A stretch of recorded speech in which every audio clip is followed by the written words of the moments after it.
7th Annual National Tractor Pulling Championships here in Bowling Green, Ohio, presented by Maxim Tire. It's the Countdown to Pulltown show. I'm joined by my esteemed colleague, Phil Kelly. I'll let you introduce. Esteemed? I don't think I got any steam. I'm not full of hot air, am I? I can be. No, Phil. Go ahead. I hold you in high esteem. How's that? You're teasing me. So Bert Forbes here joins us, but who joins us most importantly, who we're here to listen to and actually prize some for some information, is Mr. Dave Schultz, the president of the Northwest Ohio Truck and Tractor Pullers Club Association. I don't know which moniker it's a it was. club. It's a club. But you are our host for the weekend. You work in association with the fairgrounds, the Wood County Fairgrounds. How this actually works. Yeah. This event's put on by the Northwest Ohio Tractor Pullers. We're the promoter of the National Tractor Pulling Championships. Gotcha. So to be correct.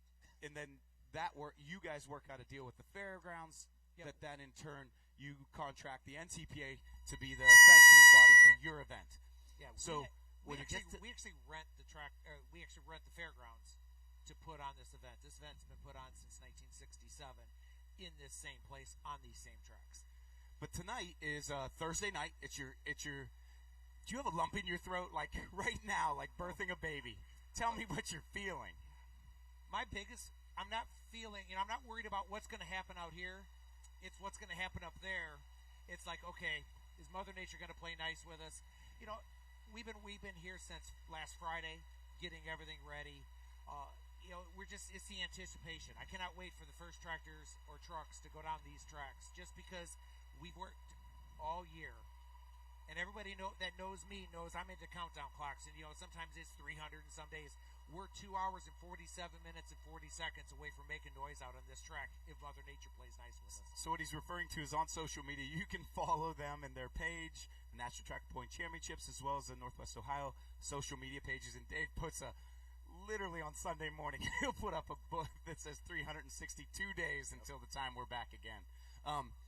What could you tell us about tonight in particular is a military appreciation night, to my understanding. What does that all involve? It is.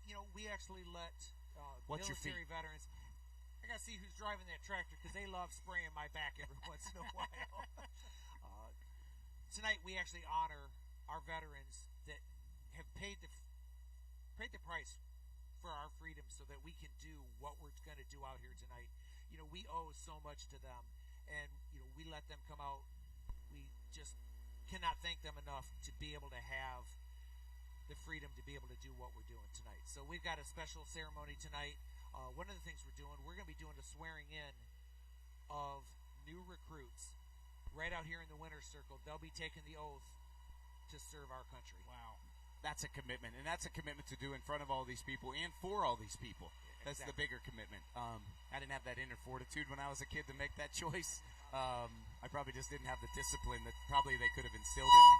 But in conjunction with that, you have a young lady coming out of Oklahoma to sing our anthem tonight. Her grandfather is a statewide puller, and he made a comment. They were watching one of the live streams last year and said, you should go sing the anthem there. And her mom actually called or sent me an email and said, hey, my daughter would be interested in coming. They drove 12 hours to get here so she could sing the anthem here. And her grandfather was just beside himself that we actually accepted her to come out. And we have a short amount of time with you, so I don't want to steal every question because I've already done it. I see the look on both of their faces like, when are you going to be quiet? What did you have, Bert? I was going to say, me and PK, we were just walking down the track, kind of talking the game plan for tonight, and all of a sudden, both of us thought it was like a recording, but her voice projected, beautifully. And if you watch the people that were already here, they stood up and saluted the flag. Tonight, that's going to be a special event. It's going to be really special, and we have so many Canadian fans, and we're so close to the Canadian border. Evie Van Voris, who's a local girl, she sang here last year. She's going to be doing the Canadian anthem. And we have some Canadian competitors as well, so it's only appropriate. So we do that every year, and she's actually going to be singing the Canadian, and then Allie from Oklahoma is coming in to sing our American anthem. So we are super excited to have them come out. Saturday night, Abby Pax Van Hunter She started singing here when she was 9 years old and has sang just about every year since then. And she's in her early 30s. So wow, nice growth. That progression of so my emailed in audition tape didn't make the cut. It hit the cut and sorry. Yeah, Sorry. I have self-videoed. Neither did mine. It was like they threw mine away. Gotcha. So It's a delete. It's a There's long-term always delete. hope. 2025. You got it. Yeah, buddy. Don't right. worry, I'll send a new practice. submission in. So those of you at home, they look within and outside of what we've got in our polling network, and that's what we're talking about. And you guys are watching complimentarily on our social media channels, on our YouTube channel, on our Full Poll Live page, and social media channels. Don't forget to check on the Full Poll picks and the head-to-heads. But Dave is our host with his group, and how many are in your, and we affectionately term you guys the blue shirts? We've been the blue shirts for all these years. How many? We have over 225 members. And it takes every single one of them. I mean, it doesn't matter what their job is. It is important to put. We need every single one of them to put this on, and we have members that have been here since day one. We still have one of our charter members. He's not here, but he's still part of the club, part of the club. membership. And so we have him. We have members that have been here since year 2, and so it takes every single one of them from the guys out here on the track building these tracks, yes, to checking coolers when the people come in, to selling merchandise, to people like me that just run my mouth about bragging about what these men and women do. I get the opportunity to tell everybody what these men and women do, because if it wasn't for every single one of them, this event wouldn't happen tonight. And even the coordination of latrines and a garbage can beside a hand wash day. I mean, it's everything. I mean, the list is pages long of what it takes. And every month during our board meetings, we go down that list. Okay, what needs to be done in January? We go through all of that to make sure everything hit. So tonight at 7 o'clock, I don't have the exact time. Hook drop 7 p.m. It's when that first tractor runs down. That means that checklist is done, and we get ready to start on to 2025's checklist. and we never quit. I didn't mean to steal the flame from your eye. That we never checklist quit. Never ends. It never does. And y'all are constantly doing upgrades to this facility. The last time I was here was about 12 years ago, and so it's been a while since I've been here on the grounds, and it's like a totally different layout compared to what it was then. But the way the facility is, it's easy to get around. And if you're lost, go to a blue shirt. I was lost today. I was trying to find the media room. Somebody told me to go get a media room. I had to get my media pass. And I'm like, I just walked up to a blue shirt. I was like, where's the media room? Just right over there. I was like, thank you. So it's, you guys make it feel like home. You have an enormous crowd here, and people, they save up. They come to Bowling Green. I mean, look at your campgrounds. They are slam packed. The pullers love it. I mean, because what do we got? 66 two-wheel drives tonight? Yeah, I lost this track. Weekend? Yeah. We got 53 mini rods somewhere along in there. So we've 40 got almost four-wheel drives. Yeah. So in tonight's session alone. Yeah. So tonight, if you're tuning in to the Full Poll Live and the streaming service, you can watch it live. You'll switch over there. We'll probably give you a little teaser of a few runs first before we pass you off to the commitment of the subscription. But tonight, the classes are, Darren, what were the classes for this evening again? We have light super stocks, 2-wheel drive trucks, 4-wheel drive trucks, light modifieds, and unlimited modifieds. So 5 exciting classes on tap here tonight, and big classes. One more thing I wanted to say about the Northwestern Ohio Tractor Pullers. It is a completely volunteer organization, right, Dave? It is. All of our members, we volunteer our time, and sometimes it's all week. I mean, we've had people here since Friday to be able to put this thing on. So, we love doing this. I have a thing I tell people: the blue shirts don't spectate well. You'll see a lot of blue shirts at other polls helping out, whether it be the farm show, the truck show, the show that was just in Napoleon. Yep.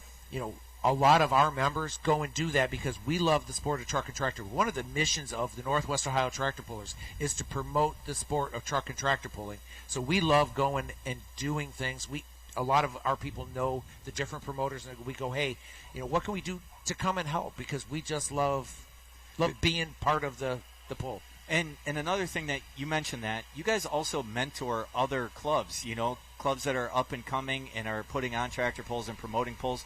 You guys are very open in helping them out as well. We love to do that. The pulling world is a family. And that's, it's one of those, if we can help, like I said, we don't spectate well, so we'll actually go and physically help. But a lot of times I'll get phone calls going, hey, what do you think? I owe a guy right now a phone call. I just haven't had a chance to sit down. And he just has... He's watching, just so you know. Yeah. He wants to pick my brain. Yeah. What do we do? What's working, what's not? Right. How do we align a percentage of budget into certain line items?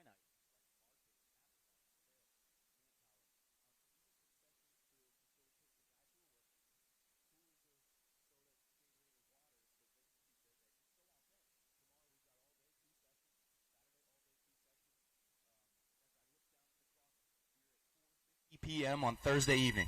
5 p.m. is a driver's meeting. You guys need to slip away. Yeah, we got to learn some stuff. I left everything pulled Absolutely. up for you, PK. Thank you. So, is this a touchscreen? I'm not that modern. I'm sorry. No. Okay. I'm not that rich. So. we're gonna get out of here. We're gonna go to the drivers' meeting because, that's where this whole thing starts for tonight. We'll talk to the drivers and make sure the product on the field, the competition. Right. This is why everybody comes to Bowling Green, is to see this on the track. So Absolutely. These guys are building the track right now, and we're going to go over and talk to the drivers, and we'll be ready tonight. Absolutely. We'll stop your headsets there on the counter there. Thank you for joining us, Dave. The competition on the track is why the numbers, why the groups, and the amount of super stocks that'll be here tonight. The two-wheelers, thank you, sir. We'll catch you, Bert. I want a live report, Bert. Hurry back. Hey, don't hit that fire pizza box thing, fire truck pizza. Bert, your phone. Oh, it's your hotspot link? Oh, yeah, we almost lost our pics if he takes the hotspot away. All right. So did you see the pics yet? So I hadn't. As I just traveled in, we had a local fair back home, Western Pennsylvania. How was your drive in? Oh, it was great. I came in yesterday. Easy, ahead of the curve. Yeah. We arrived around noon yesterday, so you got to get here to Bowling Green is big time. You have to be here early. You have to stay late, and it was just really good to get here early, get settled in a little bit, and check out. I mean, the thing about Bowling Green, the merchandise tents, all the vendors row. This is the biggest tractor pull in the world, and it is an amazing place to come. And it takes several days to kind of see everything. I made trips around yesterday. I made several more today. And, one of the things that Phil and I were talking about earlier on, I'm just looking at the list. That's why I'm looking at my phone. So we do, as currently, have 61 two-wheel drives registered for tonight. And then I pulled up, because you're my stats guy, you're my history guy that I lean on. I'm just the fun flash in the pan. I'm looking at the points spread and the points breakdown as they just have updated it recently here. Yes. And it's a heck of a tight points race coming straight off from Napoleon. Yeah, John Hunt with the Taz truck. 3-point spread. Yeah, he's ahead by 3. And look at the people that are right behind him. Oh, yeah. I mean, it's the barbed wire truck of the Foster family out of Tennessee. Donnie Sullivan, your defending Grand National champion in third. Yeah, and the big stick. Exactly, multiple-time champion. And then right after that is Jesse Petro. Yeah. I mean, that's all you need to say. The Petro family, they won 10 titles in a row. And that's all you need to say. And to say that we saw Homans out walking the track already, and it's nothing but crumbles, and they were already taking in the input of what that track was producing. The guys are already out here walking the track to our right-hand side, which would be the start line for you guys at home.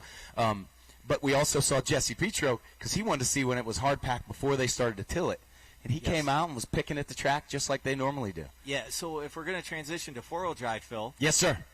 Little tidbits. Not only have the Homans won 12 Grand National Championships, they have the most wins here at Bowling Green, the most wins and the most rings. So the Holman brothers, at last count, was 9 rings here at the National Tractor Pulling Championships in Bowling Green. So the Holmans are from about 30 miles from here. And they're sitting 5th in points coming into this event. They are 5th in points. I mean, they've got a steep hill to climb right now at 30 points because Outlaw and Mark. Yeah, Mark Mangan is 21 points ahead, I believe, coming into tonight over Jake Zaring in Rule 19. Yep. And then third place is Scott Phillips. I mean, took a 12-year hiatus from pulling. And, you know, Scott Phillips, 2004 NTPA Grand National Champion out of Marlette, Michigan. And Scott is back, and he is loving it. It's good to have Scott back. You know, we missed him, and it's good to have him back. I mean, a couple of runner-up finishes in Chapel Hill for Scott. He's had a really good year. You know, Mark Mangan is coming off of that Grand National title from last year. And it went down to the wire last year with Jake Zaring in Rule 19, who won the title the year before. And in 6th place is the foster child who won the title the year before that. Yep. So, and we don't want to forget about fourth place. Absolutely. Ike's Airing had a big win. No, don't let him. Somebody put the blocker on. I thought we had security here. So anyway, we've got our astute contributor here with our. Wait, what were your picks? Did you get your picks in? And you're going to do the head-to-heads. And my understanding is we have handshake bets on site here. They've got a plan, and they check their Instagram and their social media handles, Instagram, TikToks. And I think TikToks are fun. I don't know why, but when I lay down at night and mine's going 200-plus mile an hour, I start to scroll. I get caught in the scroll, and they're one of the ones in my TikToks that I will click and stay through what they've produced and some of their information and some of their head-to-heads and things like that they've got going on. So we've courted them to help highlight our social media, to use their social media to highlight our event and how popular it is and what goes on and surrounding here at the National Tractor Pulling Championships. And when you put that moniker on something, as I tell someone, hey, I got to slip out of my local fair, they're like, seriously? You're going to leave your livestock auction? And I'm like, yeah. It's the National Tractor Pulling Championships. Yeah, I mean, this is it. This is huge. You know, I mean, this is the National Tractor Pulling Championships, the biggest tractor pull in the world. Started in 1967 right here at the Wood County Fairgrounds, and has continued every year since. I mean, unfortunately, we had to take the COVID year off, but other than that, it's been going really well. For those of you on site, wanted to let you know that the 2023 ring winners are under the covered grandstand signing autographs. So if you're here on site, you can hear me. The 2023 ring winners are under the covered grandstand signing autographs. So in speaking to that, I've never been able to make two good back-to-back runs here. Yeah, so a little, or maybe I'm allergic to a ring. A little bit of history, folks. When I was writing for the Puller magazine, the first time I met my esteemed colleague, I'm going to say it again, Phil Kelly, was right here in the Winter Circle in Bowling Green. I met this super farm puller from Western PA in the Winter Circle trying to get my story and get my quotes for the Puller magazine back in the day. So thank you for that. The Red-Blooded Binder International. Thanks. Yeah, I can't put together two good runs. I can take the water injection system off one day, and I can put together a good run the second day. I can never do two back-to-back. Maybe this is your weekend, Phil. Maybe. You did bring the track. You know what I did do? I set my full pull picks. Did you? Nice. So if I can get, I don't know which one. Yeah, I like them both. Yeah, I mean, one, I can afford to buy better parts for the other. But let's move forward. Yes. Kicking forward, we're looking at, I clicked the wrong button, but I wanted to talk about the points race. Because a lot of guys, as we came off in Napoleon here a week ago, they started talking about, let me get to light mod. We're getting into crunch time. Yes, that's what We're going to crown a champion in the light modified division, the super semi division, and the open super stocks this weekend. So light modified, the Simon Says team out of Farley, Iowa, is 5 points ahead of the legendary Bill Voorhees. In a class of 12, yes, these others, 5 back, Bill Voorhees has a chance here. He has a chance. 5 back, 12 hooks. Simon Says finishes 5th or worse, and Bill's, you know what I mean? Like do the math. We can play the stats game, and I love the way you bring stats to the table. There's opportunity there. Now, I'm not going to call it low-hanging fruit. They're going to have to reach for it. Right. But it's attainable as coming into a championship and take over this lead. Correct. And especially things change very rapidly here in Bowling Green. Because of the large class sizes, things can happen very quickly here. You can see wild swings in points. Even, 5 points with only 2 hooks left. But that is still definitely attainable because of the numbers here in Bowling Green. But then we look back through the third, the Kentuckian. International Salvation is 4th. Feisty Farmer, 5th. Corporal Punishment, 6th. That group is within 3 points of each other. Yeah. So they're fighting for 3rd place in that group. But really, they can jump back up in the second. I mean, let's start in 6th place and work our way back up. I mean, Les Corporal with the Corporal Punishment, they're defending Grand National Champion in this class. The Feisty Farmer, Todd and Terry Feist. The Feistes have been competing in this light unlimited and light modified class. Sponsor of the class as well? Yes, since it came back in. This whole class sponsored by GMS Machine. Yes. That's Brent Payne is also one of the competitors.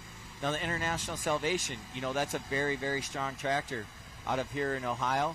And then the Kentuckian. I mean, who doesn't love the Kentuckian? Yeah, Wayne Sullivan. I was with my friend's son. We were under the covered grandstand in the Retired Pullers Museum there. and my friend's son asked me, he said, "Hey, is that the same hood on the Kentucky?" And back then, there's a picture of Wayne Sullivan from the late 60s, early 70s. And I said, yes, that is the original nose hood. cone and bonnet. Yep. It's still on that tractor today. So, I mean, you talk about legends in the sport, and they're all here competing for championships. Absolutely. So if you're watching from home, this is the complimentary version of our countdown to pull time. We pull here. The pre-race show and the pomp and circumstance of the of the show kick off at 6:30. It's a military appreciation night here tonight. There's still time for you to get here. This is for the amount of quantity, that's the same, that's a misnomer. For the amount of equipment that's going to be here, the quantity of quality equipment that's going to be here, a goal and an item on people's bucket lists, no Zering pun here for the four-wheel drive Ike Zering bucket list, is Bowling Green. It's Bowling Green as a fan, and it's Bowling Green as it's Bowling Green as a venue. You want to be able to come here and achieve things. You look at yourself as a puller and you join in, and you want to be able to say attainably against some of the best in the country who made this travels that you competed against the best and you achieved good results. I set a goal for myself, but I don't want to say it because I've got superstitions, and that's something. As you pay your $39.99, this is the best month to join for the quantity of sessions and events you get to see. All of Bowling Green, you get the flashback forward into Napoleon and where we were in Rockwell, Iowa, and you get the rest of the month also for your subscription-based commitment to us at Full Pull Live. You get a lot of pulling. I think I want to touch on some of our superstitions. You know what's funny about superstitions? Most people don't want to talk about their superstitions, right? Like, my underwear's my underwear. My left sock go on first than my right sock. Am I wearing green or not wearing green as a big motorsports misnomer? But those are all things that we'll touch on Full Pull Live and on our social media channels. You'll see more from us, and our driver chats are being edited down, and we're growing those as we do each week. Some of the things we can't get into on weeks like this where we're doing 5 sessions. Tonight's session, tomorrow at noon, tomorrow at 7 p.m., we'll do the Countdown to Pull Time show. And that inhibits us from doing a lot of the driver interviews and sit-down interviews, which we'll be able to consume through the off-season with your subscription and your payment. But at the same time, I'm looking at Full Pull picks, and the head-to-heads. The head-to-heads that we have are phenomenal. And what you're doing is trying to literally pick who may be finishing ahead of the other. There's also some comprehensive bets, some picks and analogies of who gets the longest distance towards the end of the track. But when we talk about light mods, and we're talking about north side track, if you're looking over my shoulder, north side track, my understanding is light mods are first. Coming up after them should be the four-wheel drives, 38 or so of them. Following them will be the light superstock class. Coming up later in this show, we've invited Adam Spiegelberg, and he's going to come straight from the drivers' meeting. We're going to get Bert Forbes back from the drivers' meeting to hear what they're talking about, to understand what they're going to discuss here at the drivers' meeting. We want to give you guys an inside glimpse of what these pullers are talking about, what they're going through, and put it in your living room. Or maybe you're in your shop and you're still working this evening, or maybe you're at home with a bunch of buddies and you're gathered around the TV and you're chatting. But we want to make and include you. But let's kick over to that light superstock class, which should be the third class on that north side track this evening. And Considered Armed and Dangerous has a slim 3-point margin over the Yield Express. That Yield Express is coming off of a 4th place or 5th place finish coming out of Rockwell, Iowa. Just prior to that, he got a 3rd place finish the session prior, and then Brandenburg was really good to him with, I think, a 2nd place finish. So he's only 3 points out, so he can attain this. And as guys, we talked earlier this season and earlier last week and the week before, guys sent the benchmark and where they're going to come over this cliff or not and be able to have an attainable chance at a championship tends to be Bowling Green. But also, when you look at Bowling Green, the quantity of equipment can tend to be a hindrance because you don't feel like you're pulling right next to. You'd love to pull against the guy who you're challenging for that lead. If he's 3 points out, you want him to be one ahead of you or one behind you to say you'd have similar track conditions. But the Yield Express is 3 points back. The John Deere, that 7310, is 12 points back. So you're looking at 3rd, 4th, heck, let's just number it out here. 12 points, 13 points, 16 points, 19 points back to 7th point. So you're still looking at that same scenario of the third place guy through the seventh place guy are all within very few points of each other. That gunpowder and lead, the armed and dangerous excessive force, detonator black of Adam Spiegelberg, they're all in an attainable, pounceable scenario when you start talking about collecting points. The issue becomes in your mental psyche of how you approach this event.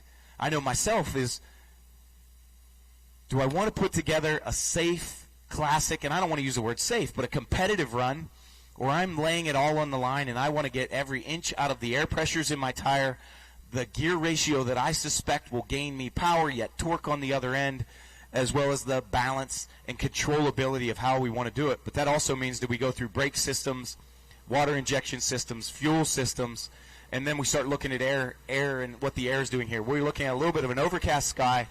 Not a little bit. It's fully overcast. There was a light mist in the air earlier as they started prepping the track. Looks like they're using a cat's foot out there now to give it a little bit of compaction down. What they had done earlier was a chisel plow. They came by with water after the chisel plow. Then they ran the rototiller across. Rototiller took it. Now they're doing a little bit of leveling and truing up the surface, north to south, east to west. So every lane is a plausible lane. But as I click on over, so that was the light superstocks. That's track conditions as we follow up.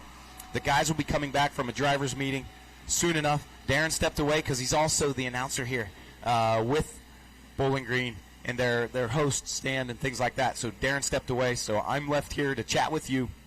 But I encourage you to stop on over that Full Pool Picks, and it's fullpool.us, and you can click on what the two-wheel drives are doing. You can click on the light modifieds, which will be up later tonight. But on this track nearest to me will be the two-wheel drives, and that is the south side track, the two-wheel drives, and it looks like it logged me off, and I don't want to take the time to log back in to waste your time listening to me. That's fair, right? So let's kick on over to the two-wheel drives and see where they're at on their points chase. As the points for the two-wheel drive, okay, got a little nervous. The headset, you can listen to yourself in your headset, and when that goes away, I think, uh-oh, I've talked too much, and they've hit the mute button on me. But when we talk about Taz, Barbed Wire, the Big Stick, and the Buckeye Hauler, they're going to be over here against we looked at nearly 60 entries. So when you think about being the first few hooks or being the latter few hooks, not yet, the latter few hooks, track conditions are going to play a big part of it. And as we saw what we ran into in Napoleon, that two-wheel drive class was using multiple different lanes. And as the sun set in the middle of their class, they were searching for traction on the big end. And then as the moisture started to come back up through, they could get more drive off on the starting side. So in a big class like that, that can make huge implications in finishing positions. But what will be over here on this south side track are the Unlimiteds. And the Unlimiteds, I think, have 9 to 10 entries. As Darren rejoins us from his obligations here with the fairgrounds and the National Tractor Point Championships commitments that he has prior. So thanks for joining me back. But there's, I think there's 11 Unlimiteds. Was it 10 or 11? Let me check my phone. That's Phil. okay. So mine just logged me out, so I didn't want to look down to do it. Okay. Well, but hopefully mine didn't, so we'll see. Joe Ader has an 8-point lead. Yes. That is a tough, in that class, that is a tough mountain to climb. It is. It is. For cross-threaded.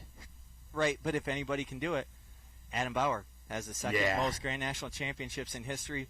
He is your defending Grand National Champion. So, according to my list here, Phil, looks like there are 10 registered for Unlimited. So that's the problem, right? So I don't know if you explained how the points work. So you get 30 points. I did not. Okay, so you get 15 points for showing up at an NTPA event and registering, right? And then the winner gets 15 more. So the most points you can accumulate in a Grand National session is 30 points. So the winner gets 14, winner gets 15, second gets 14, third gets stacking on to what we call being present points. Yes, your 15 allotted to you for being on site. Yes. So the least amount of points you can get is 15. So in a big class like two-wheel drive where we have roughly 37 trucks registered for Grand National points, Grand National points and running the series. So, there are 15 trucks that are going to get, or 14 trucks that are going to get more than the minimum 15, and then we'll have just, after that, everyone gets 15. So you can see some rapid point swings in two-wheel drive truck. Where in Unlimited, that is a class where, it is the most horsepower, the most engines, there are makes just, your guts rumble. Yeah, there are less competitors in that class. So making up points in a class like that or super stock diesel where there are less is harder than it is, say, in a two-wheel drive truck class or a four-wheel drive truck class where there are more competitors in those classes. That could shake up a points race. Right, but Joe Ader, this is it is not a lock by any means for Joe Ader, and he would be the first to tell you that. The competition in Unlimited is so tight, and unfortunately, there is always the chance for catastrophic breakage. I mean, when you're running 4 and 5 engines that hard, and there are 3 hooks left. So we have the 2 hooks here at the National Tractor Pulling Championships in Bowling Green, and then we have 1 hook in Wellington, Ohio next Friday. So we're going to crown a champion in the Unlimited class very soon. And, it comes down to a battle of Adam Bauer and Joe Ader. I can't think of a better battle in Unlimited. And as you'll see passing behind us eventually, they're grading and truing up the track. But the commitment to their surface, as you'll see pass behind us, and I just feel to point it out, they're literally doing a track walk of picking stones that are larger than their thumb. Larger than their thumb. Yeah. That's rare in truck and tractor pulling because they don't put a lot of facilities don't have the manpower to be able to put in that time and effort. So going back to the setup of the Unlimiteds, they get less infiltration from regionals that might disturb their points race, meaning a guy on a regional may short hook, get a 270 where everybody else is at 290, and I use those numbers vaguely, that somebody else has to drive through the holes and may disrupt their run. When we look at two-wheel drives, there's a lot more, I don't want to call it infiltration, but there's a lot more cohesion of regionals and two-wheel drives, and they're pulling against the Grand Nationals here tonight. Yes. That can make line choice differences that then make a Grand National hook that may be following them change their line choice. That is correct. If you're reading a track, as you all know, Phil, maybe you think there's one pass on, if everybody's going to the left side of the track, you think there's one pass on that right center, and, a regional competitor takes it. But again, the rules for two-wheel drive and four-wheel drive are basically the same throughout the country, right? Yes. So that's why those are larger classes. Mini modifieds, two-wheel drives, four-wheel drives, super farms, those classes, the rules from there's slight differences on super farms, but in the two-wheel drives case, in the four-wheel drive case, they're lock, stock, and barrel per nearly any sanction body and state level organization. Yes. So they can jump up and compete. Limits may be a little different in some organizations. On the four-wheel drive side, the naturally aspirated side, but two-wheel drive, basically coast to coast, is the same. So, and one thing that we talked about earlier, talking about coast to coast, I saw Alan Babel here earlier in the pit area. He used to pull an open super from California, So we literally have, and the international flavor. Today I talked to fans that are here from the Netherlands. I talked to fans here from England. We have competitors from several provinces, Nova Scotia, New Brunswick, obviously Ontario. We're only, I would say, an hour and a half, 2 hours from the Canadian border here, right, with, Windsor and then farther north in Sarnia. So Detroit, Port Huron, Michigan. So those border crossings are very close. Even the other side of the lake, around Buffalo, that's not that far of a drive from here either. So, it's Bowling Green is easy to get to too. I think that helps. I agree. Just the arterial infrastructure of what Ohio brings. I come across 80 and drop straight down 23, 75 to 23, and it's a lock, stock, and barrel. Like, we were just 30 minutes, it felt like, away. I don't really know how, because I didn't drive the distance like the rest of the guys did. I went home and came back from Napoleon. And we talk about surfaces, and Napoleon very similar to this. And we heard Adam Kester say he was satisfied. Well, he won, obviously, with his Mini. If you guys didn't tune in, or you can look back for your subscription and watch Napoleon from last week, Adam Kester won in his Mini. And in his interview, in his conversation afterwards, he had attributed this surface to being so similar in Napoleon that he was confident coming here. More confident, I should say. Because Adam Kester, you know what I mean, they're loaded for bear. They've got a great combination of how they operate their pulling teams and their three, and Ron's walk the line. minis. Yes. Is what we're referring to if you're not familiar at home, knowing we're a social media audience. So not everybody is a destination viewer here. Some are passive viewers, and maybe we talk to insiders sometimes. So I like to go back and refresh what everybody else is. So Adam Kester, Kester Racing, MBR Engines. Adam is the... What's MBR Engines? Minor Brothers Racing. Thank you. Adam Kester is the Midwest affiliate of MBR. Their Minor Brothers are based in California. Adam does a lot of their work here in the Midwest and does a lot for tractor pulling. Absolutely. We saw him help with the Senseless and the Unlimited, and Brad Benedict struggled a little bit in Chapel Hill, and Adam came over and had parts and had the similar items that Brad was after, and it was a head gasket, and they were looking at things like that to keep Brad in the points chase. And I think Brad is currently in that points chase. He's third. I didn't quite recall. Let's pull it up. I was going to click on it because somebody online will throw me under the bus fast as all. He's third. 13 points out, still attainable, but he's lined up closely with that full-blown wicked of the Theobalds. 13th, they're tied for fourth, and then it goes to who is placed higher than another in the breakdown, falling down the chain. Yes, and, yes. John Dunlap, who does Omen's work on data and stats with the NTPA, fulfills all these sheets here going into the weekends for us that we'll utilize for stats and things like that. But what is your take on what's your take on the facility and its growth over the years that you've been here? So, just a little bit of history. I started coming here to Bowling Green when I was 6 weeks old. My parents, they had me, and they told my mom not to leave the house, and so they had to stay home. And then as soon as they got clearance to leave the house, they packed up the pickup camper and came to Bowling Green. Packed up the bags and then moved to Yeah. Beverly. Yeah, so I have been here. We're tape recording this here on the South Track at the starting line. I grew up on the South Track at the 300-foot line, playing in the dirt with toy tractors and yelling full pull. So On the curve. just before the curve, yes. Gotcha. Yes, still on the straightaway, just past the winter circle, just east of the winter circle. So it is, Bowling Green's a special place to me. Just the growth of this place it's unbelievable. I mean, it's always been the biggest pull, right? But Yeah. it keeps growing and growing and growing. The capital investment that they put back into it, expansion of campgrounds, expansion of facilities, Yes. Expansion of these other grandstands that, in what I was told, were temporary grandstands, obviously now permanent, that capital improvement projects. Yes. So, I mean, when I started, I remember as a kid, we camped in what is now the pit area. You keep getting pushed back farther and farther, right? So they pushed that back. And then, when I was in college, we parked, in what is now campground. Yeah. So that got pushed Expansion back. of the campground. Yes, exactly. And now they've added more parcels to the campground again. I mean, it is just it's unbelievable the growth here at the National Tractor The Pulling competitor in me won't let me stop looking at how they're prepping track and where lines are, where clumps or dirt or moisture points Yeah, are. so but it's Phil, uniform from top to bottom. That's right. what I'm noticing. So we talked about tonight, Yes. Phil, the competitor and you. Let's Mhm. talk about Sure. tomorrow. Your Super Yeah, Farm. it's you an pull tomorrow? afternoon. Yes. So we have Super Farms, diesel super stock 4-wheel drive trucks. We have the mini modifieds, light mods for their second hook. So we're going to crown a Grand National Champion in that class. And then the first appearance for the diesel super stocks as well. So...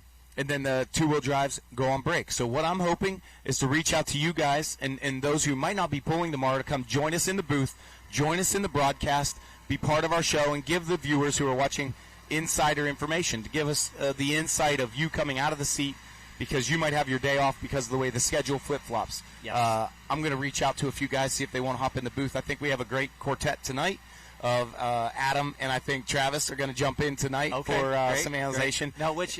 Adam Kester? Oh, no. Tyler Saw. Adam Okay. Kester and Tyler are coming in. Okay, great. Great. But they have that No Practice podcast, Yes. which is highly popular on our platforms. So I think people enjoy listening to them. But they have a great banter. But you'll be able to listen to them tonight and watch them tonight as we cover this event. But I want to reach out and I want to get more poolers into our booth. I think we see that on our social media trends and the push and the popularity of it. I can talk, but I can just talk, right? I'm not really giving insight. As they come out of a seat or getting ready to get into the seat in the middle of a points chase, in the middle of an event, or in the middle of a win or a bad or good run, I love their insight. Yes. The pooler in me loves their insight as well as the fan in me. Oh, absolutely, absolutely. The insight they share is great. And, as we talked about earlier, every Grand National class gets 2 hooks. So Friday night, I was going to say, is that you or me? It is me. Hold on. No, it's quite all right. So Darren Hartwell is committed here to the fairgrounds and the National Tractor Pulling Championship, so he has obligations beyond our obligations of doing this live show right now. So he steps away to make sure he fulfills those. As I don't. I'm here for you, but I have a vehicle that we'll set up, and I've got a great group of guys in the McFarland Pulling team, Brad and Shane, and Jason Bishop and Bishop Trucking, who come out here and help support me so I can be here to be part of this program, as well as they'll take care of my stuff. And then I'll lean on the UD Pulling team and Chase Richardson, as well as Schultz and the Remedy and those guys to help get my vehicle up here onto the track and off the track so I can join you guys in the broadcast. I want to be able to tell the stories and show you that emotion that those guys are having as they come on and off the track. But if you have something you want to hear about, you want to learn about, you want to ask about, reach out on our social media channels. But while you're doing that and you're perusing the social media channels, don't forget to check on the full pull picks. They're out now. The light super picks, the current pull total is $1,000. And when we look back, and that's just the base number of when you get into these picks of where the value is in your wins. Earlier this year, $653 in payouts to a single person. I think we've done that multiple times. This is for session 1, Thursday night. We are here in Ohio, Bowling Green, Ohio. And, I mean, we've got 6 classes. 6 classes to pull from. Right? It's 6. No, it's 5. 5. How did I get that wrong? I included Diesel Supers just because they ended up in my lineup. Ah, gotcha. Yes. So 5 classes tonight. Bill, I do need to step off. Fire away. I need to go, so I appreciate your time. Absolutely. Thanks for letting me join you, sir. Thanks for joining me. All right, good luck tomorrow morning if I don't talk to you. And I appreciate have a good broadcast tonight. You might have to bring my tractor across the scale. Take the announcer's booth down there with you. Bring mine across the scale. I'll step out. I'll hook it. Or, if you win enough in your full pull picks, you can buy my ride. Just saying. Thank you, sir. Thanks for coming out. Thanks for lending us a little bit of time. Enjoy the show, the 57th Annual National Tractor Pulling Championships presented by Maxim Tire here in Bowling Green, Ohio. See, that's the tag that I like, and I just don't have that announcer voice that Darren brings to the table. He brings stats, insight, history, is what we call like the housekeeping tidbits of the 57th Annual National Tractor Pulling. I don't have that voice, the showman. So we're going to let Darren slip back off into his showman role as the house announcer here at the Wood County Fairgrounds National Tractor Pulling Championships. As we're watching in the background, as you guys can see, tractors passing back and forth. But they do a full track walk here, which I think is impressive, and also a commitment to the competition surface. The guys are starting to roll it in now, pack it in. The drivers' meeting would be just wrapping up, but since it is the first one of the weekend, it tends to be extended. They have a lot more to talk about, and they talk about the logistics of the north side track and the scale being lined up and the hitch, the flat concrete hitch testing situation, and then getting warmed up, getting your helmet on, and getting on the track in a timely manner. With this quantity of vehicles, timeliness is of importance. But then you talk about the south track, and that scale is set out underneath the tree, and you circle around the end of that at the end of the facility near what would be the horse track during a normal fair, fair events, and you come across the south end and enter through a gate, a hot pit area. Then there's a hitch pad where they'll test your hitch height to make sure you can adjust it the way you like. And then you enter the competition surface, and they'll stage your tractors. But they also use Silver Kings around here. It's a local brand name that was made and established and built here regionally. That some of these Silver Kings are beautiful. That we use side-by-sides a lot across the country. I tend to leave my side-by-side my own, and I enjoy the Silver Kings that come out and participate. And they're part of the club as well. And they volunteer their time. So, a big thank you out to everybody here in the blue shirts. Dave Schultz for having us. Our group at Full Pull Live. We're going to invite on, I think we have some military members and the sponsorship here because it is Military Appreciation Night. We're going to wait for Bert Forbes to come back and give us a representative, a recollection of what happened in the driver's meeting. But we're going to bring on and introduce ourselves at the same time to military members. This is Military Appreciation Night. Let me pull out a headset for you. What do you call your hat in the military? It's either headgear or cover. Cover. Yeah, cover. You can call it cover. My brother was in the military. He was a better man than me. Still is. So tell me about yourself. I'm just reading your name tag. Introduce yourself to our audience, please. Okay, well, my name is Lieutenant Colonel Timothy Adair. I've been in the Army for 21 years. Originally from Ohio, so after the last 21 years living all over the United States and Europe, it's nice to finally be back on some home turf here back in northern Ohio. Had you come to this event and this venue in the past? I have not. In fact, the first tractor pull I've ever been to was last year in Fort Recovery. So this is my second ever tractor pull. Did you enjoy Fort Recovery? I did. That was it was mind blowing. I remember at county fairs growing up, the tractor pull event back then was not what it is now, and so this was definitely eye opening. So as we got running in, Bert Forbes coming straight from the drivers' meeting. You stay with us though. Okay. But Bert, grab yourself a headset there. So straight from the drivers' meeting, Bert Forbes. But tell me how you got involved in the Army, and how you get others involved. So growing up, I think honestly it had a lot to do with playing G.I. Joe as a kid and playing in the woods with my brothers. But at some point, I just felt like a call to duty. And when I was in college, there was an opportunity for me to join ROTC, and so I got my commission through the ROTC program, and that's how I started my Army journey. So your participation here, what does it include here at the National Tractor Pulling Championships in Bowling Green, Ohio? What does it include, your presence here on site this weekend? So here we've got a setup on the opposite end of the track over there with our recruiters to educate the general public on what opportunities the Army offers, educational opportunities and career opportunities. So anybody wants to stop by, they can learn. So like I can do 2 push-ups and win a koozie? I've aged out. I'm positive of that. That sounds like a good game for Jason. Oh, yeah, we're going to volunteer the guy who runs with us a little bit, Jason Schultz. Yeah. Maybe a push-up contest. Maybe a pull. We have the deadlift. Yeah. Do we have the deadlift bar too? Yeah, we got the deadlift bar. So you have an interactive. Deadlift I might be able to do. Okay. There you go. You have an interactive, and I don't want to call it a fan zone because your idea here is recruitment, right? Absolutely. We have to fill the, I don't know the right terminology, but fill the rules and fill the lists that you're needing for to protect our country, as well as educational and employment opportunities, as careers and as a job. Like there's options there and where you could select or get situated within the Army. Yes, you're exactly right. So the Army's got a whole host of opportunities for career fields. Career fields, obviously, people think of the Army, they think of combat roles, and so, of course, we've got those things. But we've got a lot of things that line up with other areas, including medical and STEM. We've got engineering, electrical. We've got medical X-ray techs, veterinarians. We've got all sorts of things that people can start with. Because plausibly there are, I'm going to call it regional assignments, in-country assignments, as well as traveling assignments too. And it just depends on where you qualify, how you test in, or your desires as well on recruitment. And you've moved on, and now you're in the recruiting role now. Well, and that was one thing I didn't mean to cut you off. Oh, you're good. I have a family member that her whole entire, she's a doctor.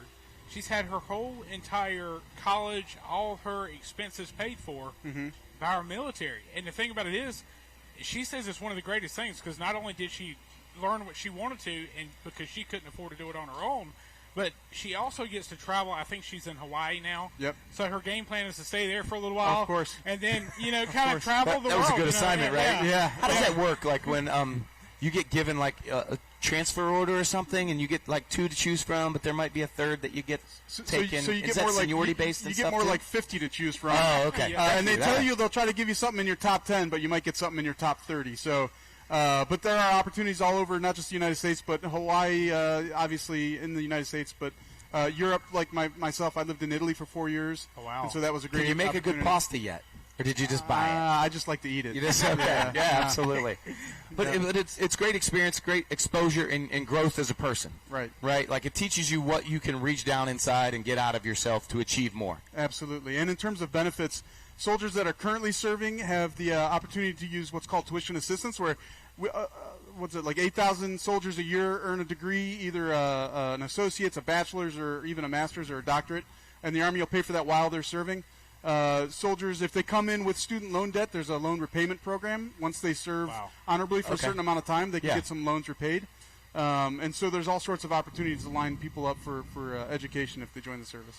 So literally it's, and I like TGI Fridays, but the TGI Fridays menu is so large that you guys have placement and opportunities and repayment plans or sign-up bonuses. There's just a lot. So the best opportunity to know what's available to somebody, to think about their commitment to you, is literally to just come knock on the door. Absolutely. Come and talk to you. We've got, of course, in this day and age, we've got the website, right? GoArmy.com. That's the website you go to, and that's where you pull all the information, and you put your information in there, and then somebody will reach out and talk to you.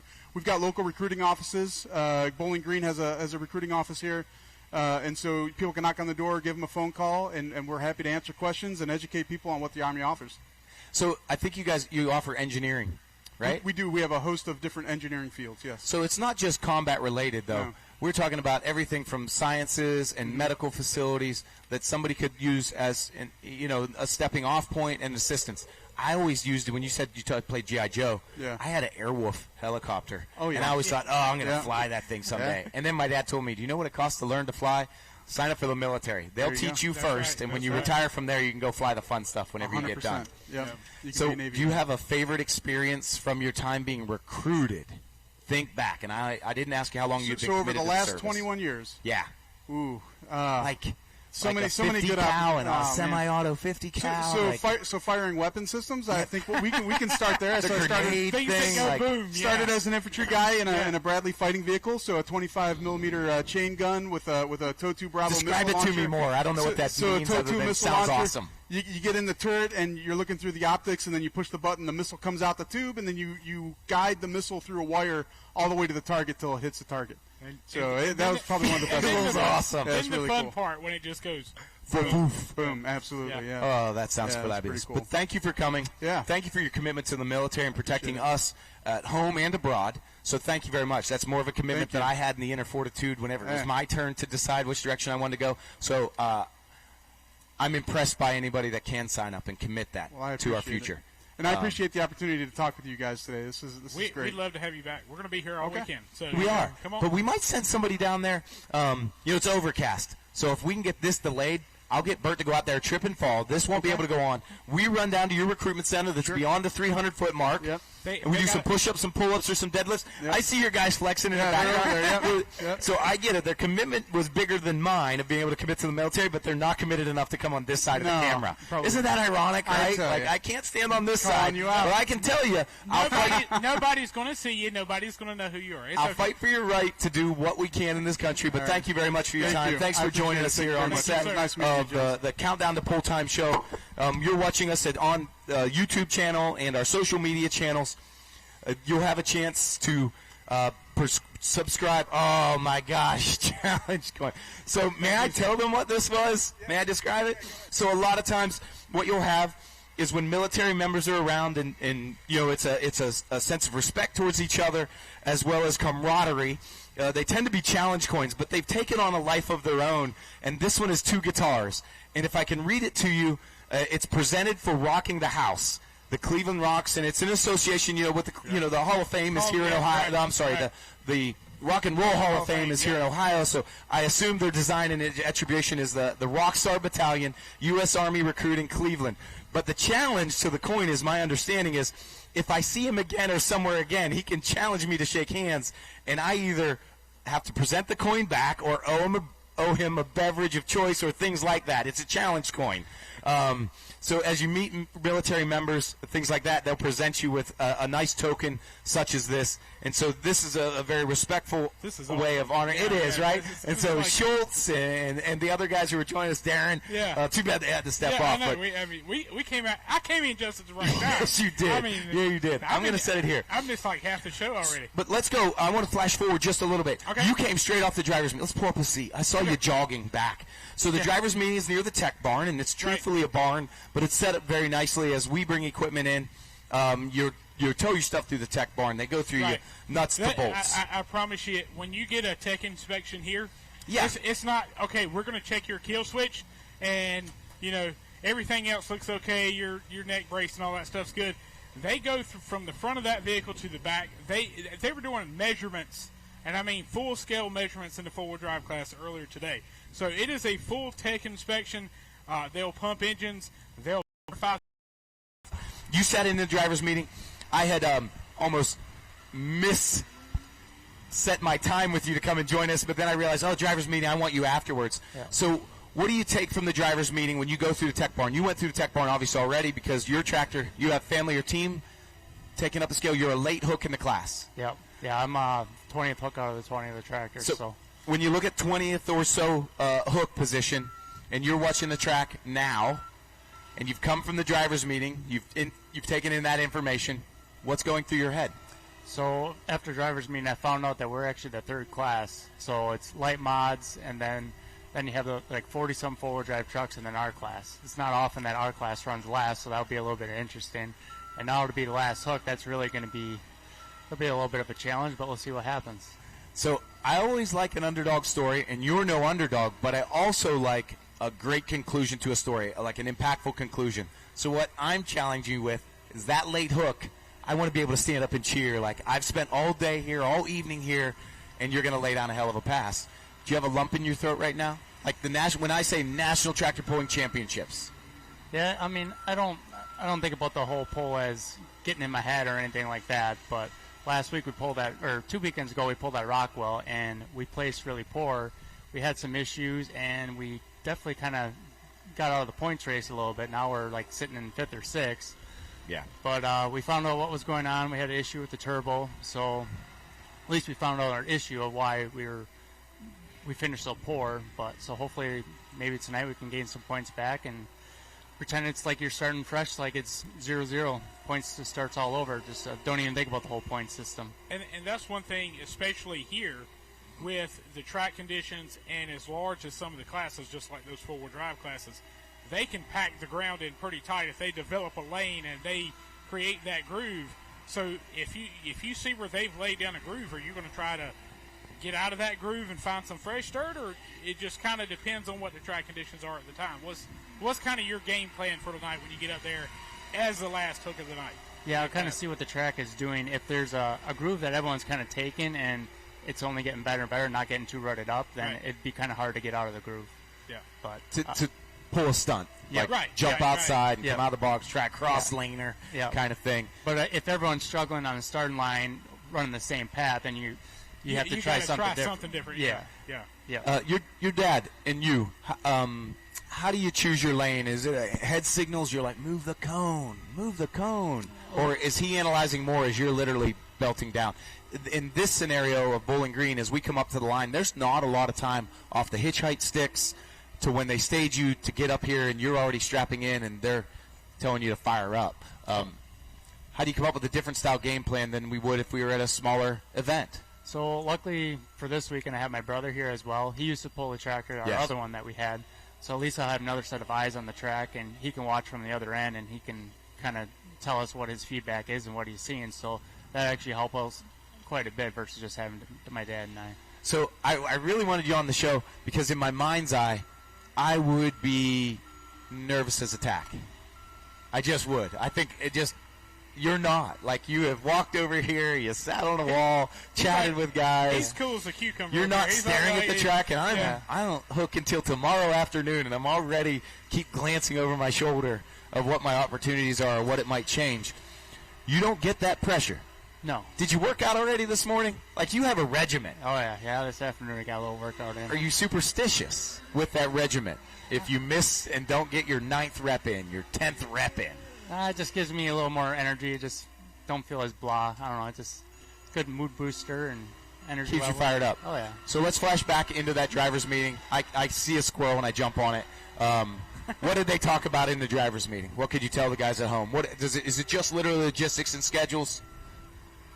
For the most part, that was it. The big thing that they were kind of pushing tonight, especially as large as the field is on both lanes. Yes. We're looking roughly 140 vehicles between both lanes. So 70, a little more than 70 on this track and right under 70, I believe, on the other track. So the game plan is to try, and you heard Marvin. He was like, I want to keep it 2 minutes, 2.5 minutes. Yep. You're referring to Marvin Epperson, head of tech services correct. Of NTPA. That is correct. And that's what his pretty much game plan is. They want to get that show in, put on the best show we can, but also you don't want to be out here till 2 o'clock in the morning either waiting to hook. So that's the game plan. You got a whole rest of the weekend to get ready for. So what session do you hook again? What session do the lights hook again? Be session 4 Saturday afternoon. Yep.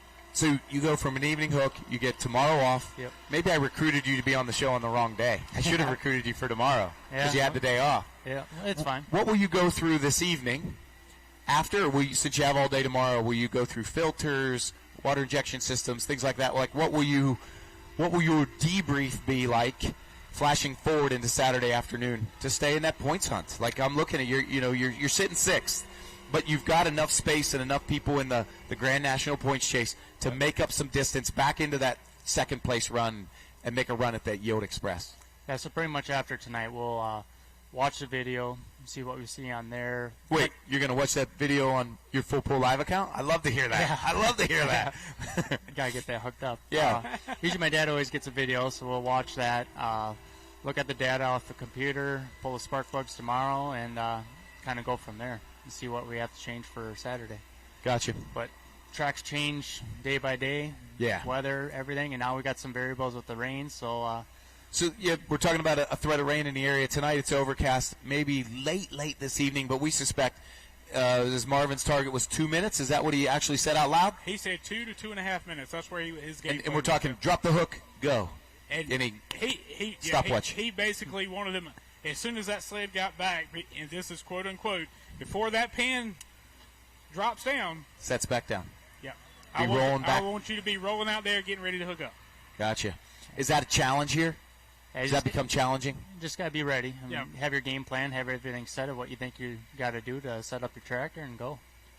So you've been doing this so many years, and you're so competitive with the Detonator Black. I'm going to fan guy it here a little bit. Has much changed on that tractor over the years in evolution of chassis or the way you drive it? No, actually, since 2019 when I won our first points championship, Yep. we've had the same turbo set up the whole time. So after this year, we've been kind of not as consistent, but competition's getting a little bit better, and we actually might consider making a change for next year. You heard it here first. Yeah. So just plausibly, and it's an evolution of the way technology is getting better. Yep. And when we start talking about technologies into our truck and tractor pulling, the engineering and the machining is no slouch. You almost have to be part-time scientist. Oh, yeah. I don't even know. Everything keeps improving year by year. Yeah, I think we use engineering as a term, and people are like, no, it's another level of engineering. It is not bolt a charger on, have your buddy weld some exhaust tubing and connect the two. We're no longer in that, especially in the light super, we're not in that category anymore. The refinement that you guys do of making sure the pressure side of a charger is smooth and is friction-free is just one element, let alone velocity versus volume versus vortex and the way the air is flowing. Yeah. Am I incorrect? Oh, you're right. I'm drawing straws at you. You're like, stop talking about it. I don't want to give any secrets away. But here's the thing about pulling, and you've got to look at it from this perspective too. Just like with this little bit of moisture that we're getting here today, they've got the track somewhat open. They're getting it ready for here tonight. So that little bit of moisture, that's going to affect how you set your tire pressures, or just basically maybe how you come out of the hole. Oh, yeah. Whether you come out of the hole, I got the thing wide open, I'm ready to launch, ready to go, or are you going to kind of feed a little bit, let it build up, and just kind of feed into it? So that's just two of the little minor variables of what can happen here tonight, and especially you being later in the class, if you see something in those first 4 or 5, you don't have a lot of time to change it. So it's just pretty much an open ball game of what's going to happen. So before I let you go, we start talking about weather, and your tractors, engines, are tunable via weather a little bit, right? Vaguely or generally, what can you do based on what I'm going to consider a cool night? Like later tonight, it'll be in the 60s, low 60s. It was 80 throughout the afternoon. I literally, my inner thermometer saying it's mid-70s with a little bit of a breathe, and I'll just hit the little weather app. But you guys use weather stations, and everybody in your class is using some sort of a weather station. Oh, it's saying it's still 80 degrees here. It feels a little cooler than that. How much adjustability is in it, and what are you adjusting in it? Is it a timing thing? Is it how much fuel or not fuel you're doing? What's available to you as a puller in that light super class? Yeah, so it depends on how your tune-up is on your tractor. Okay. So if you're running it pretty close on the edge, you're probably going to have to run a little more fuel in it just because of you're going to add more horsepower and get more air. We're running a little more conservative, so we shouldn't have to make any changes. But if for some reason it did drop in temperature quite a bit, you just put a little more fuel in, just to change some fuel jets. And what you're trying to achieve there is not get so hot, not melt pistons. Because no matter what, you're going to have better air, good quality air coming in. Okay. Do you have anything that we're missing on? We're forgetting? I think you're pretty good. I'm anxious to get out there because, tell you what, after Rockwell, I was sick to my stomach. I did not sleep very good Friday night because that was probably the worst pulling weekend I've had as far as placing. But yeah, So you have redemption on your mind. oh yeah, for And sure. you've got 2 shots at it to make up a Yeah. distance in the chase. You're sitting 6th on a pretty tight field. Yeah. 6th through 2nd are very tight, and you could fight that battle. Yeah. So you've got redemption on your mind. Yeah, I don't feel quite as confident as what I have been in the past because now these sleds kind of changed a little bit, and I thought I had them Right. pretty well figured out last year. And now this year we got 2 brand new sleds, and it's been a challenge. So I don't feel as confident as far as how to set the tractor up. Mm-hmm. But it's like anything, you just gotta learn it and figure it out. So Have you expanded when you do your debrief and you have your tractor debrief book? Have you expanded your I'm going to say your pulling sled side from Von Bauer, and you guys are pulling the purple sled tonight. Have you expanded that information category? yeah, so looking at all of our old results, our Yeah. poorer results all came from these newer sleds. So we've always struggled with them. So that's been the challenge of trying to figure them out. Gotcha. We had all of our notes from the other sleds. We had it all figured out. We placed well. We knew how to set the tractor up, and now this is bringing a whole new challenge to us. So Good luck to you tonight. Thank you for joining us. We're going to have a few more sponsors on. We're going to thank some of them. Adam, I appreciate your time and taking my text today. Most people did this. Not today. Too much. Not enough time. Too Oh, much that's all pressure. good. So thank you for joining us. No problem. And good luck this evening. thank you. Adam Spiegelberg and the Detonator Black Light Superstock. And it says that we have an update for you, and we will not. We will not. We do not want to do it. But we're going to join the Cowtails Oh, because it is just before the supper time. hey, let me tell you. Make sure they got a headset there for both of them. Join us. Here, there's one, and let me grab another one. Wait, this is an assortment. Let me, okay. Somebody- So let me There's tell you what one I was told by my wife. Brownie. So we went to the Interly a couple years Honey ago, bun. and you had your Cowtails display set up, and I don't know how many Cowtails we bought, but we bought quite a few. And she said, if the Cowtails display is there, you have got to go get me some more Cowtails and get me a Cowtail cup. Like, But where else could he get them? Everywhere. Exactly. everywhere. Come on. Okay, When they're so- free, they're I think I just took one of each. Is what I was after. Okay, look at the flavors For the display. Now, the classic, no doubt, the strawberry smoothie and the caramel is the classic, but y'all have an Oreo one too.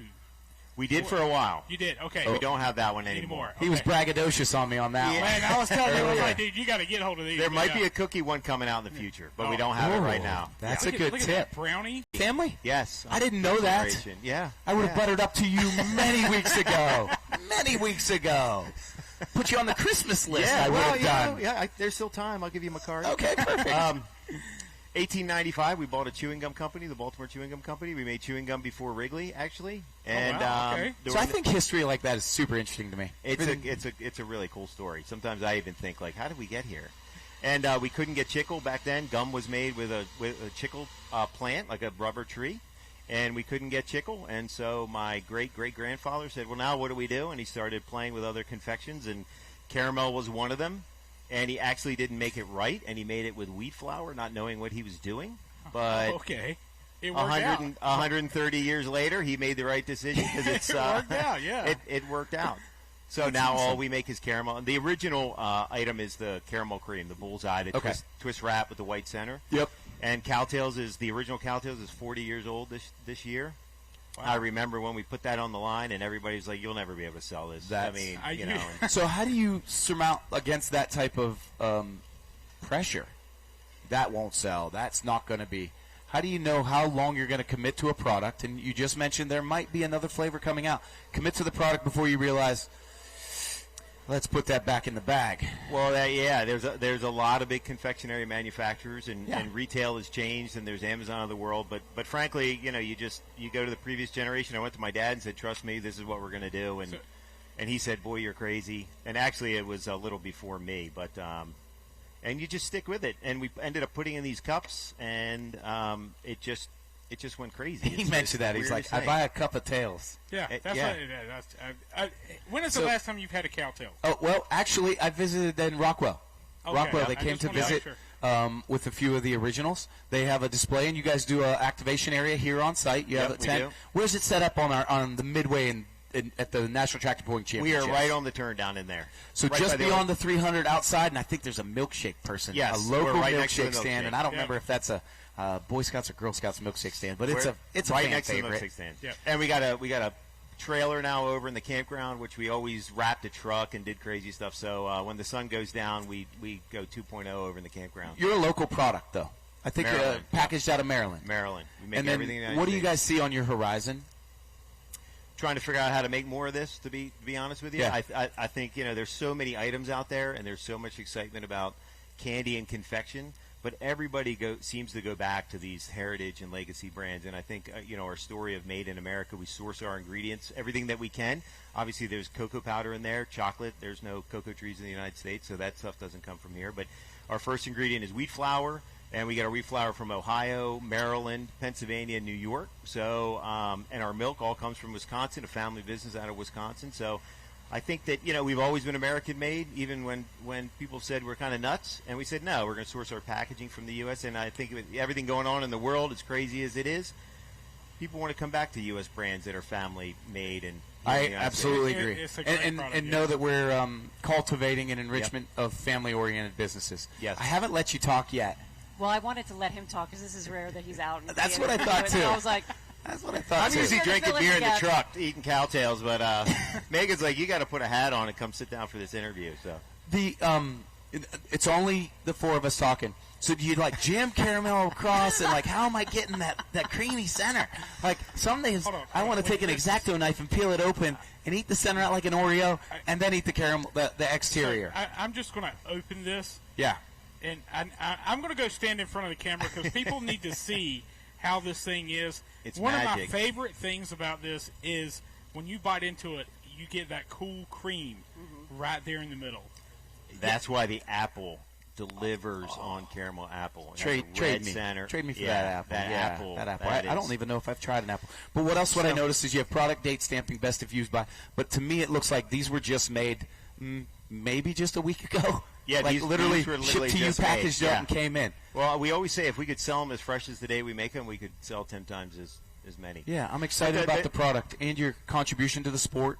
We would love What being drew you here. to the sport? Well, so years ago, my dad used to watch a lot of rodeo. Okay. And this was before Wrangler and all the big sponsors were involved, and it was just good old guys, riding bulls.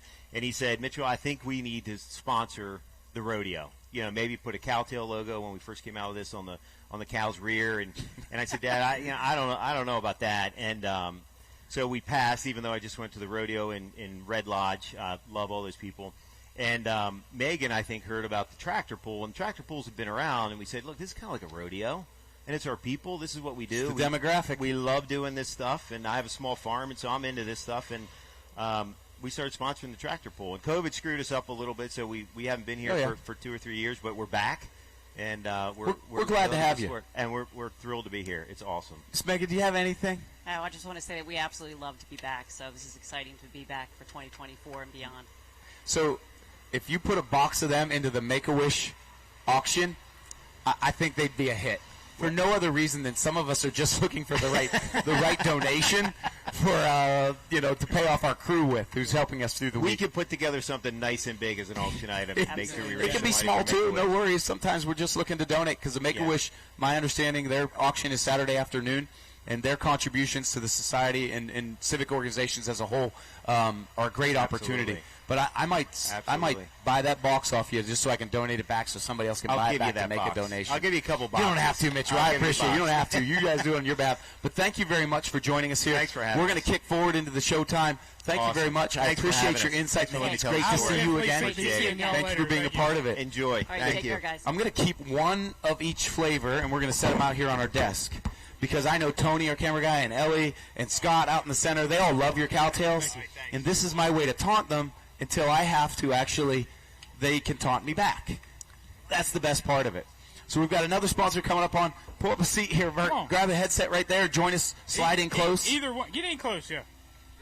I took a shower yesterday, so I'm good, yeah. So Yesterday is what he said. Yesterday. Introduce yourself. Yeah, hello everybody. Derek Bargy. I'm here on behalf of AP1 Insurance and Premier Crop Insurance.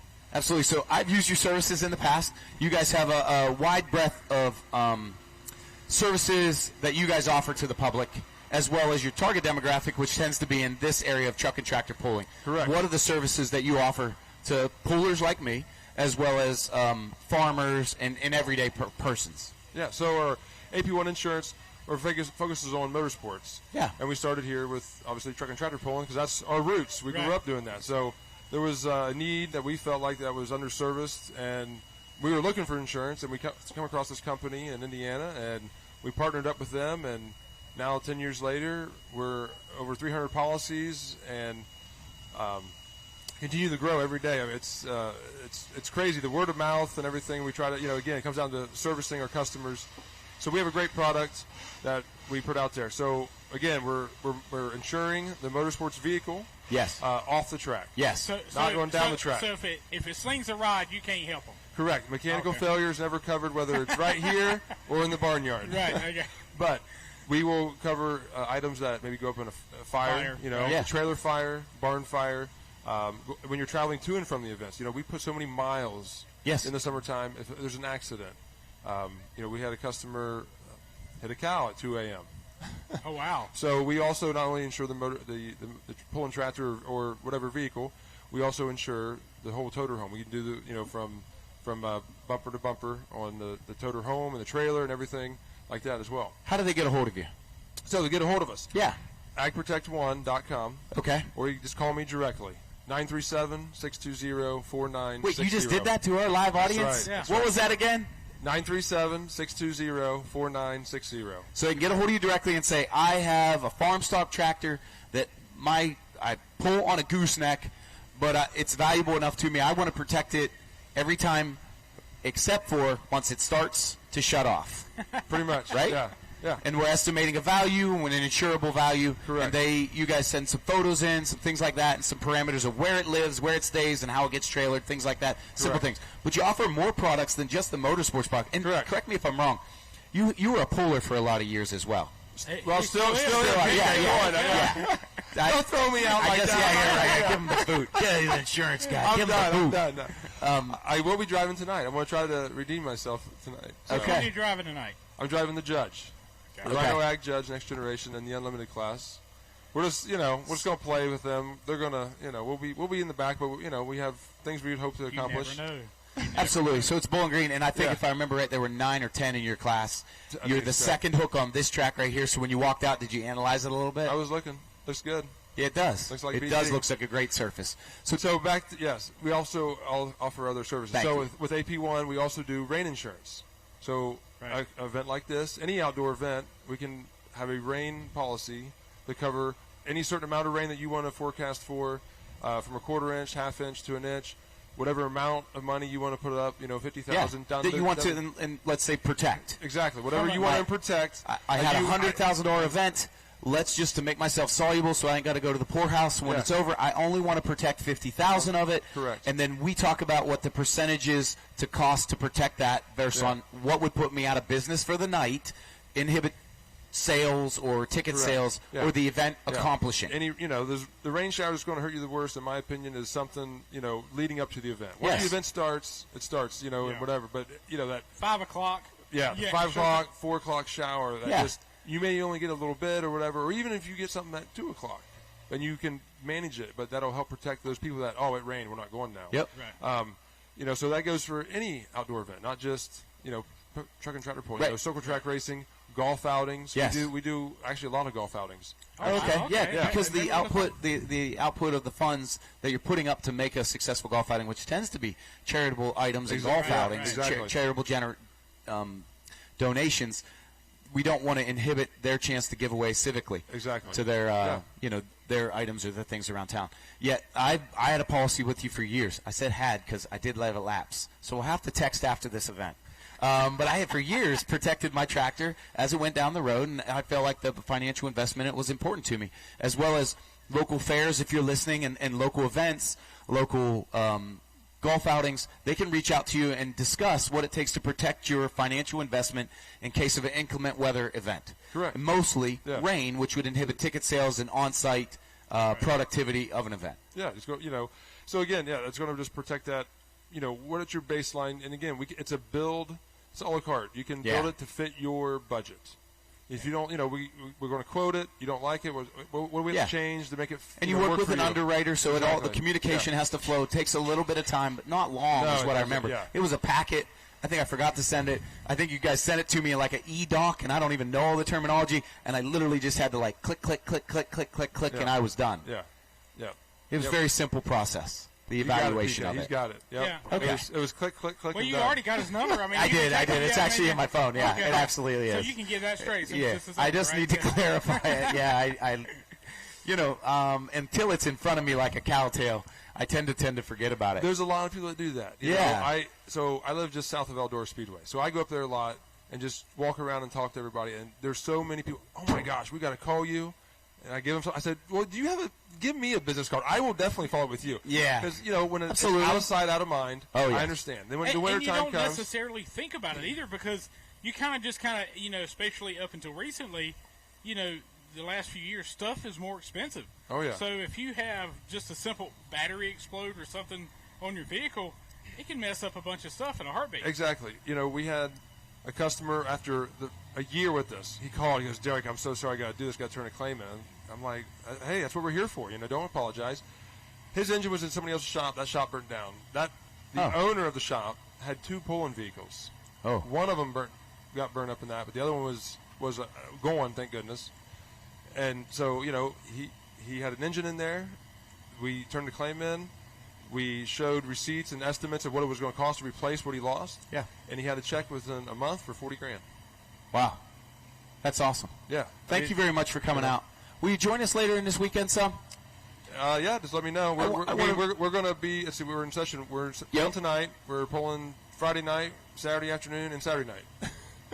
Oh, yeah, because you're going to lighten it up, add an engine, take an engine off, right? Well, we're not taking it off. Okay, no. you just don't run it. No. How does it work? So the judge... I just extended this conversation. Yeah, that's okay. Totally So, good. This is good knowledge, though. Yeah. So it's set up to run the mod class. Yes. So we're under horsepower tonight in the Yeah, Unlimited. yeah. We're just going to, we're here. You can throw Why it in not? the wind anyway. We're just gonna- Absolutely. exactly. Absolutely. It's Just fun. light it up and go. Yeah, Just light it up and Ricky go. Rosen to giddy up. Yeah. There you The go. same thing. Yeah, Yeah. like going to light it up and go. And he make competitive hooks at the same time. But I wanted to touch base with you, and I want to try to get 2 to 3% off my premiums. So I want to have you back on. Thank you very much. I appreciate AP1 Insurance. And it actually, as you rounded the corner, I thought, man, he looks familiar. And I saw the shirt and was like, oh, that's what I didn't do It's this funny because season. it was one of the first hooks this year. I think it was at Benson.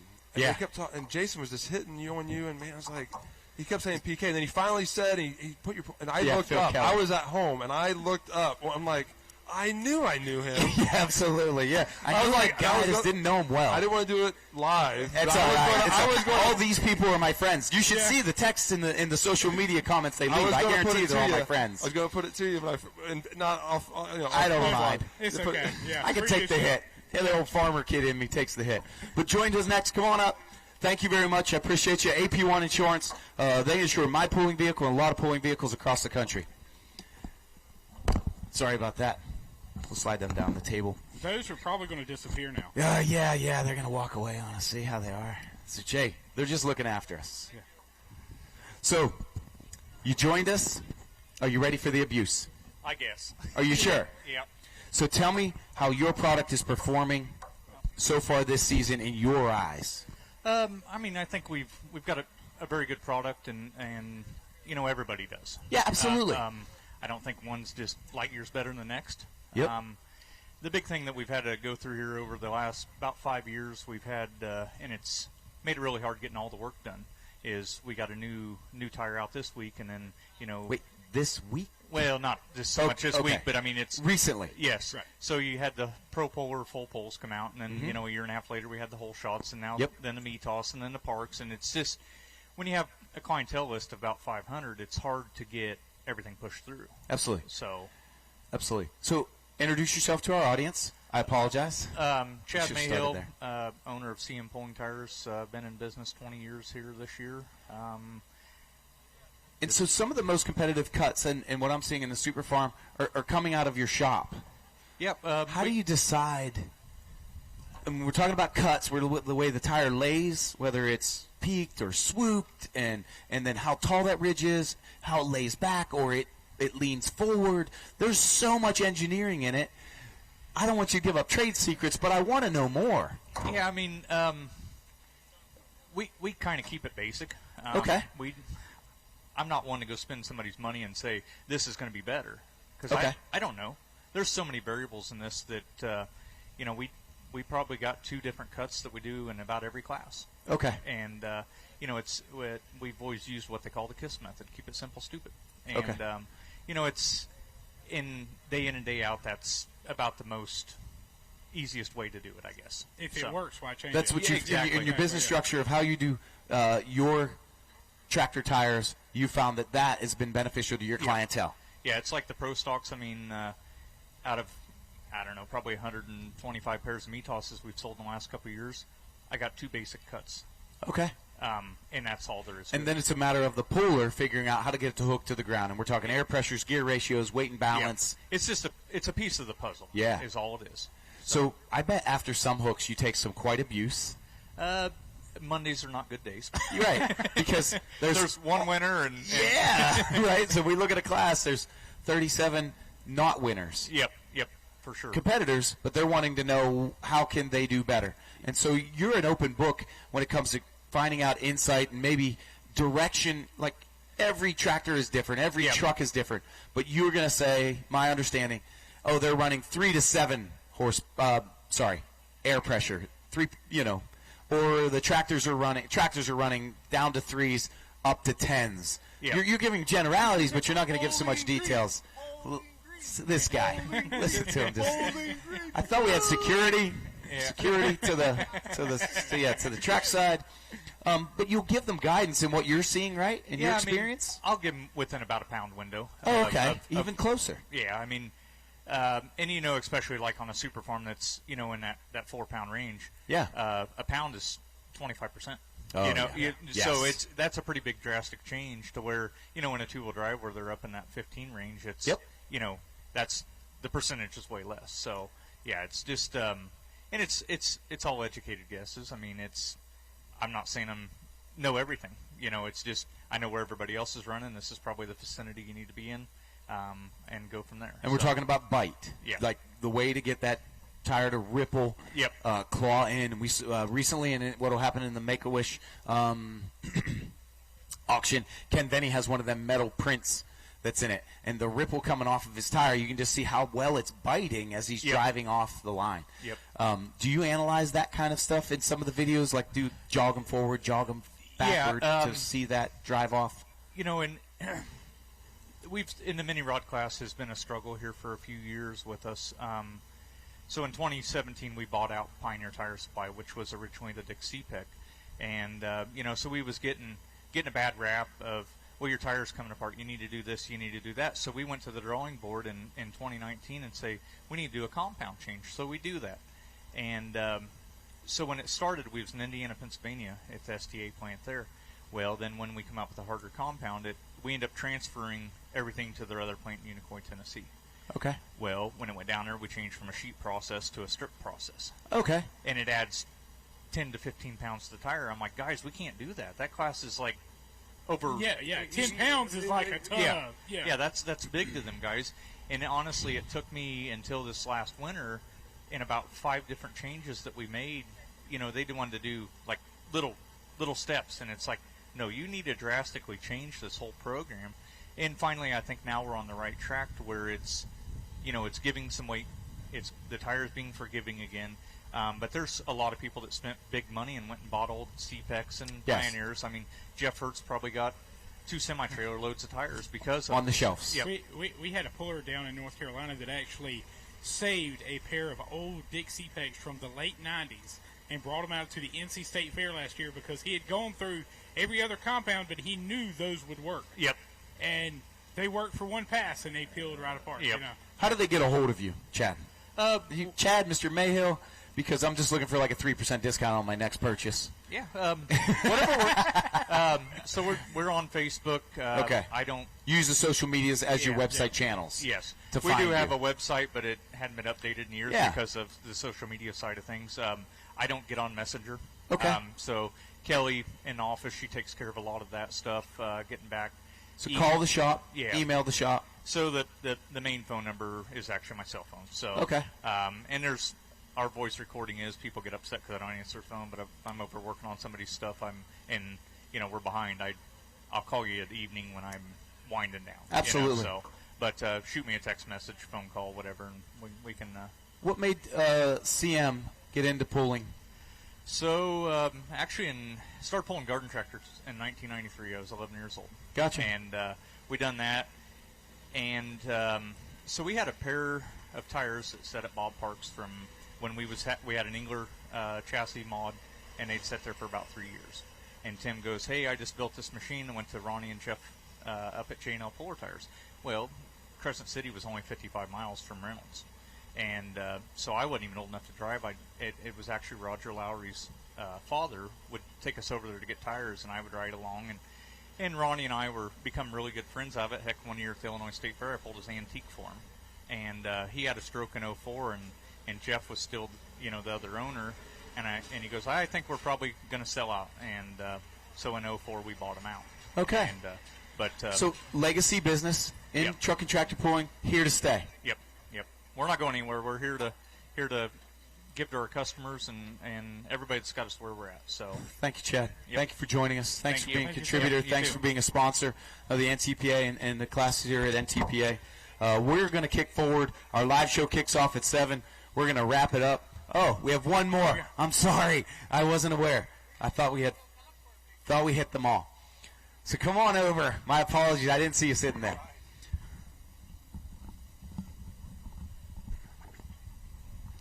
Go to introduce yourself. Tell the millions and millions of fans at home. Well, I'm Russ Yoder from Yoder Popcorn, Shipshewana, Indiana, and I drive the Extra Butter Pro Stock.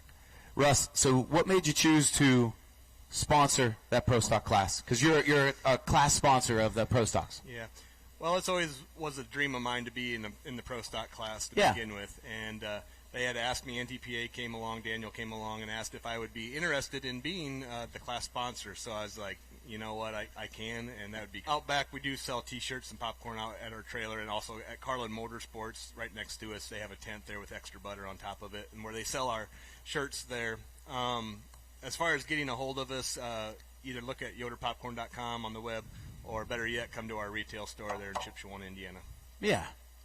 I always stop by whenever we do that indoor hook out there, that's off season, and stop in and I think we had spoke earlier this season about how you can watch on your security cam, which we want to actually get a copy of. As guys walk in the door, it's a veer left for the dudes, and it's a veer through the concessions and the products you have available in your storefront. Yeah, so during the off season, we have our tractor inside there, and they have the hood up. So most times, all the guys go take a look at that, and the ladies go on to shop. So, what made you decide to be in Pro Stock as a class? There's always tiers and things and goals for people. Yeah. What made you target that? I think just being a farm kid and a farm boy, like diesel's something I always wanted to be in.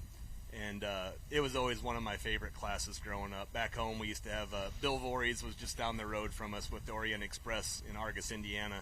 And that was my favorite tractor growing up. And we also had another local guy with a couple local guys with Pro Stocks. And this was back in the 90s when they were nothing like they are today. But and then an opportunity came up for us to get this chassis bought, and then it just kind of snowballed from there. We ended up with the Shipleys doing our power plant, and everything just kind of came together. Tim and Josh. Yeah. Shipley, So I only repeat it sometimes because we talk because we know the names, and I want those people at home to recognize who they are and what they're providing. So they're an engine service manufacturing, or what would you call them, an engine builder company? Well, they do a little bit of everything now. They used to just be more engines, but now they're making parts for rear ends, differentials. They're making their own connecting rods and pistons and everything like that. Oh, okay.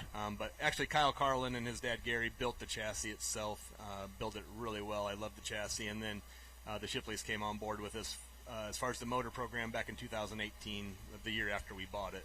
So, if you had to sell enough popcorn to buy the next part for your Pro Stock, how much popcorn would we need to sell? Oh, two tractor trailer loads or just one? It's just stupid how much stuff costs. I'm sorry. Yeah, it is. Yeah, it's a competitive and expensive sport. Yeah, it's unfortunate. Like, more people could get into it if it wasn't quite so expensive, but it just is what it is. There's other classes that are less expensive if you don't want to spend that kind of money. Yeah. But, it's just one of those things. I knew I would never probably be satisfied if I started at a lower class. Okay, yeah, just something with less horsepower. So I just thought, you know what, if I'm going to do this, I'm going to do it right. I'm going to jump into it, and we're going to go for it. So Well, Russ, thanks for joining us. Thanks for being a sponsor of that Pro Stock class. Sure. Thanks for I'm having going to me. go get some extra butter, Yeah. which is Thank Russ's you. personal favorite, my understanding. Microwave versions, pre-pop versions, plain and raw, and the kind you can put in oil, like the old school skillet style. But we're going to wrap up here. This is your countdown to pull time. You're watching on the social media channels of Full Pull Live. You'll be able to get a free teaser, if I can talk the technical crew into it, of a few hooks earlier tonight, starting on the far track. Oh, yeah. Starting on the far track? Yeah. What do we got starting on the far track? The far track is supposed to be, if I remember right, light mods. Light And on mods. this side will be two-wheel drives and a pile of two-wheel drives. 66 of them. We'll give you a teaser on that class, but you'll be able to subscribe $39.99 to your live streaming events. Don't forget to set your picks on Full Pull Picks, but you can tune in on Full Pull Live. Thank you guys for joining us from the National Tractor Pulling Championships. Here comes the live show coming at you. I think opening ceremony started at 6:30. We've got a great anthem from Miss Abby, and I think her last name was Miller. We hope to catch up with her later this evening. That was an awesome rendition. Catch you soon.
Attention all blue shirts. Attention all blue shirts. If you are available, please make your way to the starting line for opening ceremony. Attention all blue shirts, crew members, drivers, anybody that can help with the American flag is more than welcome down at the starting line.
Ladies and gentlemen, kids of all ages.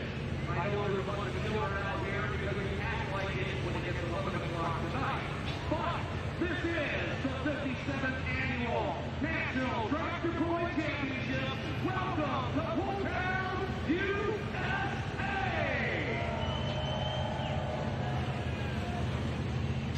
What a night that we have in store for you. Don't look at Mother Nature right now. She's not going to do anything. It's just cooling us off and keeping the dust down. But ladies and gentlemen, tonight is family night, so I'd like to welcome all the families that brought their kids out here to see the spectacle that will happen on the North track. It is also Military Appreciation Night. So thank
against all enemies, and the state of Ohio against all enemies, foreign and domestic, foreign and domestic, that I will bear true faith and allegiance that I will bear true faith and allegiance to the same, and that I will obey the orders of the President of the United States that I will obey the orders of the President of the United States and the Governor of Ohio and the Governor of Ohio and the orders of the officers appointed over me and the orders of the officers appointed over me to law and regulations. to law and regulations. So help me God. So help me God.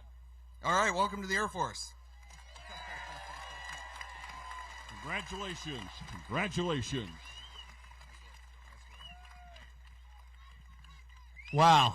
Gives me goosebumps every time. Another thing that gives me goosebumps, ladies and gentlemen, and something that I'd like to share with these young men if you've never been here to the National Tractor Pulling Championships, is a tradition that we carried on ever since 2011 when a fellow announcer called Mr. Pull himself, Keith Bradley, had passed away.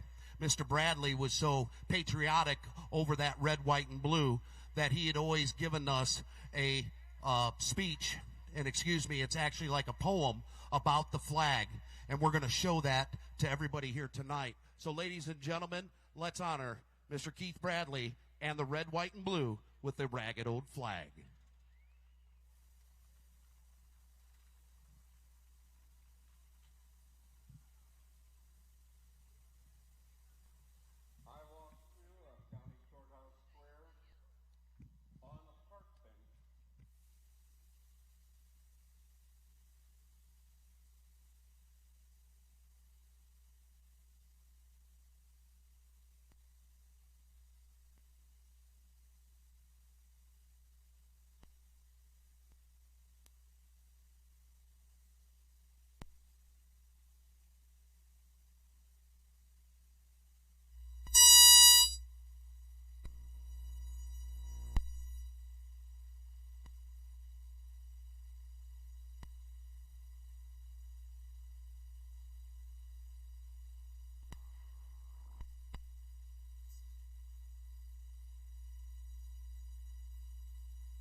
Delaware, and it got powder burns the night Francis Scott Key sat watching it, writing, "Oh, say, can you see?" But it waved on through, and it got a path written New Orleans when Packingham and Jackson took it on the scene, and it almost fell at the Alamo beside the Texas flag, but she waved on through. She got cut with a sword at Chancellorsville, and she got cut again at Shiloh Hill. There was Robert E. Lee, Beauregard, and Bragg. The south wind blew hard on that ragged old flag. On Flanders Field in World War I, she got a big hole from a Bertha gun. She turned blood red in World War II, and she hung limp and low a time or two. She was in Korea and Vietnam. She waved from our ships upon the briny foam. Now they will not quit waving her here back home. In our land here, she's been abused, she's been burned or denied, refused, and the government for which it stands is scandalized throughout the land. She's getting threadbare and she's wearing thin, but she's in good shape for the shape she's in. Because she's been through the fire before, I believe we can take a whole lot more. So we raise her up every morning and we take her down every night. We don't let her touch the ground and we pull her up right. On second thought, I do like to brag because I'm mighty proud of that ragged old flag.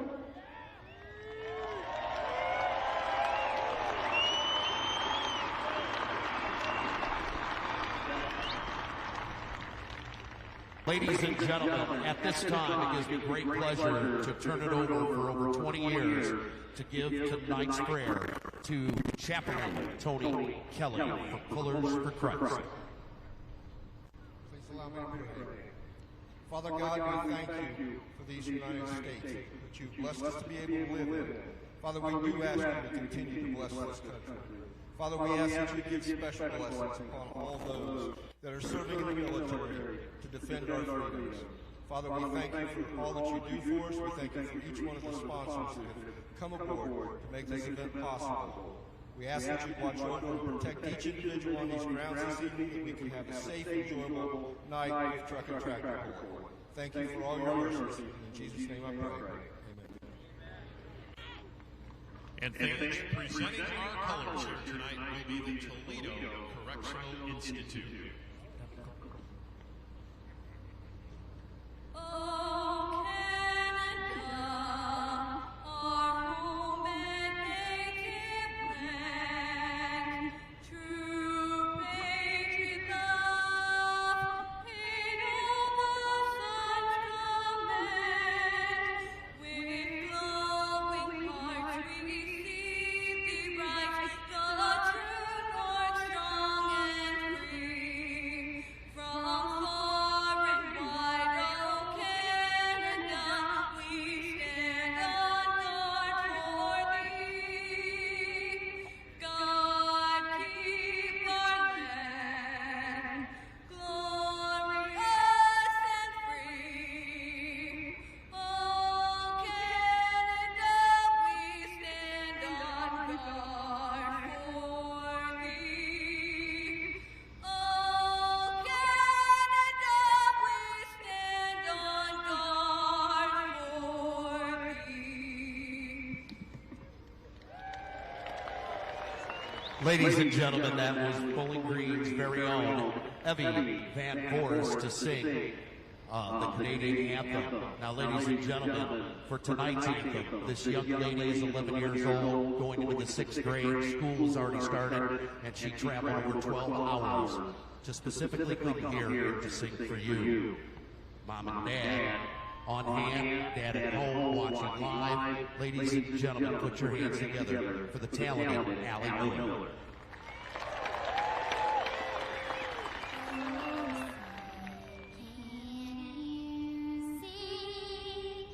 By the dawn's early light, what so proudly we hailed at the twilight's last gleaming, whose broad stripes and bright stars through the bare blue they spy.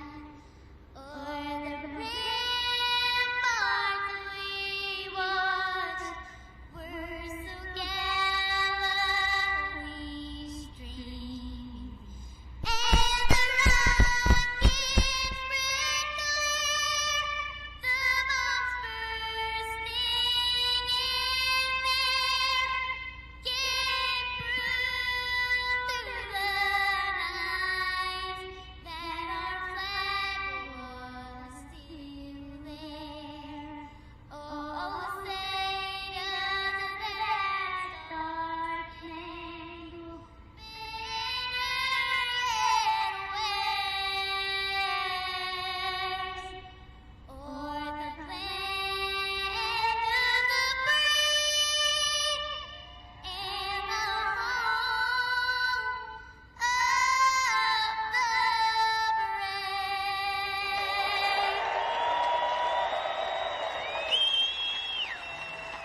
So, ladies and gentlemen, if you can guess by the accent, she is not from Bangor, Maine. Ladies and gentlemen, she traveled from Oklahoma just to do that. How about it? Allie, thank you so much for being a part of our opening ceremonies. Thank you to our military friends and also to our families that are here tonight. What do you think about that? That is great. Ladies and gentlemen, are you guys ready for Bowling Green Pulltown? So as we get things situated, we are about 6 minutes away from getting the tractors across onto the track. All right, here we are at the 57th annual Pulltown first session with my beloved host, Mr. Adam Castriere. Adam, how are you doing tonight? Good. How are you doing, Tyler? Doing good, doing good. We're excited to be here at easily the largest pulling event in the entire world. We've got action-packed classes coming to you. We've got 60 in our two-wheel drive class on the south side, followed by 10 unlimited. Adam, what do you got for us on the north track? On the north side, we have the light mods, and we'll have 14 of those. In the four-wheel drives, we'll have 41 of those. In the light super stock, we'll have 19. Should be an action-packed night, I do believe. For sure. We've got 70 south side, 74 on the north side. It's going to be a race to see who finishes first. And we've got some pretty tight points races going on tonight. Absolutely. That's we were kind of looking at some stuff here at the beginning of the show, and a lot of these points races are really, really tight. And with the amount of vehicles that they have at Bowling Green, it's easily can mix the points up in one hook. So. Oh, yeah. With so many competitors in each class. I mean, the two-wheel drives, for example, we've got Taz in first. Just 3 points behind him is second place with the barbed wire. And third, 6 points behind the leader. Tight points races all over the place, for sure. Yeah, I mean, even in a light super stock here, we're, 3 behind in second place is Colton Whitworth at Yield Express, and then Brandon Phillips is 12 back. So, I mean, in one hook, man, if things go wrong, these guys are going to be right up there at the top. So, absolutely. Beautiful opening ceremony, as always, here in Bowling Green. Second to none when it comes to that. It's quite special. If you haven't been here to this event, to be here, the sheer size of it, the amount of hooks and people signed up for the class. If you're going to go to a pull all year long as a competitor and you want to win one of them, this is it right here. Absolutely. I think we all we do whatever we can to win this pull. You, myself, this is an extra special place, and it really means something to win in such a huge crowd like this. And, this track, folks, for anybody that doesn't know, for the amount of vehicles that go up and down it, it takes some abuse. And I will believe we'll see some changes in the track as the night goes tonight, but it does usually stay pretty consistent all the way through. So incredibly consistent for the amount of numbers and hooks that they put through this dirt. It's some special dirt, to say the least. Yeah, we've had a little bit of sprinkling here going on at the beginning of the show. I don't think it's going to affect anything much at all. We just got a light sprinkle. It looks like they have good moisture in the track as we sit here and look at our first two-wheel drive is going to be rolling up to the starting line here very shortly. Speaking of rolling up, we see the blue shirts out there rolling up that beloved American flag, huge flag on display here on the track, part of that beautiful opening ceremony. And it's quite special. If you haven't made it here, you got to make it here and take it all in. Absolutely. I mean, the rendition of the Ragged Old Flag done by Mr. Keith Bradley, rest in peace, is very special. It sends chills through your body just to hear that man's voice and his emotion reading that. And, it really sets the bar high. It's usually a great... I'm sorry, excuse me. The national anthem is always sung very well here. And I think at some point in time we might be getting to talk to that young lady that just sang it. So we'll see what happens here tonight. Absolutely. Backing up to the sled up there. First on the north side, we have Todd Weiss, the Snow Farmer. Todd and his wife Tari both have vehicles in this class, very good running vehicles. Be the first guy to go down the track here at Bowling Green. It's Todd with a special. Yeah, absolutely, the first ticket after starting the whole weekend. But he's going to have that choice. He's going to make a run here, and we'll see. He has the option of dropping it, coming right back at the beginning of the class. He can drop 6 or drop to the end. You can see him looking for the go-ahead from those track officials as he points. And as always, safety first. You see him put on that nut collar right before he starts bending the throttle on this. And Mr. Vaughn Bauer walking out there to make sure everything's good as we see the chain tight on the sled. And we're giving him the send-off. Let's kick off Bowling Green.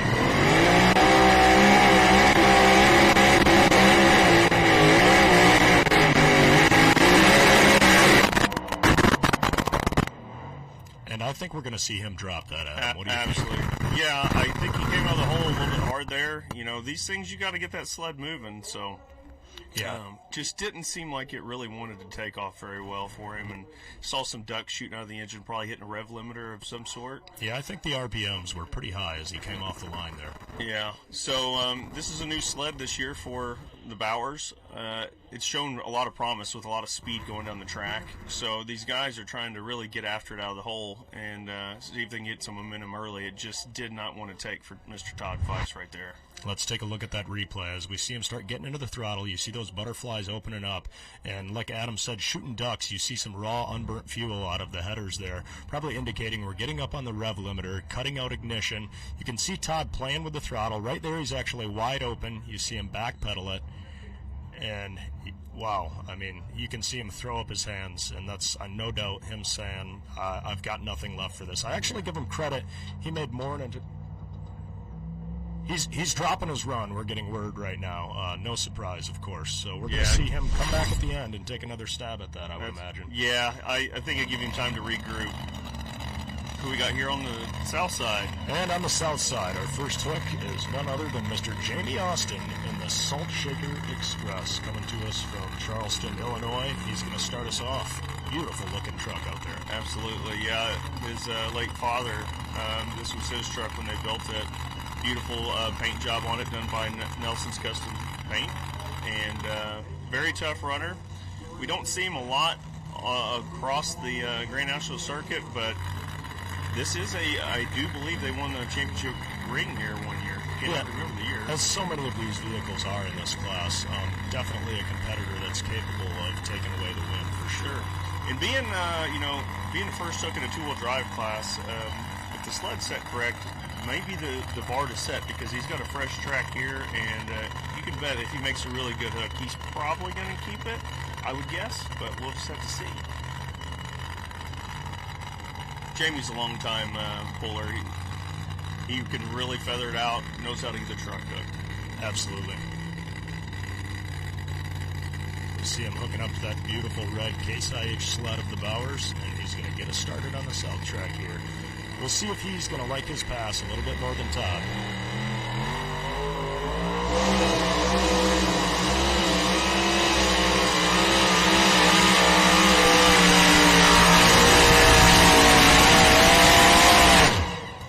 Boy, I think that looked quite nice. I think I'd take that. What do you think? I do believe so. I mean, fresh track.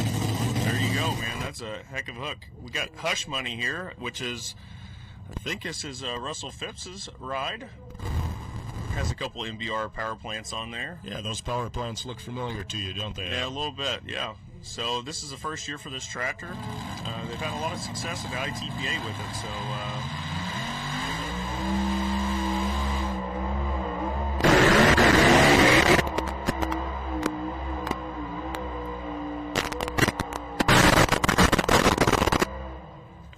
And we're going to be, after that tractor, we're ending our free live stream on several different platforms. And so if you're watching, feel free to sign up and subscribe for Full Pull Live and catch the rest of this action. As we see a replay of Mr. Jamie Austin coming down the track here, I got to think he's going to keep that run. We see him carry the front end, even with the box topped, kind of indicating he's probably got that thing weighted just about right. We see him go 333.21. I would hope he kept that. I would think so. And Mitchell Phipps here on the north side, kind of bouncy off the line there to start out with, stayed in it. So I'm sure they're going to look at that track to see if it's going to be official or not. Let's take a look at this replay. As he comes off the line, you can see that chassis twisting. Look at the tires almost coming off the ground as the thing's just getting up out of shape. And, I mean, that had to be a rough one from the seat. He's not happy with that, but he doesn't have that option like our test puller. So, unfortunately, even if it's not going well, he's going to just stick it out, make the best of it. And it did settle in towards the tail end of the pass there, and wasn't horrible. Yeah, you got to think at 282, he just didn't get the momentum off the line like he wanted to. Is the sled set correct? It might be, but until somebody puts that perfect run together, you won't be able to tell till then. Yeah, the second truck up in our two-wheel drive class is Mark Fryman in the alley cat here. Another sharp-looking truck. Absolutely. That's one thing that's awesome about pulling. If you get out to one of these events, walk through the pits, and you get to get up close to these vehicles, check them out in person. As awesome as they are to see on the screen, to see them in person is even cooler. Absolutely, yeah. I mean, all the different body styles. It really has that character to the class. As we see a little bit of sprinkles there on the windshield. Yeah, perhaps indicating there's a bit of rain out there. I think it's supposed to fade away here in the next hour, I would say. Obviously, if it gets raining pretty hard, they're going to stop.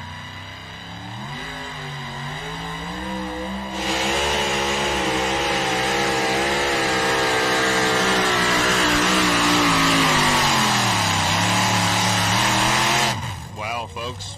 Yeah, we hear the motor tugging down on that truck pretty good at the end. Maybe chose the wrong gear, maybe a little bit of an issue in the power plant perhaps, but I got to imagine Jamie Austin's going to be feeling pretty good about his 333.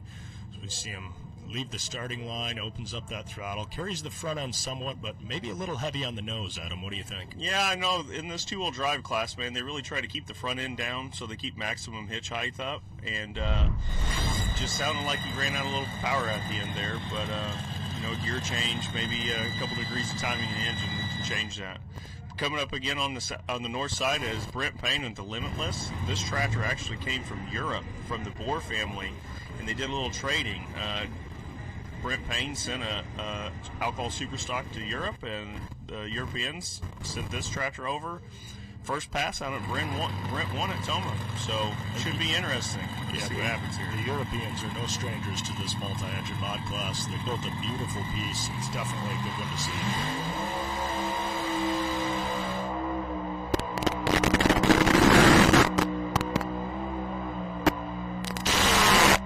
Wow, folks, he smoked her out. Are you kidding me? Was there a sled change or not? If there wasn't a sled change, to see Brent go out there and say, I don't know what you guys are struggling with so bad, I'm going to make this look awfully easy. Right, he wasted no time on the throttle, folks. That thing was wide open from the get-go. It was a heck of a run. And a run that had more in it. No doubt he just pulled back on the throttle and just could have kept going. Absolutely. Man, look at the sight. For people who can't see very well, there's holes drilled in the side of those frame rails for the extra lightweight. Look at him just snap the throttle blades wide open at the starting line and goes an impressive distance of 374.7 feet. Carries the front end beautifully. We see the box top, and the front end just stays up on that tractor. Soars clear past the end of our track at 350 feet. As we see him get the red flag, he pulls back on the throttle, and he's thinking, I am quite pleased with that. Yes, sir. That was a heck of a pass. You could see that thing was really locked in 1-1. And coming up next on our south track, we've got Michael Martell in the hay shaker. Another unique-looking truck here, as we've got kind of a T-bucket body with a bit of a roof on it. Yeah, it looks like he's got a sassy power plant there. The two-wheel drive class, big cubic inch engines, a lot of torque. You're pulling a sled. The wheel speed is critical, nailing the wheel speed and getting that sled moving off the line.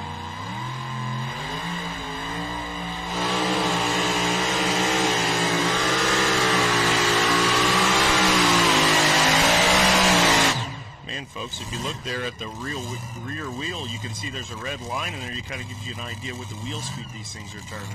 Absolutely, and perhaps, as we were talking about the weight of the truck, maybe a little bit light on the nose.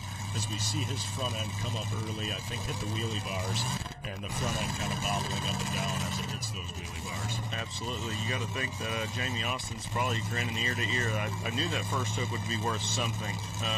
Fresh track.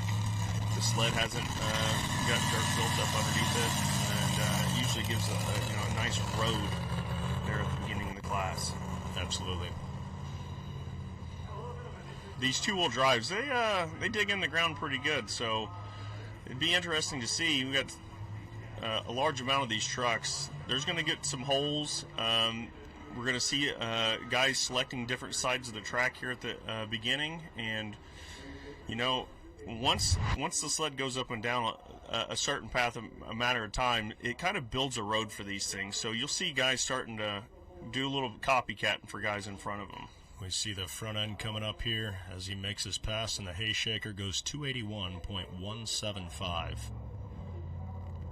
And I think I saw them making a bit of a weight adjustment over in our light mod class. I don't know that for sure, but it looked Indeed, I just got confirmation we are resetting the sled in our light modified class. So they hate to take that away from Brent, I'm sure, but when you're the third tractor in and you lay down a pass like that, you know you're going to have a couple of them way too far out there. As much as it sucks to make some of these guys run twice, I don't think our first two competitors are going to be horribly sad that they get another shot at this. Yeah, I mean, obviously you're going to get that second chance at it. You're going to make some changes. We see our fourth two-wheel drive here out on the track. Kind of a similar body as it's a T-bucket, sort of, with a roof on it, called Somebody's Problem. Yeah, this is Dwayne Bowes, or Dwayne Bound, sorry. He is a customer of mine also. SSI Supercharger at NBR Power Plant.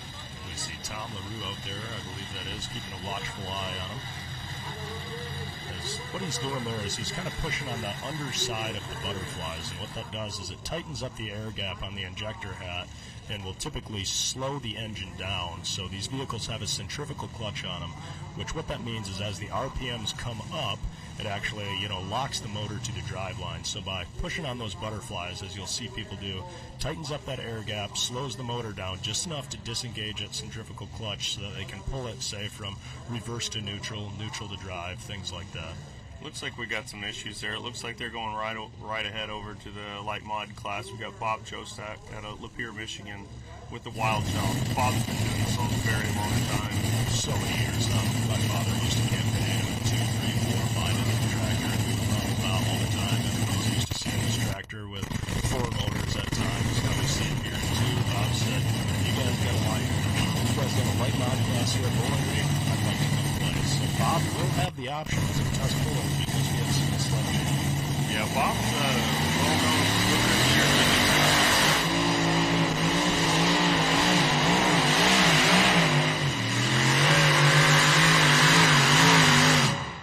Well, you could see him in and out of the throttle there. I don't think he'll take that. I don't believe so. Unless he's got some sort of damage that we don't know about, I would say he's probably going to drop that.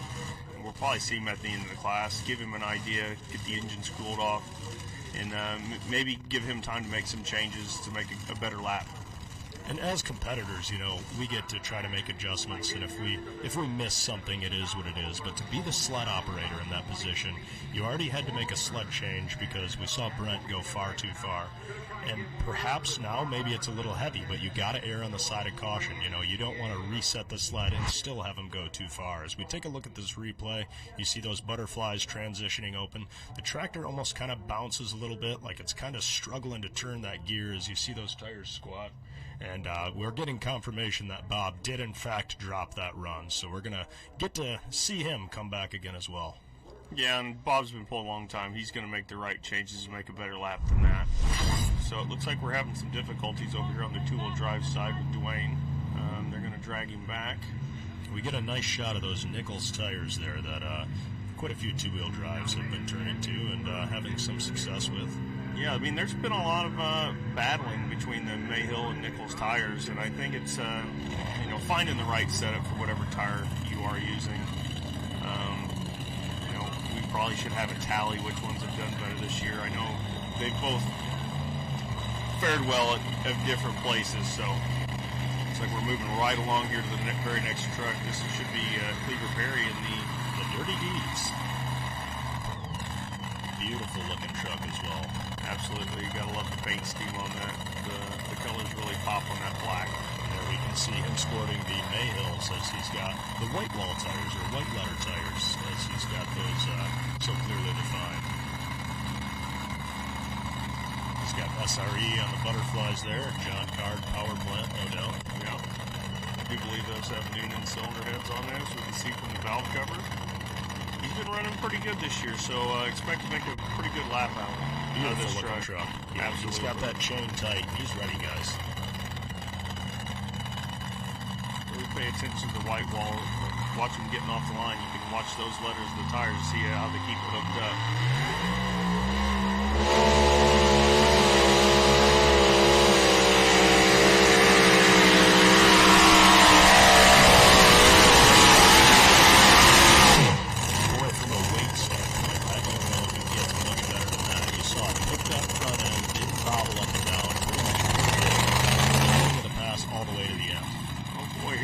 light mod class, we have Bill Voorhees from Argos, Indiana. This is the number 2 guy in points. And Bill's really been making progress with his tractor this year. Put together some really good runs lately.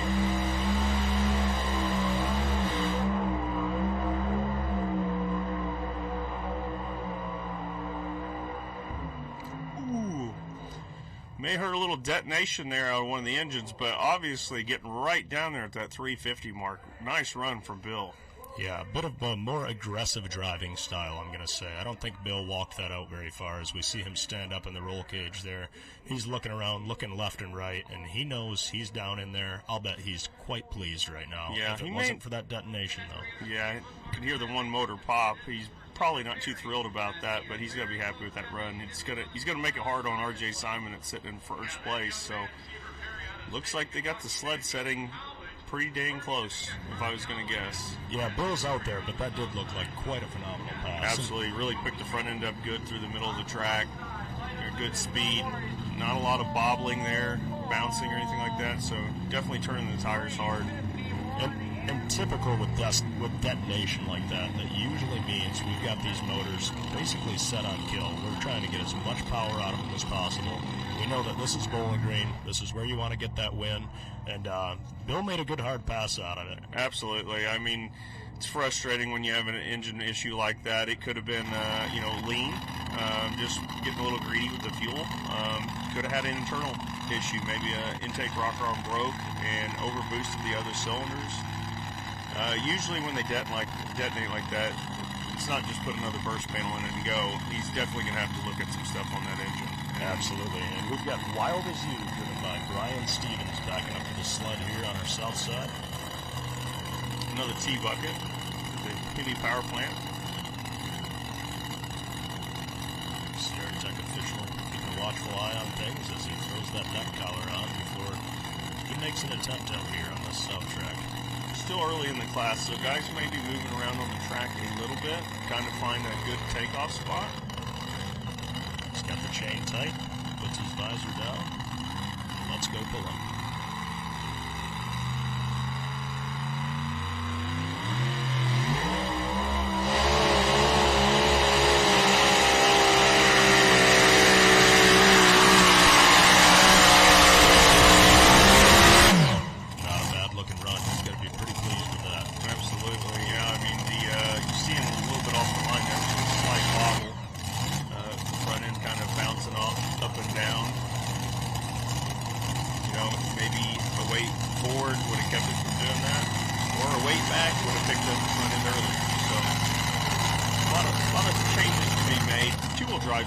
Difficult vehicles to drive. As we come up to the north side with the Money Pit and Steve Bollinger. We haven't seen Steve very much with the 2-engine setup on this tractor. Familiar engines as well to you, U.S.A? Yep, sure are. Steve's a great customer of mine, and he's been pulling in the modified class for a long time. He knows how to get her down the track. So yes, for many years we saw him campaigning those Allison engines. They still have the supercharged one. But in his light mod, that's who we are.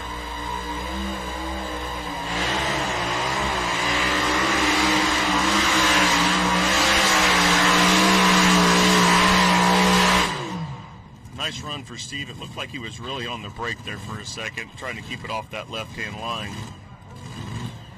Looks like he's a little bit behind our leader, Bill Voorhees, right now, but Steve, not getting to run this in the 2-engine class much, has to be thrilled with that run.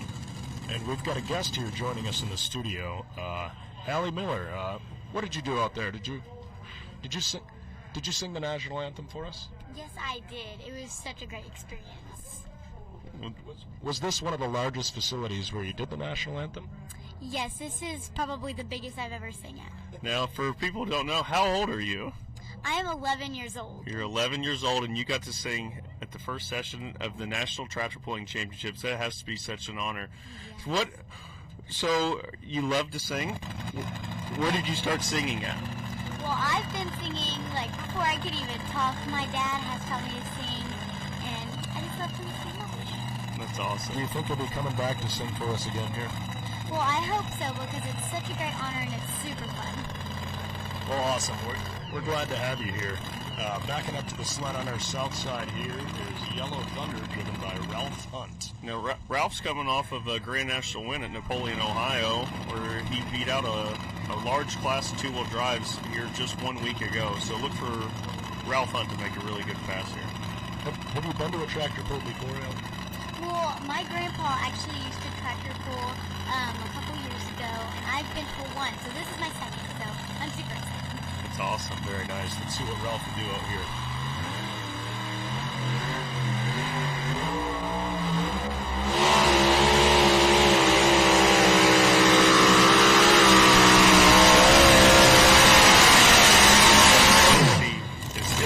White line.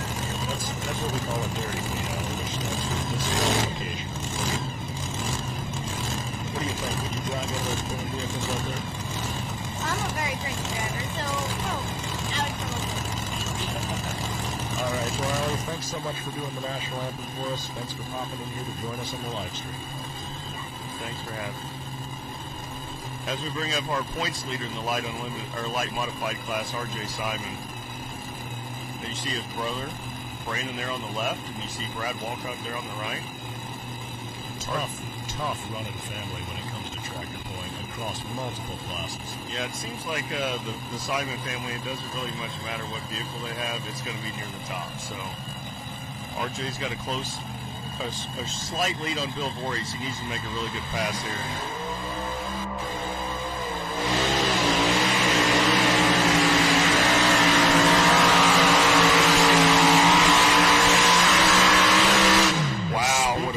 Making a good pass. RJ said, Adam, no problem. I've got that.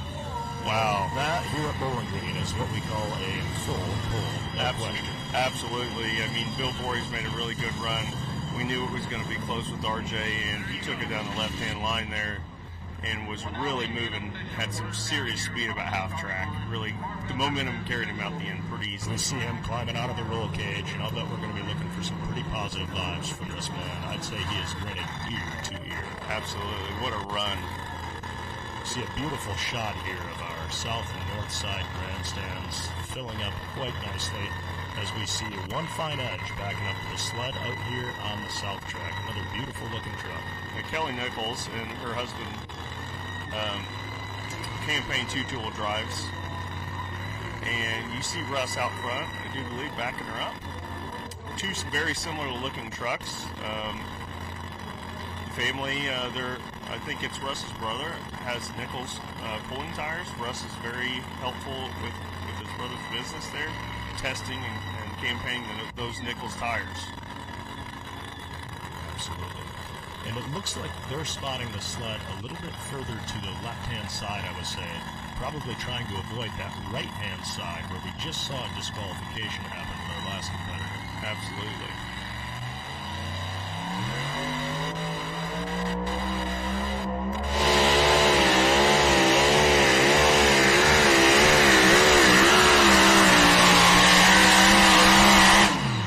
We saw Kelly get just a little bit out of shape there at the beginning. Probably not quite the run she was looking for. Yeah, it's such a momentum game with that sled. You have to get it moving. If you break the tires loose too early, you can lose momentum that way, or you could be too slow on the throttle and lose momentum that way. It's really that one fine edge that you have to be on the throttle. Perfect setup. If the class is big, it's going to be very, very difficult.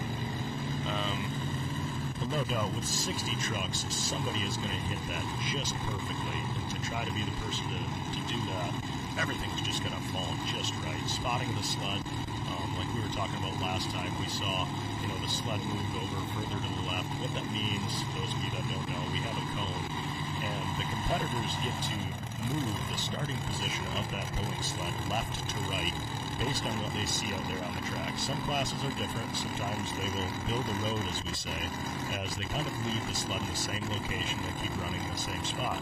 In your two-wheel drive class, maybe somebody moves it all the way to the right, and somebody says, I don't care for that. I'm going to move it back over to the left side, center. We'll see people do all sorts of different things. Right. I would guess here coming up next is Jason McKenzie on the Never Satisfied. I would bet he's going to be similar to where R.J. Simon was on the track just after watching that run. Yeah, absolutely. If you see somebody take a commanding lead, you're probably going to leave that sled pretty close and try to replicate that. Absolutely. See what he's got.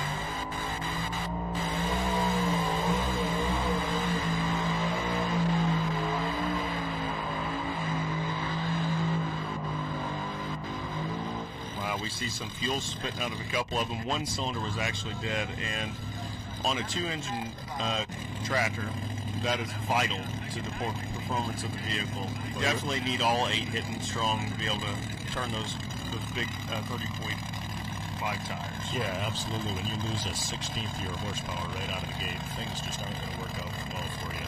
We see Hannah Shepard here backing up, and pretty in the pink. Beautiful looking truck as well. Yeah, another T-bucket. Know her father a little bit. We've maybe had a few beverages here at Bowling Green. It's a great family. You can see her holding her hands up, looking for those track officials, making sure she's good to go to put that thing into gear, making sure that they've got that chain hooked up. She can get the tension in the chain there. She knows that that's tight. We see her get the go-ahead here. It's her turn to make a pass.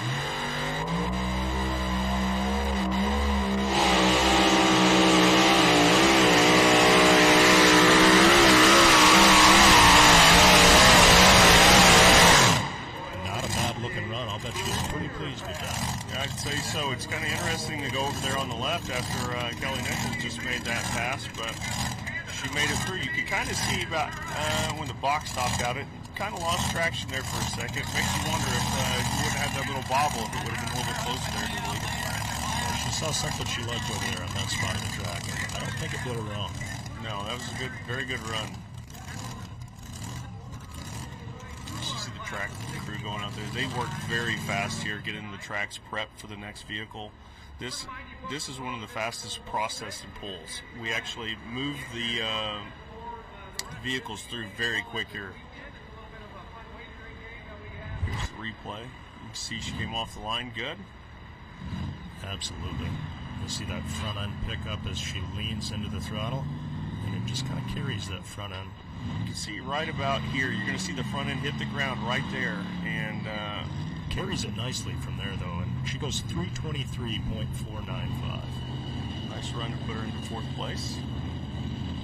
Be happy with that. In the 2-wheel drive class, they always say, with a class this big, if you can get to the lead or be close to when you run, you've done something, because the track's going to change. Yeah, that was our 9th competitor out of 60. So here we take a look at our leaderboard. Dirty Deeds at 340. Salt Shaker Express, our first hook, still hanging on to second at 333.2.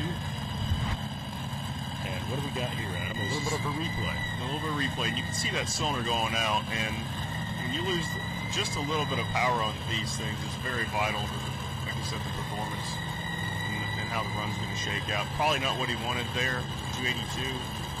Take a look at the leaderboard. Simon Says on top at 365. American Thunder 351.1. Money Pit at 307. And we are back with Brent Payne in the Limitless. Now, I haven't had a lot of time to cool this thing off. And not only that, but we've also got not Chaz Fleming and In Too Deep. This is Dwayne Bounds and Somebody's Problem. Let's see what kind of run he can make here.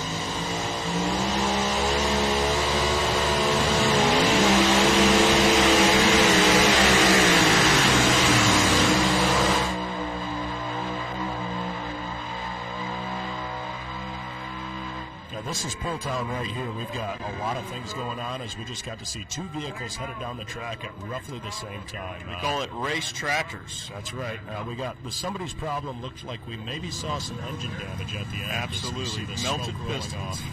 And over on the other side, it looked like a pretty nice pass on that second attempt by Brent Payne there.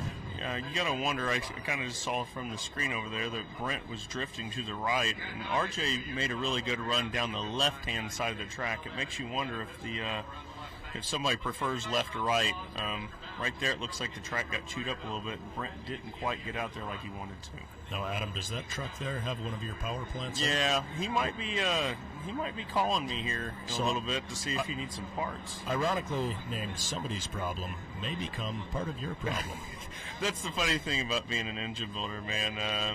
Just when you have a good night and you don't tear anything up doesn't mean that somebody else isn't going to tear something up, and it's still your problem.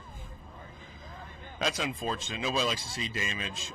You could tell off the line it was definitely turning a lot of RPMs for the input of throttle he had into it. So definitely getting to the detonation zone there with being lean part throttle.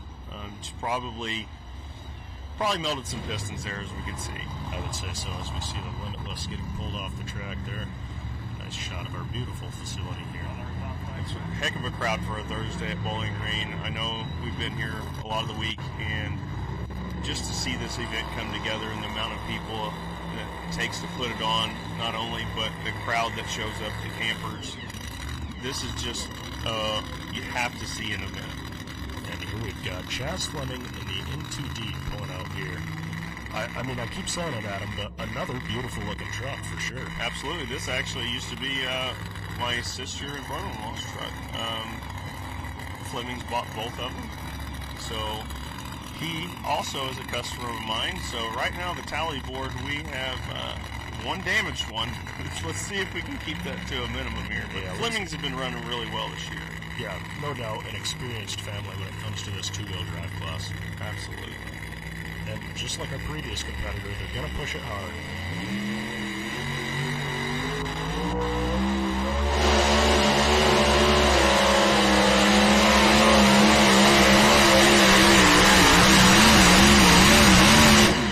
That was a nice looking pass. What do you think, Al? And I think it was looking pretty good there. It was drifting to the left. You see the wheels cut to the right a little bit. It makes you wonder if he had to hit a brake. But the bouncing at the end, I think, probably hurt him a little bit. As we see back on the north side, Terry Feist and the Feisty Farmer. Wife of Todd Feist. Wife of Todd Feist. They campaigned both of these tractors. They run very well with them. I'm sure they've learned a little bit from the first pass that Todd had, and see what you can kind of do here with it. You see the Feist family always using those Hans devices as well, just making sure that we're staying safe when they make these passes down the track. As she gets the chain tight, and it's now her shot here at Bowling Green, session 1.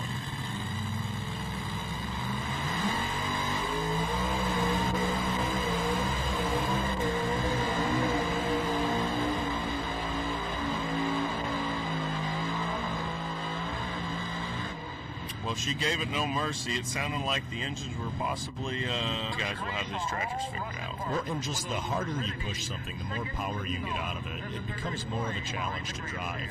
If you have these things set up tame or fat, as we call them, when it comes to the fuel setting, you know, they're pretty easy to drive. You can get that power to the ground. But when you've got things hopped up, set on kill, as we like to say, it's just a small movement of that throttle, and you can just blow the tires loose, overrev the engines, but that's what makes it fun. That's what makes it a challenge.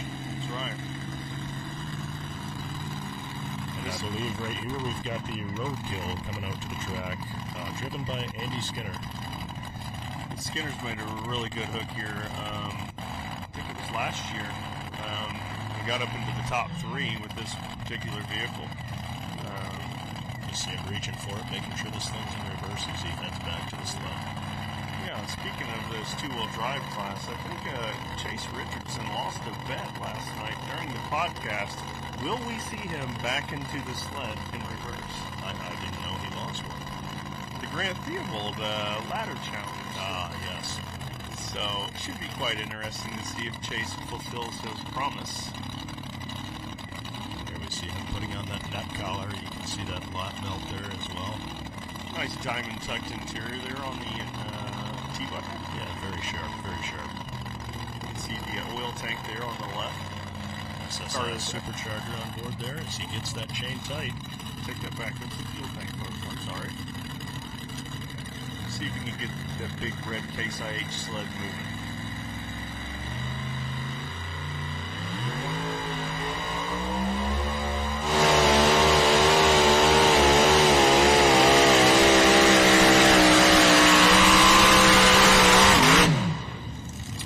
Interesting sound there at the end when he pulled back on that throttle, Adam. What do you think that was there? Yeah, I don't know. That's pretty interesting. He came off the line very hard, and it just seemed like it never tried to hook up. You can see him kind of throw his hands in the air. I don't think he's too pleased with that. It kind of seemed to me like when he pulled back on the throttle, the engine shut off, which usually isn't a great it's done. Right, coming up on the North Track here, we have Wayne Sullivan with the Kentuckian. One of the most historic mods, maybe of all time, and absolutely in all of pulling is Sullivan's with that nice Massey Harris nose clip on there. Beautiful, clean, black vehicle. Yeah, kind of known for wrapping the roll cage as well. Kind of gives it that top wheel look, if you want to say that. Right. These guys spare no expense when it comes to polishing. Everything is as clean as it can be. Beautiful looking equipment, no question. Sullivan's always. Absolutely. We'll see his son Donnie later in the two-wheel drive class campaigning that big stick truck. Third place in points.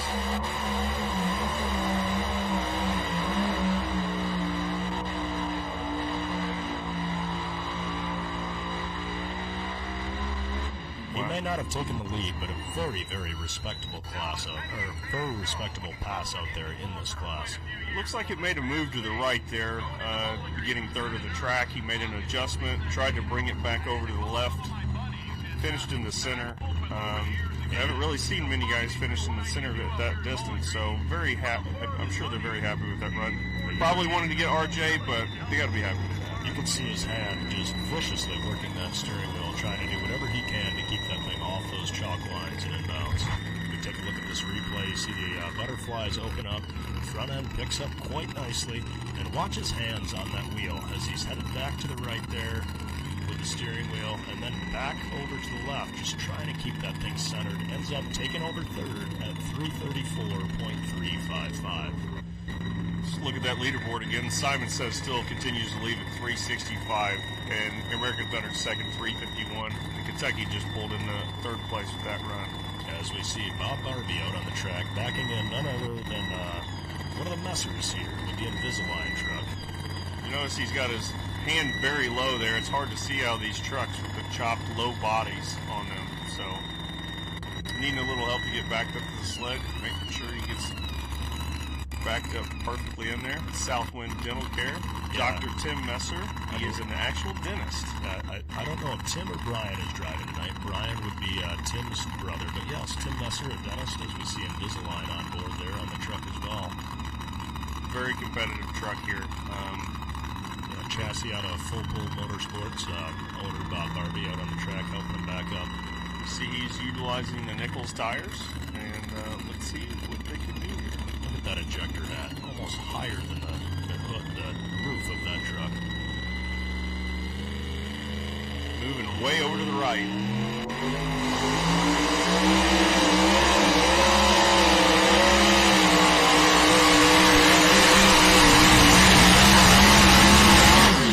Man, you could watch him walk those butterflies open, and as soon as he got that thing to full throttle, hiked the front end up and really took off. I would say the increase really happened. Yeah, maybe a little bit too high through the center of the run there. No doubt he's going to mix it up there at the top. Very good run. Another stop on that.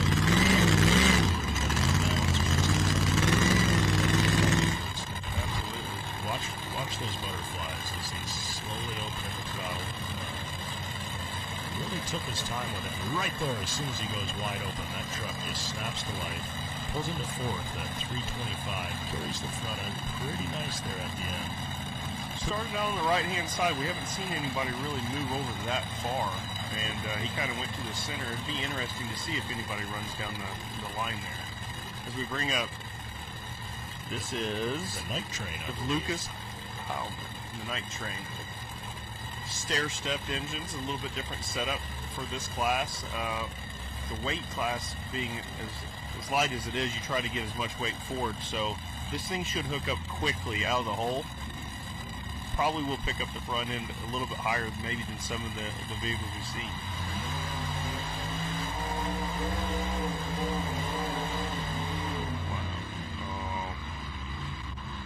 I think he perhaps lost a power plant there as we hear the RPMs come down and he backs out of the throttle. Yeah. Not quite the pass he was looking for there. Right. Very unfortunate for them. Obviously, you take away one power plant, it's really going to take away. As we come up to the south side in the Untouchable. Absolutely. This is Caitlin Gooch, the Untouchable, another customer of mine. A beautiful looking Packard. Yeah, a little bit different vehicle body choice on this truck, but as always, gorgeous. Look at that hood ornament. Awesome. Go back to the replay here with the night train. It just started to pick the front up and move, and I think somewhere in there that one of the 2 engines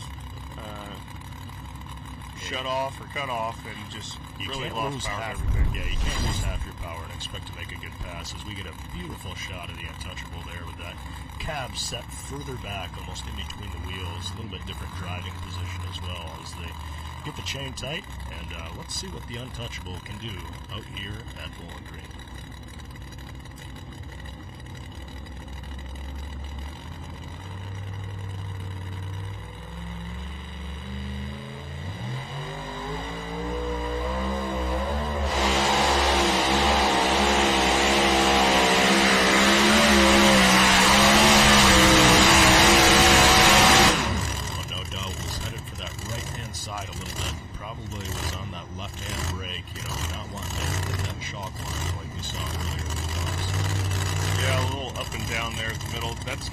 Disadvantage of having the seat that far back in between the wheels on a two-wheel drive.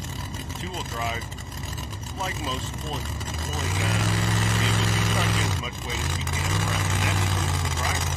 But I will say that does look cool, Adam. Absolutely, this is a great-looking truck. Take a look at this replay here. Came off the line pretty good. Did a good job driving it. Look at those tires squat down as that front end picks up in the air. You see it make a move there to the right-hand side, presumably probably getting on that left-hand brake a little bit there, making sure she stays, centered up, headed out for the end.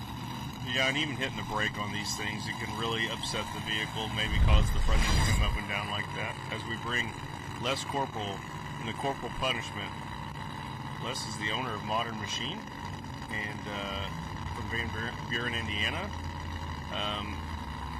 I've actually been to their shop, seen a lot of the machines and stuff that they have.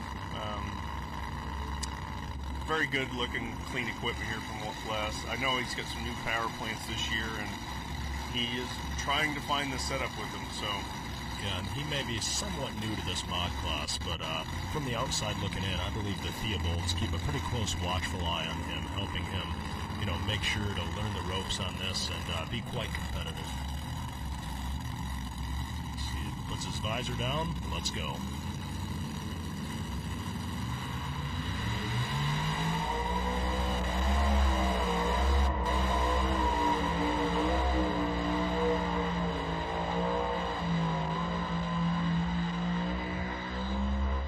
Nice looking run. Yeah, I think Les has got to be happy with that. He's kind of had some struggles this year getting things on top, and it looks like he's picking away at it and made a really nice run there. It's probably going to land him in the top 5, I'd like to believe.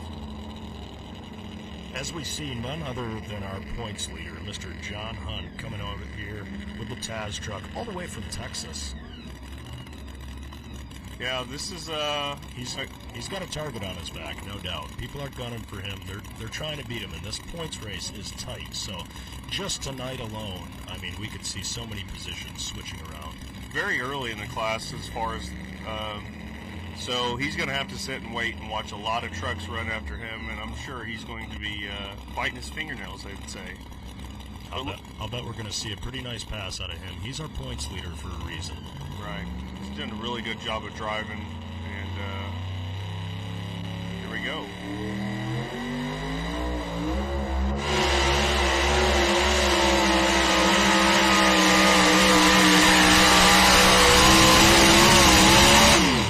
Not a bad looking run. That's why he's our points leader right now. Right. He kind of was moving towards the center of the track there, and it's like...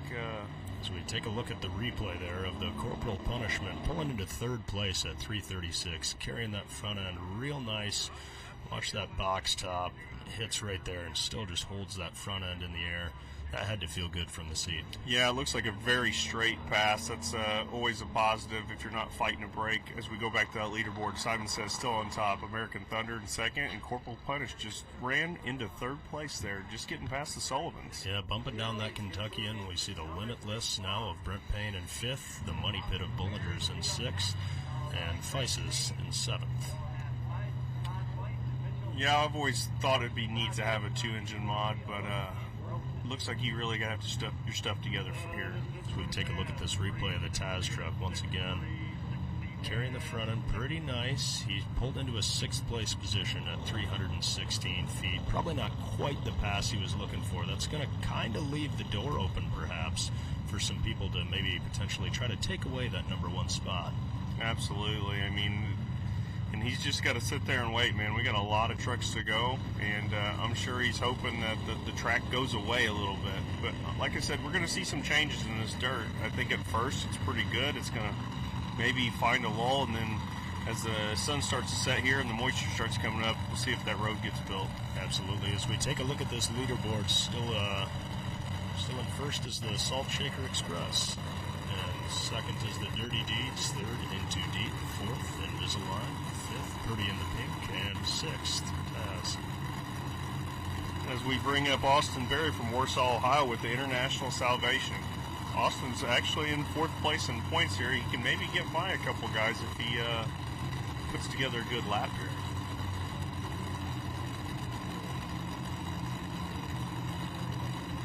You can see he has moved over more to the left-hand side of the track.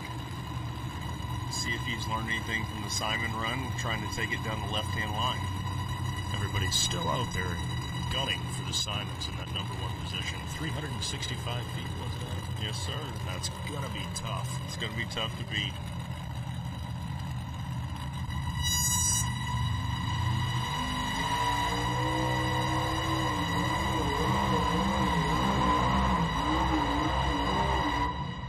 Man, something really upset that tractor. Yeah, he just let out of it. He knew it wasn't going well for him. And up next...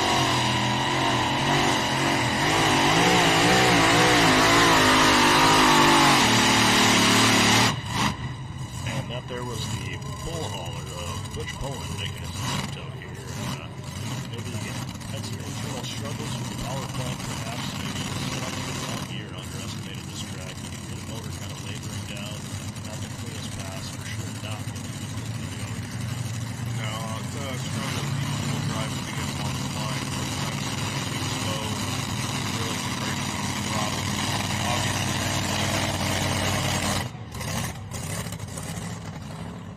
There at the end when that thing bounced the body almost off the chassis. You can really get a good look at the frame rails and stuff there when it bounced there at the end. Absolutely. And you can see the orchestra of tractors here. There's a lot of moving things going on. Yeah, the fact that we don't see anything hit each other is nothing short of a miracle. As we take a look at this replay, watch the sidewalls on these tires as that wrinkle kind of appears and goes away, which just means how inconsistently that tire is trying to hook into the track. As you see it almost kind of lifting out of the dirt there at the end, for sure, as he lets out of the throttle. He knows he's not going anywhere. Unfortunately, just 217 feet. Still gunning for Simons out front there at that 365 feet, followed by Bill Voorhees here. And we take a look at the bull hauler as well here, make his attempt.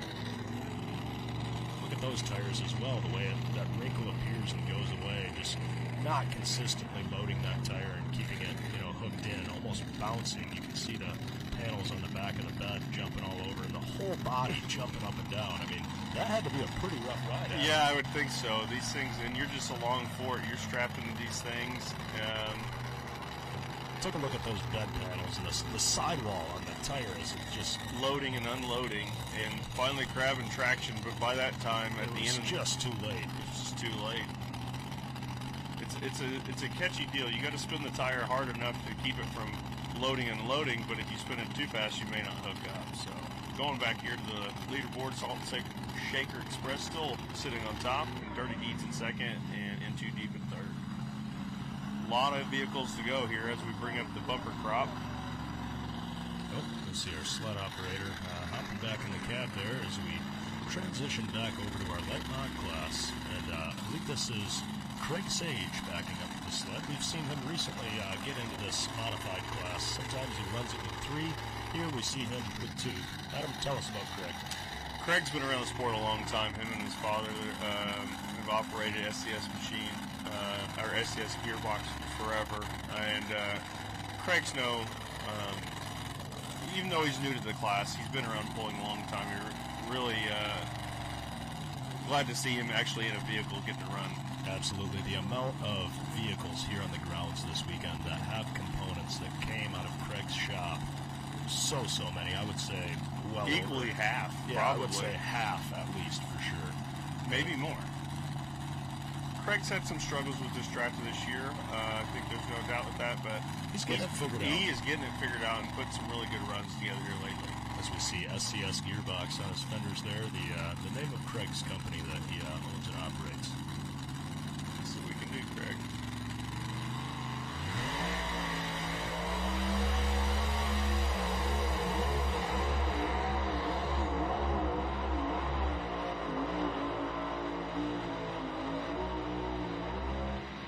Things kind of settled in at the end of that pass, but in the beginning, more of just loading and unloading of those tires. Yeah, you can see those VTOS tires on there. A lot of traction with those tires, and like I said before, you got to get the tires spinning. And we've seen those Mitas tires be such a game changer for these multi-engine tractors, as in our other classes like the Unlimited class we'll take a look at later tonight with the 4 and 5 engines. Everybody said they could finally now use all the power that they have, which, looking at this light mod class, to have the Mitas tires on those, and you're trying to spin those things efficiently with 2 power plants. And I think what we're seeing here in these last couple tractors is there's so much bite there that if you don't get your gear just right, if you've got issues with your power plants, you're going to overhook these tractors. It's going to struggle to turn the gear, and that's what produces that bounce that we see.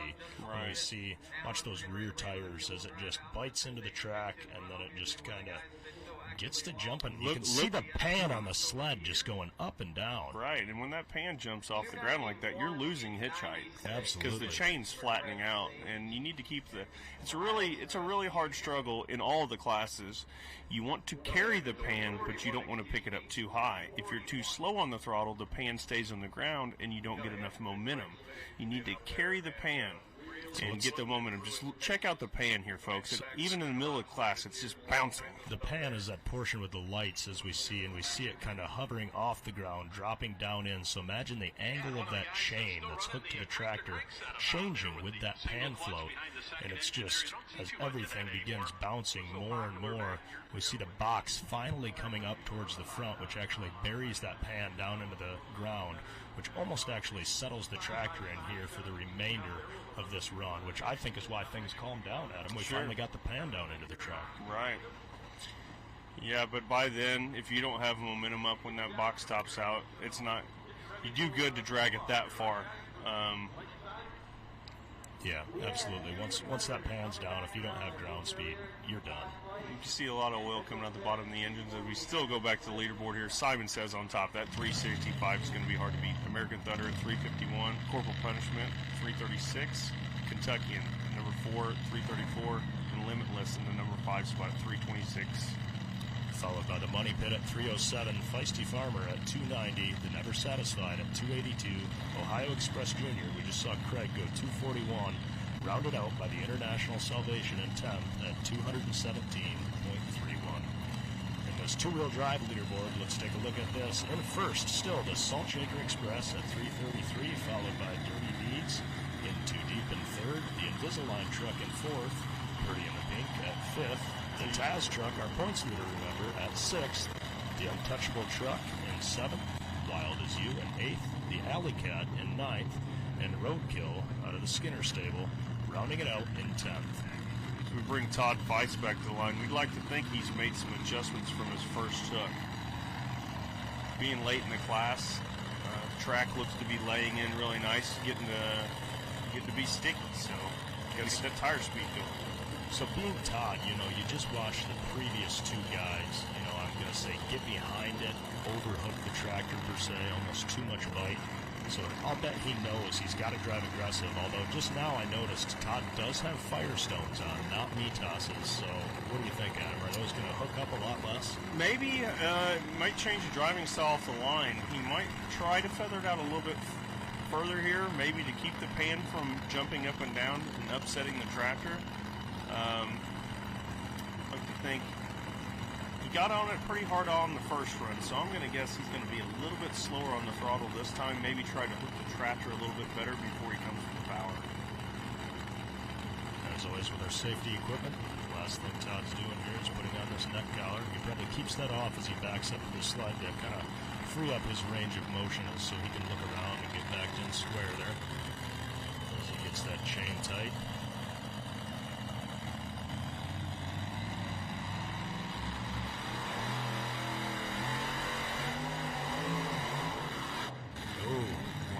What he was looking for. Now, Adam did get out of it before 100 feet. Yeah. So it'd be interesting to see if he doesn't get another shake at this. It looked like he came off the line good and had good momentum going, but when he came with it, it just didn't feel right, and maybe he backed out of it. So let's see what he's going to do here. Yeah, we see that 150-foot marker.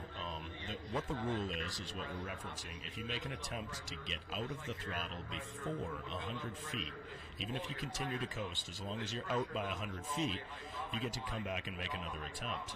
Yeah, when you drop 6, you get to come back. Now that we're towards the end of the class, and I think there's only one other tractor back there, it's going to be difficult for him to drag it back to make another pass.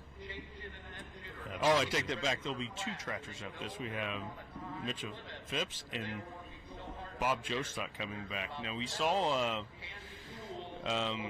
Brent Payne utilize his hook when he dropped. Yeah, we're getting word here that Jostock hook and broke, so we're not going to be taking a look at him running again. So what does that leave us, Adam? That leaves us with Mitchell Phipps, and I'd like to think he's made some adjustments from the first run. Take a look at this replay. You can watch those butterflies, which indicates his throttle. I mean, the tractor, no doubt, is maybe hooking up too much for what Todd wants, because he is hardly into the throttle. And right there, he's getting out of it already. I'd like to see him come back and make another attempt at that. Yeah, I think he needs to be in between where he was at. He was a little slow on the throttle to begin with, or a little fast the first run. The second run, he was a little bit slow. And I think he needs to be somewhere in between maybe there to really get that thing hooked up and going. We'll take a look at some of our fans here on the north side. Absolutely, always a cheerful bunch. Happy to have their faces shown on camera. Absolutely. Have you had the chance to sit in those seats?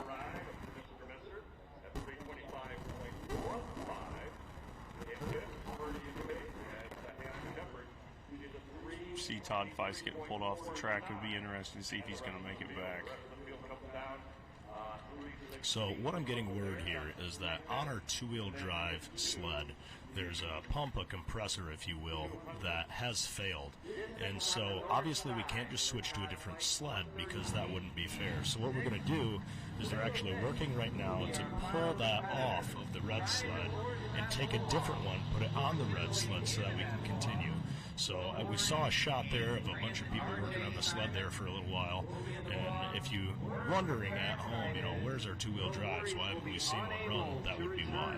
Yeah, very, very rare to see a malfunction out of any of the Bauer-built sleds. The amount of passes they make up and down the track each year, very surprising to see an issue here. Yeah, it's no doubt nothing short of the best on these pulling sleds, but unfortunately, this is real life. Things still happen. As we're taking a look at another light mod here. This is Mitchell Phipps again with the Hush Money. This is a new tractor for him this year, and they're still figuring it out. And everybody's always got somebody to back them up to the sled. You've got to trust that person because you really don't know. And you can see everybody has their own kind of unique hand signals that they use. That one pretty universal, obviously, meaning straight as he closes the gap to try not to get him to hit that sled too hard. We've got the advantage in the mini rod sled, or mini rod class. As you get close, you can just kind of push it back by hand. But these big tractors, they're going to have to drive it. Yeah, let's see what he's learned from his first run. He was the second hook before they reset the sled, and see if he's changed anything on the engine combination, moved any weight around.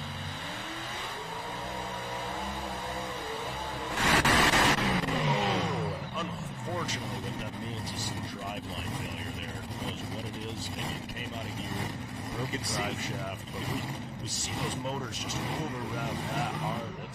It's hard. I know sitting at home, you kind of wonder, well, why didn't he get out of it sooner? But as the momentum, is kind of setting you back in the seat, and we've all been there and had this happen, when those driveline failures like that happen, you're kind of thrown forward, and so by default, it's really hard to pull back on the throttle as your body's getting thrown forward.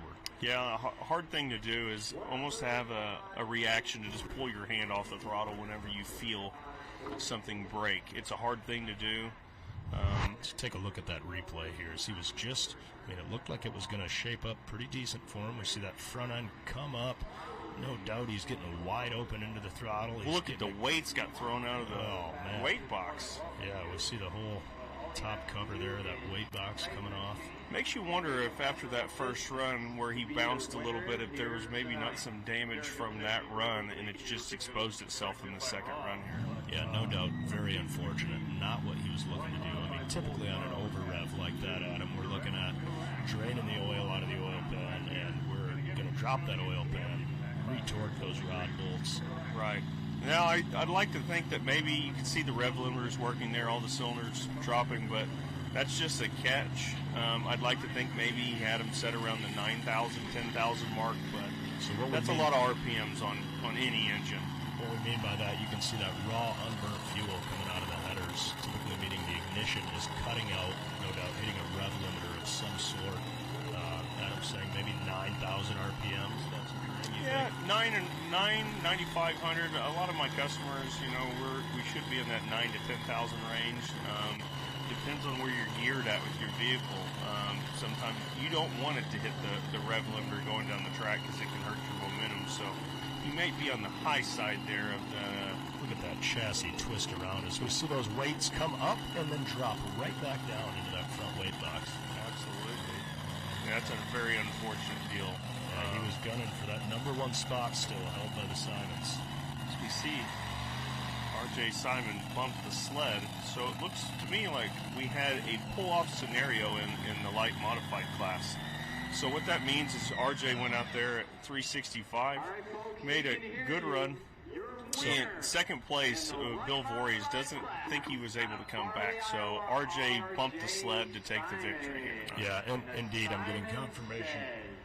Bill cannot come back, so we see RJ bumping the sled. He gets out of the seat, and that's just kind of a bit of a technical formality, what needs to happen there. So with two in the pull-off, as long as he gets a measurable distance, and in all honesty, credit to Bill, because what he could do is kind of bring his tractor around and act like he's going to run it again, but he was transparent with Mr. Simon. He said, go out there, go afoot, and let's take a look at that winning pass that put him into that pull-off at 365 feet, carrying that front end just beautifully a couple feet off the ground.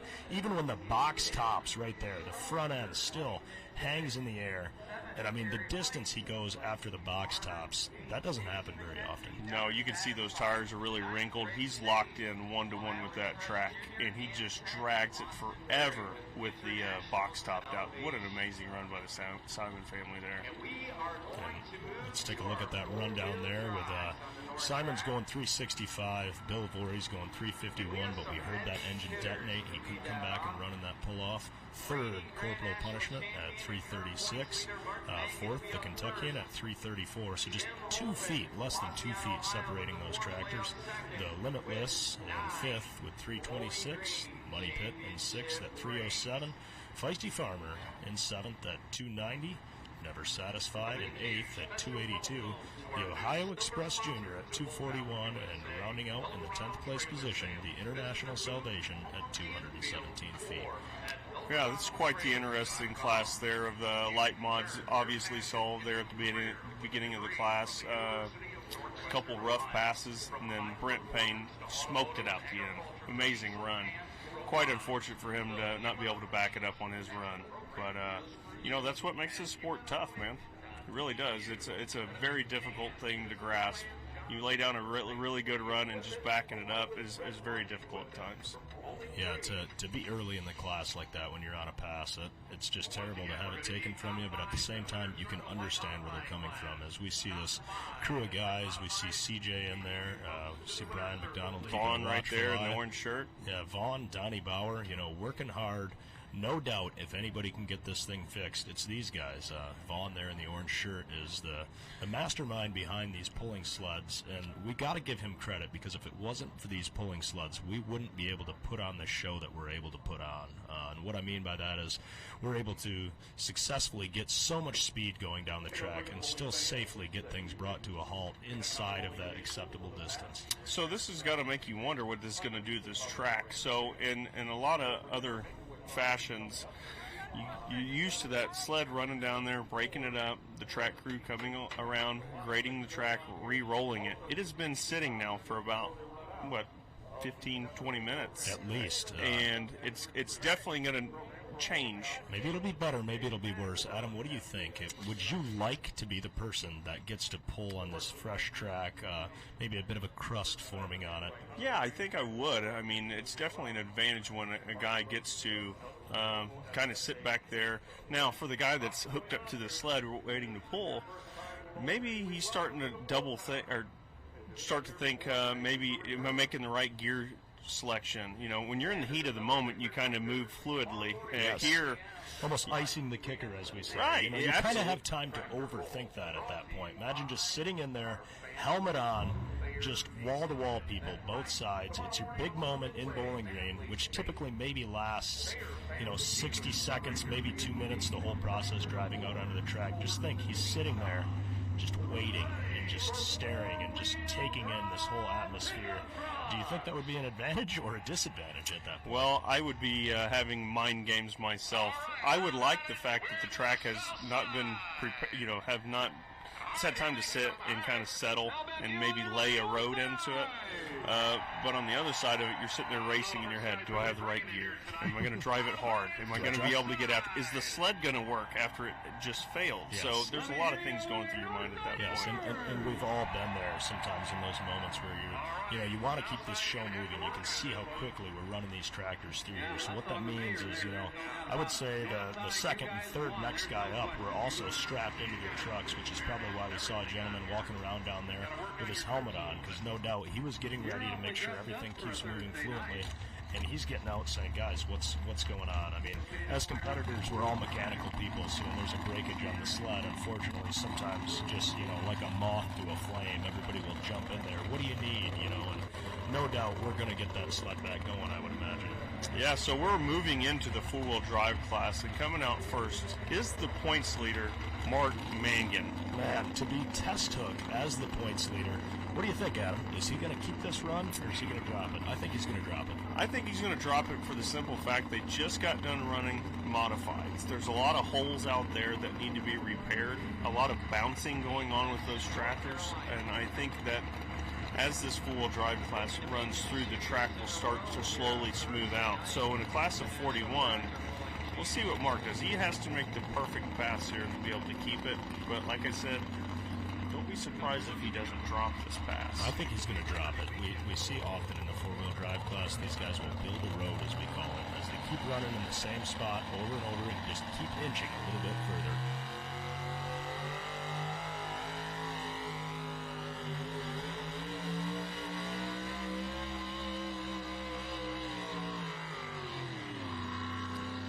I would definitely say he's going to drop that. It sounded like the motor kind of laid over there a little bit at the end. Do you think that was him kind of pulling back on the throttle because he probably knew at that point, I'm not going to take this pass. It doesn't behoove me to hold this thing wide open and burn it in at the end. Right. Yeah, it's a catch-22. These big motors like that, when you lug a motor like that, it's really hard on crankshafts. Looks like he just learned a lot in that pass. Now, I noticed, as you look here, he did a really good job coming off the line, keeping the truck from bouncing. Yes, he did. And Mark's one of the best. He gets out there at 330.86. Sounds like he did take that hook as well, Adam. So now, as our points leader in a class of, 41 vehicles, he's going to have to sit there and watch 40 people take a stab at this 330 and see if they can best that. Well, like you said, you got a clean track right there at the get-go. We kind of were off there a little bit with our judgment, but who knows? If you look at the way the pool's going to go, it looks like there's still a little mist out there, and potentially that track could get really wet and slimy too. So it could be interesting. There might be a decision there based on the track conditions also. Absolutely. And I mean, he does have a bit of a gap on second place because he does have a 21-point difference between first and second. So he's probably thinking, hey, we got 2 sessions of pulling here. Maybe I don't want to put an extra pass on my stuff. The pass felt good. Let's keep it. Let's see how that shapes out. So we'll look forward to seeing how that goes. Guys, we've got this 2-wheel drive sled fixed, and we're ready to go 2-wheel drive pulling again. Yeah, he was hooked up to the sled. They probably wanted a good reset, let him pull away from the sled, kind of rewarm the engine as he backs up to the sled, maybe get his mental aspect right here. Absolutely, and this is Cole Altman with the bumper crop coming out of Georgia here. Bit of a drive for him, no doubt, to get up here to Pulltown in Ohio. But he's ready. He's waited long enough. Waited too long, I would say. He worked diligently to get that sled fixed, and looks like a lot of hands got her moving pretty quick. So let's see what Mr. Cole can do here. So we're going to find out here shortly if he's enjoying being the first person to run on this track after it's sat for so long.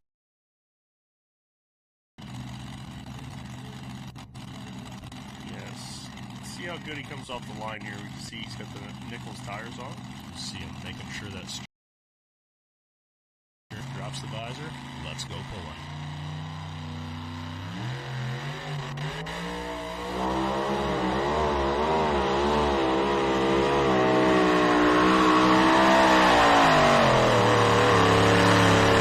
I think the track was taking and kind of maybe missed the setup a little bit. You can hear it tug that power plant down. Now let's come on over to the 5th place in points. Jim Holman in the 4th play. One of the oldest running 4-wheel drive trucks. Very, very talented brother group here. Make a run.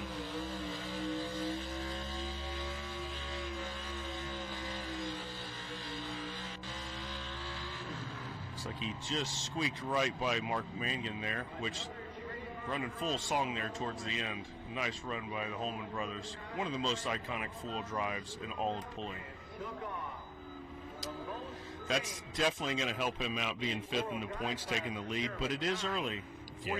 41 trucks, man. There's a lot of tough iron back there. And I mean, he is 37 points, I believe, behind our leader. And I think each one of these events, a first place gets you 30 points, and the least amount of points you can get is 15. Exactly. So even if we see, the Holmans end up winning this, and our points leader gets dead last, he's still not going to be beat by that. As we take a look at this replay, the bumper crop going 322, he's going to pull into 6th place. Not a bad looking run, really carries the front end high here at the end, and we really heard it tug the power plant down, RPM was. Yeah, that track might be settling in, had time to set and pack in with the moisture that's in it. We go back to the leaderboard. 2-wheel drive, Salt Shaker Express, 333.2 to first. Dirty Deed second, 330.2. Into Deep, 325.25. Invisalign, number 4. As we bring out Tyler Corsa in the out of the blue. Take a look at the Holman's pass here on a replay going 335, pulling into that first place position, but just our second truck to take a look at this track over here. Stayed locked in the whole pass there. Typical Holman run right there. Great pass. You can really see it digging all 4 right there at the end.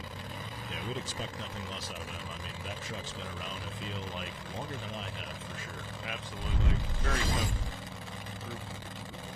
Very tough running truck. Take a look at this out of the blue truck backing up to the sled. Is this a former Mattingly truck? Is that accurate, Adam? I do believe so. I think the power plant may be different, as Mattingly's used to run a 10-liter Arius. This looks to be a Hemi of some fashion. As we see the neck brace being passed through that window, we still see some condensation on these windshields here. So the weather's cooperating enough, we can keep competition running, but occasionally that can be a slight small factor as well to consider. Yeah, the track, if it continues to sprinkle, the track, as the sun goes down, continues to bring the moisture up, so it could potentially get greasy. Good looking Ford F-150 here. Yeah, this was a sharp looking truck. Let's see what Out of the Blue can do here.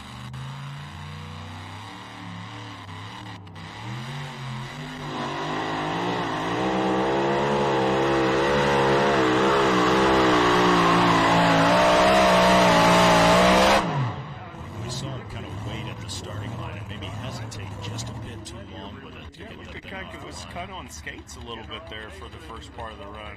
As we bring in Graham Young in the Renegade. Very tough running four-wheel drive here.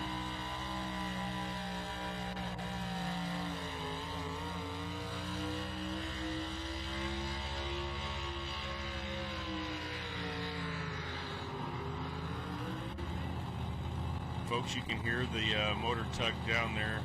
This Bowling Green dirt has definitely got some bite in it. So, very good run. You can tell he's very close to the leader cone there. I don't know that he got him, but it was a very good run.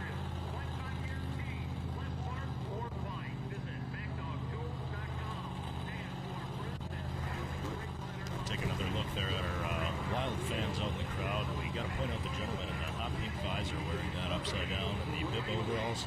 He's no doubt having a great time out there, Adam. Absolutely. I tell you what, being over on the north side with all the fans is pretty cool.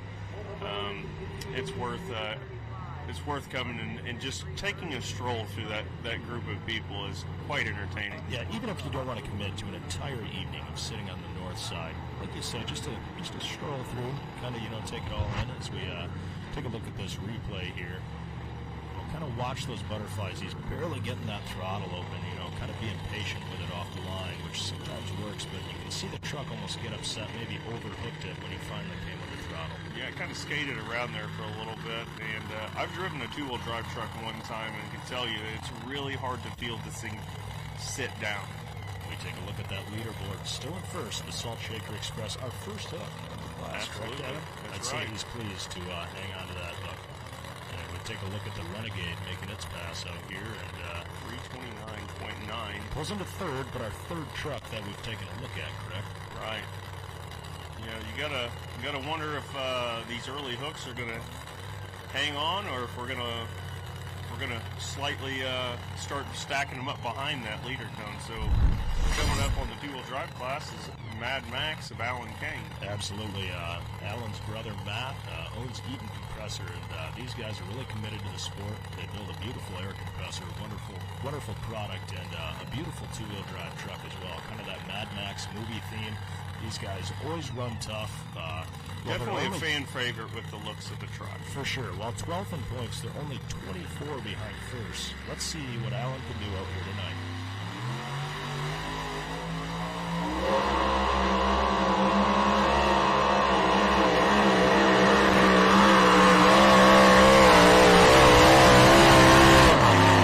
He just kind of let that drift towards the right-hand side with confidence. I didn't see a huge nice looking pass there.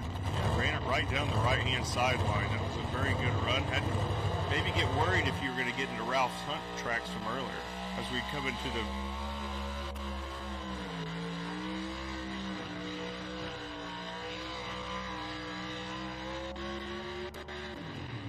Sorry, folks. That was Cameron Davis with the back feed. Switching over pretty quick on us there. This Pulltown crew just keeps these vehicles rolling so quickly. Absolutely, and if they have weather, they got to keep the track, or you got to keep the vehicles moving to keep the track from getting too much moisture on it. But maybe not the run that he was looking for. Looks like he's a little bit short there, but kind of unfortunate for myself. I'm not very smart when it comes to the four-wheel drive.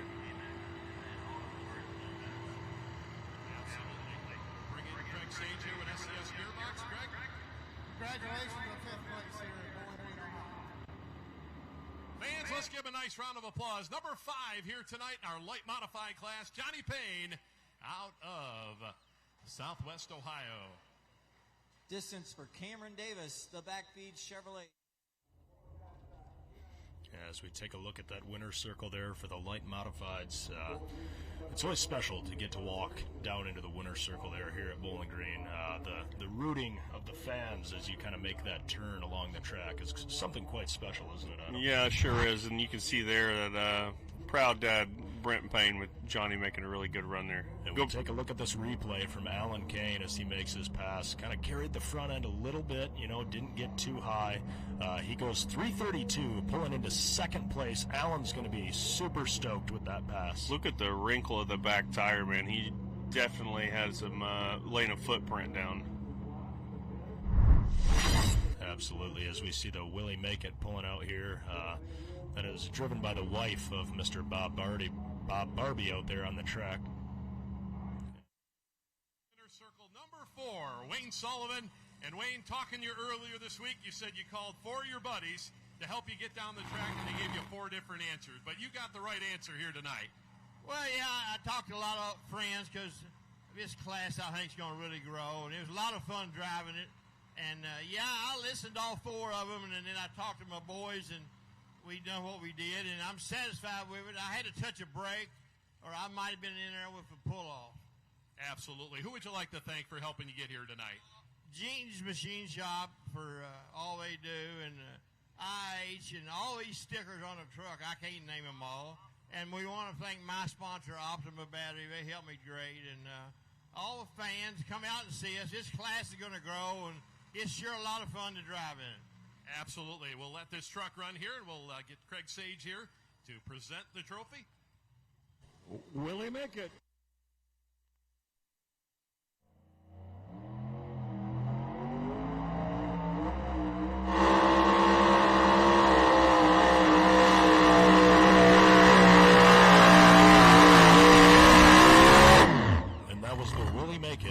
Driven by Bobby Barbie. I could feel that in my seat when she took off from the line, Adam. How about you? Absolutely.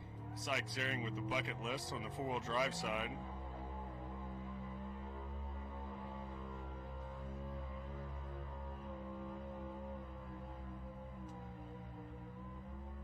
Ike is in 4th place in the points. He's 30 points out of the lead. Not a bad-looking run there. Not a bad-looking run. Probably not what he wanted. Highly competitive family, him and his father, Jake, very renowned four-wheel drive pullers. I'm sure Ike thought there was some room to be made up right there, and maybe not exactly what he wanted, but a good pass nonetheless.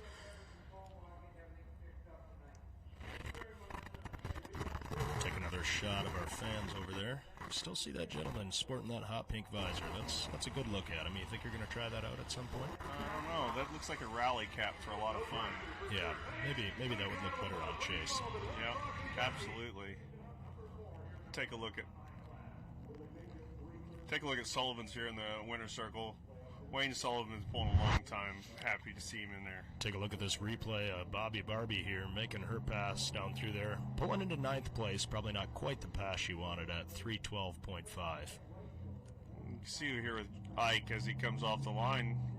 Everything looks like a really good run. Just never got the momentum that he needed. I know, right? Like, what do you really change? You can see the truck's kind of hooked in, the box tops. He just doesn't have the ground speed the other guys have to keep pulling that sled once that box tops. Maybe it looks like he's spinning the tires a little bit hard. Maybe you want to slow the tire speed down a little bit, give a little bit more traction to it. Something tells me, even though I don't know, he's probably sitting in there and he knows what he needs to do different, but you don't get another shot at it. And we're taking a look at the Funky Monkey driven by Chase Carey out of Kentucky here. I'm pretty sure they could turn the lights off and you're not going to miss this vehicle. Yeah, that thing would almost glow in the dark for sure. And shout out to him because he's helped us at an event, when we had some breakage. He got right in there with us in the heat of the moment, helped us switch a supercharger actually. So I'd like to see him do well out here tonight. Chase and his family, they can paint a couple two-wheel drive trucks, so let's see what they learn here on the first try that they have. Yeah, they've got several trucks here for sure.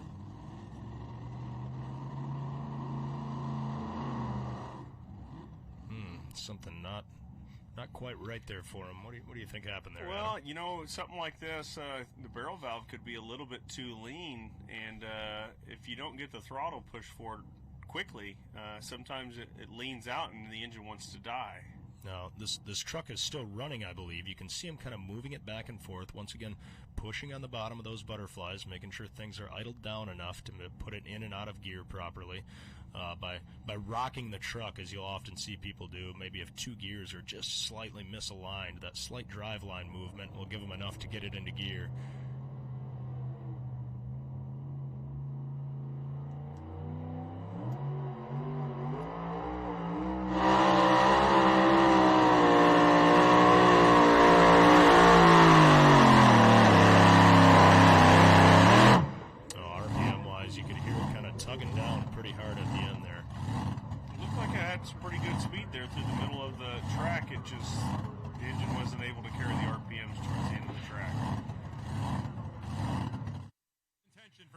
tomorrow.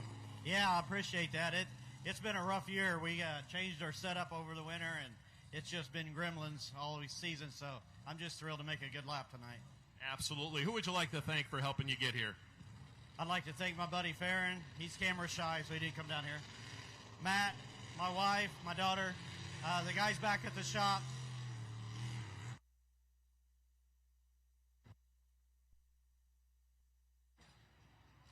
I'd like to thank all of our sponsors. We really appreciate it, but couldn't do this without them.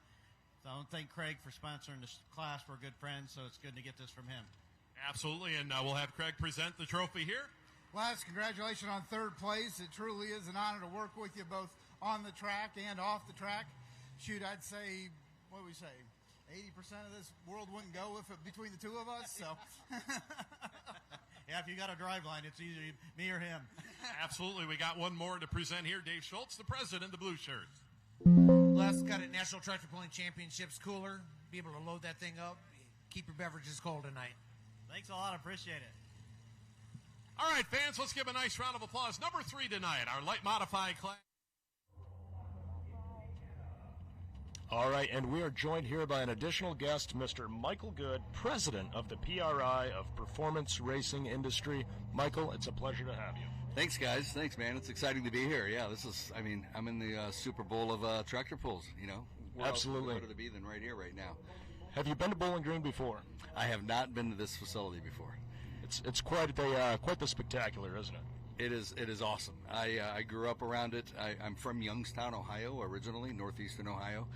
And when I was a little kid, my father would always he's a GM guy, and he'd take me to tractor pulls all of my childhood. And so I've been to various ones all around and saw Wayne back in like 1982. I'm dating myself here, but I've never been here though, and this is the Mecca, right? This is the place to be, so it's cool. Absolutely. If you've picked one to come to, you've picked the right one, no That's question. right. And we've seen tractor pulling's presence at the PRI increase over the years. Tractor pulling loves PRI, and I think PRI loves tractor pulling. For sure. Yeah, that's one of the reasons I'm here. I'm out and about, and I really want to come out here and talk to the customers and understand what's going on.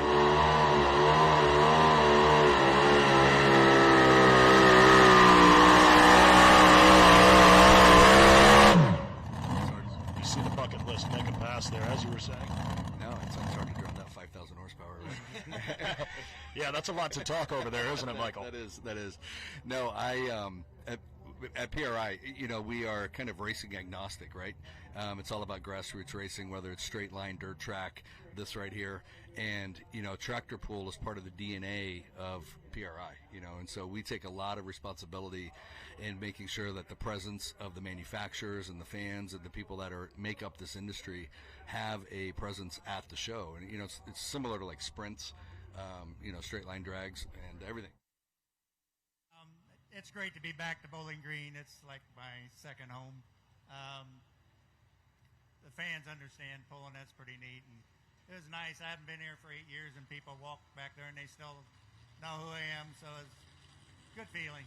Yeah, real nice pass here tonight. Had a little bit of issue, but we'll be... Well,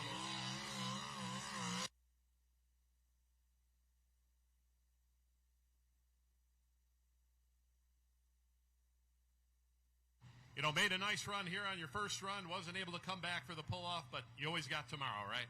Yeah, I've never broke a fuel pump in all the years I run a modified, but I did tonight, and I'd have loved to have been in a pull-off. I love pull-offs. I'd like to come back, but Simon's run really good. It's just an honor to be close to him. Who would you like to thank for helping you get in the winner's circle here tonight? Well, I'd like to thank Gene's Machine, the sponsor of the class, Les Corporal of Modern Machine, and Brad. They keep me going. Craig, I got some of Craig's parts in there, and just the people that come, all the people behind the scenes that get this thing going. Absolutely. Well said. We'll bounce over here to Craig Sage with SCS Gearbox. Congratulations, Bill, on second place here tonight at Bowling Green, Ohio. Thanks. Thank you. And Dave Schultz here with the Blue Shirts. We've got a blue cooler flask for you. That way you can keep that coffee warm first thing tomorrow morning. Okay. Well, I might need something besides coffee to keep going, but I appreciate it. I don't drink coffee, so. Congratulations. All right, right, fans, let's give a nice round of applause. Bill Morris out of Argus, Indiana, our number 2 man here tonight in Light Modified. All right, it's good to hear from our friends down there in the winner's circle as we see the Nothing Easy About It truck getting the chain tight here and looking to make their move on this competition. And I think still gunning for that Salt Shaker Express out in that number 1 spot.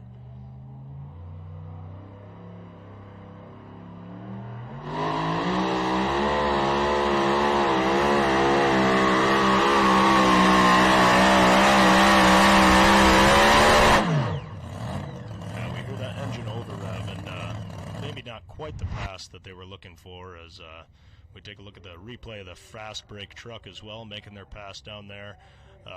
Once again, sitting in here with Michael Good, president of the PRI, just talking about horsepower, grassroots, and we're sitting here in a production trailer, and we can just still feel it in our seats here as these things are taking off. Well, that's the beauty of our sport, it's passion, and it runs through us at everything that we do. So anytime you're at an event like this, is this called the heaviest race in motorsports, I think? Is that what this is called? Something like that. Yeah. And, so it's just wonderful to be here. And I will tell you, the town embraces it and rolls out the red carpet. Yeah, absolutely. I think the language of horsepower is just kind of universal, whether it's drag racing, tractor pulling, even offshore racing boats, you name it. When you can just kind of feel that feeling in your chest, you can smell it in the air. It doesn't matter, what you're coming from. It's a universal love, and that's really like what we see at the PRI. Just very widespread demographic of horsepower being brought to the table. Exactly. That's the beauty. I mean, we all get paid to play in the industry that we love, and it's truly a gift, something we never take for granted. And I think we should have probably used the word torque instead of horsepower, being where we're at. But no, the PRI show, we have a couple new initiatives. I've been on board for right around 6 months now. And, one of the big initiatives is getting closer to the racetracks, getting back to, what was where we founded.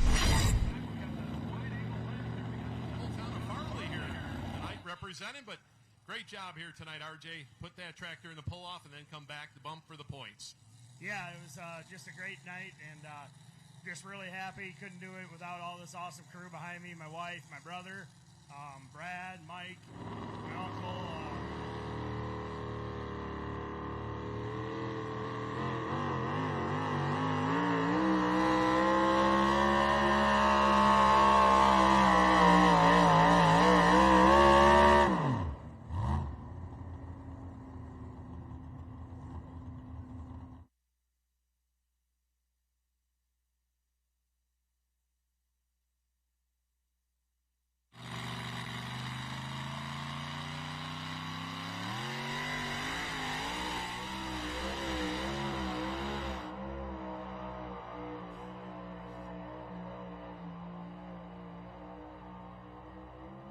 And I believe that was the Come Around Sundown truck driven by none other than Joey Fraser. Truck coming out of the Petro stable. They've got several trucks here, 3, I think. All the guys back at home working, my brothers-in-laws, and just everyone behind us, Norm and Steve Olson back at home, just all the crew, couldn't do it without. SES for sponsoring this, GMS Machine, and Adam Kester, the MBR Engines, just this crew I can't say enough. Chad Mayhill for our awesome tires, just super happy. Absolutely. We'll send it over here to Craig Sage with your trophy. Congratulations on first place tonight here and your entire crew. Nice job, guys. Thank you, Craig. Appreciate everything you do, and that gearbox worked good tonight. All right, we've got also Dave Schultz here, the president of the Blue Shirts. RJ, congratulations on your first place tonight. We've got a cooler for you that we can fill it up with some beverages tonight and enjoy the victory. It's not full now. I appreciate it, Dave. All the Blue Shirts that put this on, we have a blast here, and you guys do a great job. Just super happy. Brent Meyer helping us out too, and his whole crew. It's just, we got a great team here. Couldn't do without all these guys behind me. They're the ones that make it great. Thanks for being here tonight. All right, fans, let's give a nice round All right, as we take a look at that two-wheel drive leaderboard, that Salt Shaker Express, our number one puller, still hanging on to first place at that 333.21. Mad Max having recently pulled into that number 2 spot at 332, less than a foot in between first and second. We look at the four-wheel drive leaderboard. Holman Brothers still in first place at 335.12. Outlaw, I think he was about 330, and Renegade in there at 329.9. So we bring in I do believe this is the Grain Haulers Mafia. It's Christopher Taylor at Eden, Indiana. As you can see there, the cowtails, pulls the tail on the front of the truck. What do you think, Michael? If you were to drive either a two-wheel drive or a four-wheel drive, which one would it be? Oh, I'd gotta go two-wheel drive just to try it out. I mean, it's all about the control, and they both would be shocking, right? But yeah, I think I would take a run at the two wheels and see what I can do there. Absolutely no wrong answer.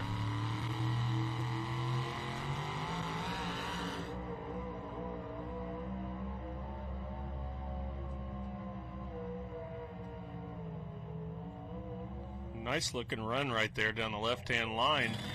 Absolutely. As we see Lisa Tatum getting the slack out of the chain, her father Tony Tatum there shooting some de-icer onto the throttle blades. Lisa coming to us out of Bardstown, Kentucky. She runs pretty tough. Let's see what she can do out here tonight.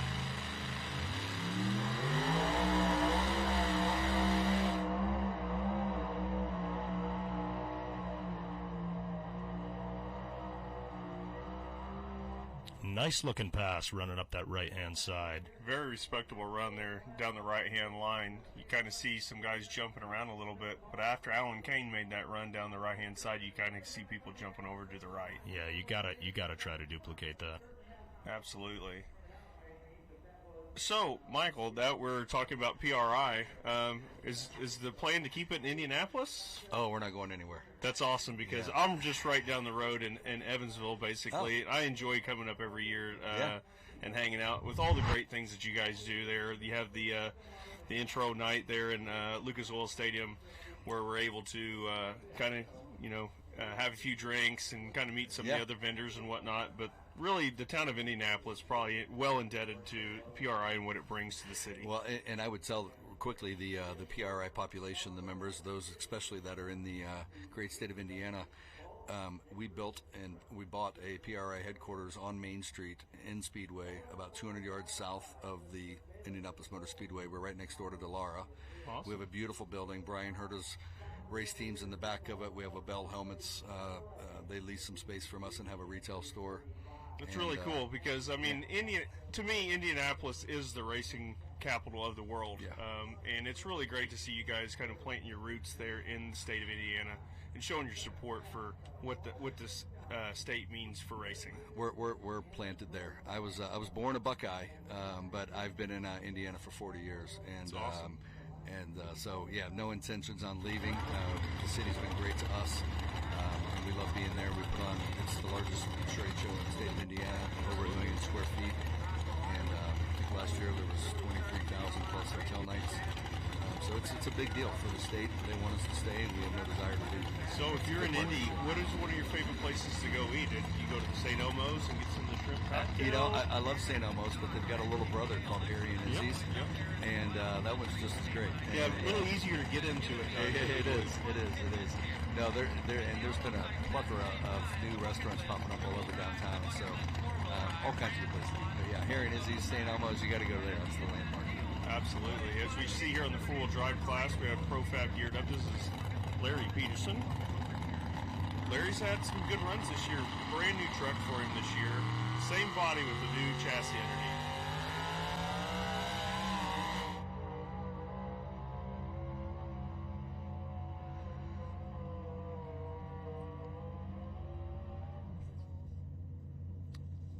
Flaming now out of the pipe, a little unburnt raw fuel.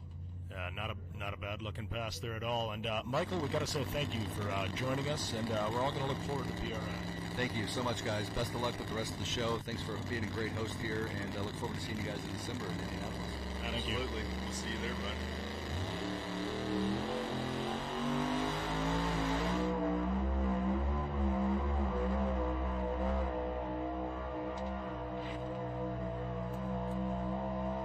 And laying down a pass right there is none other than Mr. Jared Nelson. Nice-looking run out there, as we just got a new guest here in the studio, Mr. R.J. Simon. R.J., 365 feet. How did that feel, buddy? Oh, that was awesome. It was, my brother wanted to know why I didn't back out of it. Don't you know what the red flag is there? We weren't supposed to go past 350, and I said, well, who backs out of it? I mean, that's silly. Yeah, let's not sit here and act like Brandon would have listened to the flag guy, too. Huh? Exactly. I mean, got to get a good reading on those plugs. If you have to come back and make another run, you want to know where you can take it. Yeah, exactly. Yeah, they were plenty hot. We had them screaming. That's for sure. Man, it was a doggone pretty looking run for sure, no question. Yeah, that old Farmer Bruce chassis still holding out there. I got a text from your dad right away. He was pretty happy. No doubt what RJ meaning is that's actually one of my father's former multi-engine tractors that the Simons purchased off of him, and she's out there still getting wins, isn't it? Oh, yeah, it just lays down laps. Adam built them 2 motors for us. It was the beginning of last year. We decided to put it back together and put new SSIs on it, and that thing's just, I hate to say, but it's been on some rails. And was there any, I've seen that you finished kind of over on the left. Is that kind of the way you wanted to go down the track, or did you just kind of let it go? It just was going, and I just about corrected it, and then I'm like, you know what, it's going to miss it. We're good, and I'm just going to let this thing fly. I didn't want to take away from the run because I knew you had to get past 350. I knew Bill was already out there, so I knew that was the goal. Yeah, Bill laid it a really good run. You look early and you saw Payne's really lay down a really good run, too, so you know that you're going to have to make a really good lap to get it out there. Yeah, they made a good decision. I think resetting that sled at first, I was a little skeptical, but man, they did really good. I mean, to still have us out there at 365, I think it was the right decision by far. Yeah, absolutely. It just goes to show our sled people, they know what they're doing. You know, they're going to heavy that thing up. You can still get 2 of them beyond 350. It was perfect. That had to feel awesome. So you got to be feeling good about that Bowling Green ring now, aren't you? Yeah, I've never got one, but honestly, I'm very excited about the points championship. You know, tomorrow we'll finish that out. That makes me very happy as well. All right, so this is Taylor Corso with the Taylor Bank. She's out of Georgia, looking to make her run here on the north side track.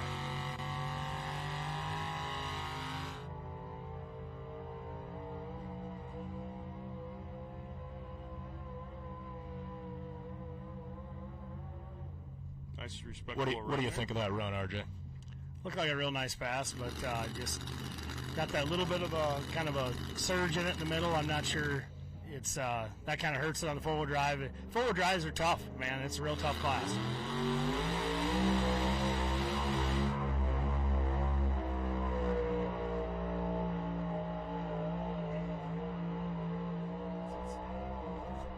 And that there was none other than Wesley Foster in the barbed wire. That is your second place points truck. Currently just 3 points out of first place as we take another look at Taylor's pass here. Yeah, if you want to tell us a little bit, RJ, how these four-wheel drives work. I know you guys didn't bring yours this weekend, but can you kind of run us through what the idea is to walking it out? Yeah, you want to walk it out and be as smooth as you can, but you don't want to get under the motor, and it's so hard. I've drove a blower truck my whole life. The motor's there instantly, just like you guys have, where these motors, naturally aspirated, they're not the powerhouse that we are used to. So you got a less horsepower, smaller tire, and you're trying to hook it up and be very careful, but if you get behind it, it'll get a little bit of a bounce in it, and that actually takes footage away. So what do you think is more of a challenge, driving a four-wheel drive truck or a two-wheel drive truck? Well, I know mini rods is the easiest, but you didn't ask me that. No. Just kidding. But no, the four-wheel drive, it definitely takes a driver, and I think it's more fun and it's a challenge for me because I haven't done it very much. Where the two-wheel drive, I've done it so many times, it's kind of like second nature. You can bend a two-wheel drive over and it's probably going to hook and go somewhere. Is it going to always win? No, but sometimes it does. We've seen it happen many a times. And that doesn't work so well in the four-wheel drive, does it? No, in the four-wheel drive, if you did that, you'd get bouncing and hopping, and I've seen some people do it, but it's usually doesn't end well. And yeah, we left our two-wheel drives at home and the four-wheel drive. Well, as we go here, this is going to be Patrick McCarthy out of Findlay, Ohio with Madison. Patrick's been coming here a long time with his four-wheel drive truck, so let's see what he can do here. Gotta love and appreciate a good square body Chevy. I've got a couple of those myself back home. Beautiful looking trucks. We also have the young blood of Jason Gibson on the two-wheel drive side here. That was a little race. What do you think, RJ? Which one's going to pull first? I'd say the two-wheel drive is going to go first. All right, guys, let's see if RJ is correct here.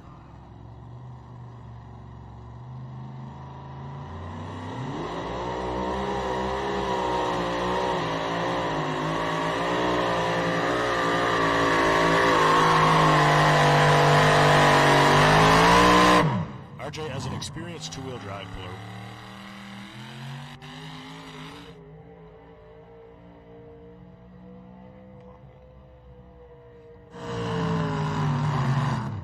what would you change on that two-wheel drive pass?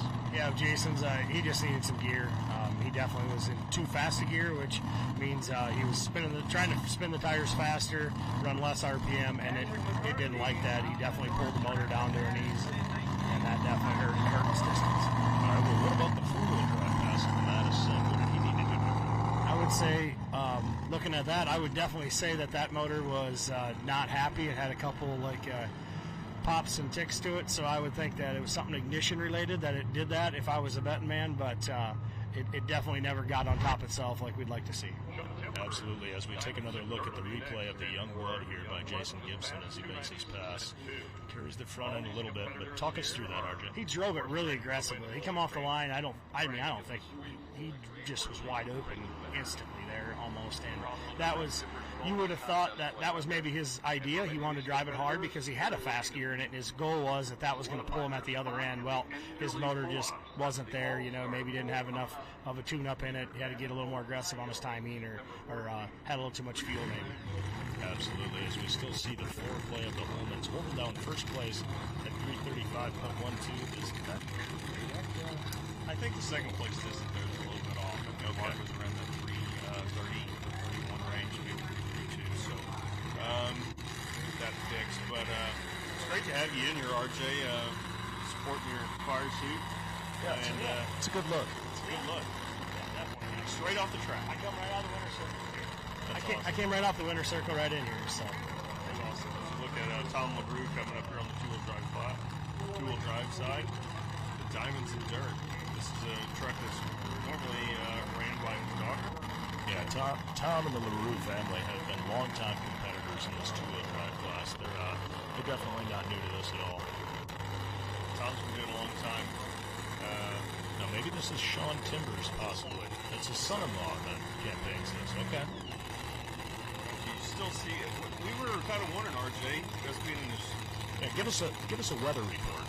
Yeah, so it's kind of just steadily just a really light mist. It's not by no means raining, but it's as I kind of asked Marvin what the situation was when we were starting. He's like, well, it's no different than if we were watering the track with the sprayers on the back of the wheel, which they do here at Bowling Green quite often. So it's holding moisture good. Track's really good.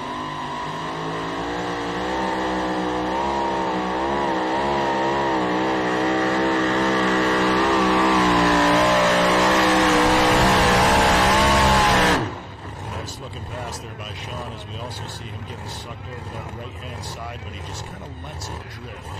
Yeah, absolutely. This brings up the Desperado of Daniel Johnson. He won the other night in Napoleon, Ohio, so he's fresh off a win, so it's pretty, and he hasn't had one in 6 years, I think. It's his first Grand National win in 6 years, so pretty awesome. I'll be interested to see how he can get it down the Bowling Green track. That left track tonight, guys, is awesome.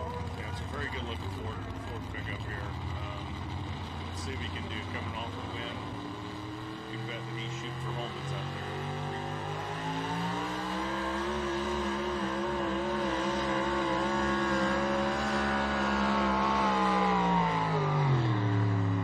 Oh man, he had the momentum going. Kind of ran out of power on the big end, RJ. Yeah, so you can change gears. They got a quick change basically in the transfer case, so you can change gears real quick back there in the pits, and they make a lot of choices. So it's one of the things where if you many guys had an option to change your gears like that, man, your life would be changed. But it's crazy how quick you can slam a gear set in there. But and we see Sean Timbers pulling into the fourth place position with a 329.21. He's got to be happy with that. Looked like it was weighted pretty nice. He let it drift to the right, didn't upset it by climbing on the brake. Take a look at this leaderboard. The Salt Shaker Express still holding down first. Mad Max in second. The Dirty Deeds in third. And the Diamonds and Dirt pulling into that fourth place position. Here's a good look at this run. And you could really see, if you're watching the banners on the side of the track, the amount of speed that he caught in the middle of the track there. And it sees at 3:31, pulls him into second place there. As we go over to the leaderboard, we have foreplay at 3:35. Desperado just pulled into second place at 3:35. Our possible technical error there. That'd be quite the coincidence if we had the same distance. I think we'll see a little correction on that. Yeah, and then we have the Outlaw in third at 3:30. Mark Mannigan's still hanging in there in the top three, being first hook. Yeah, them early two hooks, I watched Holman's from the winner's circle and Mark Mangan's. Man, they made down some beautiful runs, but it pulled them down too. Yeah, we were actually taking bets that Mark was probably going to drop that run, but after talking about it, it makes sense. He's got a pretty comfortable points lead, and engines are getting more runs on as the season goes. Probably just decided to take it and kind of see what it did for the rest of the event. As we see Jansen Smith tightening the chain in the stimulus package, he's going to take his shot at seeing what he can do to catch that Salt Shaker Express out there in the number one spot.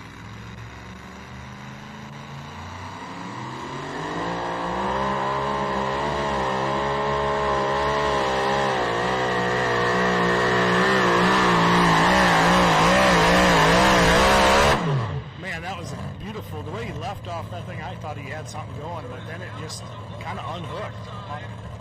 He just didn't have the horsepower, it sounded like, to pull that gear on the big end either.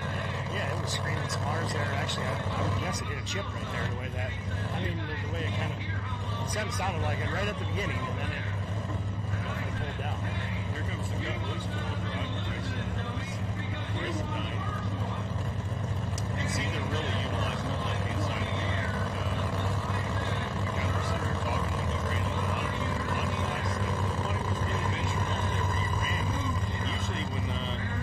Takes the lead, it's usually follow the leader. Yeah, and that left side, guys, is a little scary right now. We'll watch him.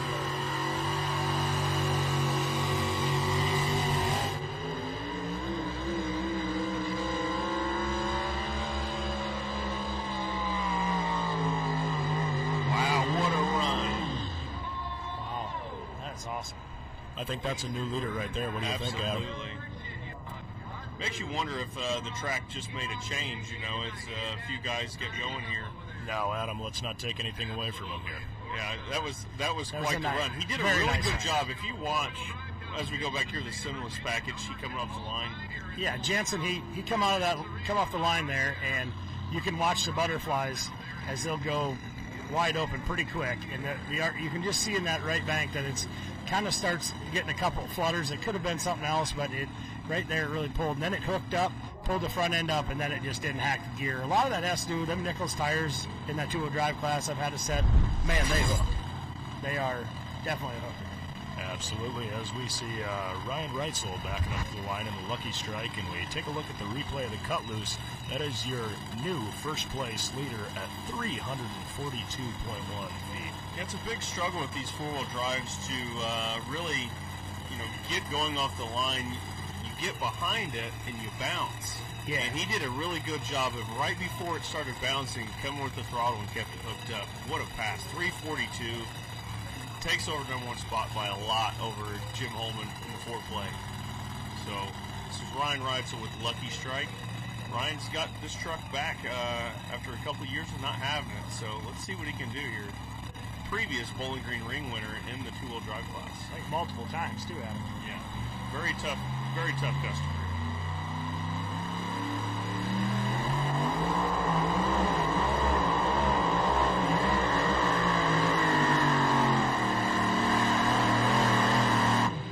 As RJ said, he is not going to be happy with that. We saw that truck get really out of shape when he came with the throttle. It kind of pitched left on him, corrected, headed for that right-hand side. RJ, what do you think? He kind of made a mistake. We've all done it, and we all regret doing it. We always say we're never going to do it again, but he turned the wheel and his front end was in the air, and when it came down, it darted him one way or the other. We've all done it as drivers, and we've all said, oh, we're never going to do that again. We've done it again.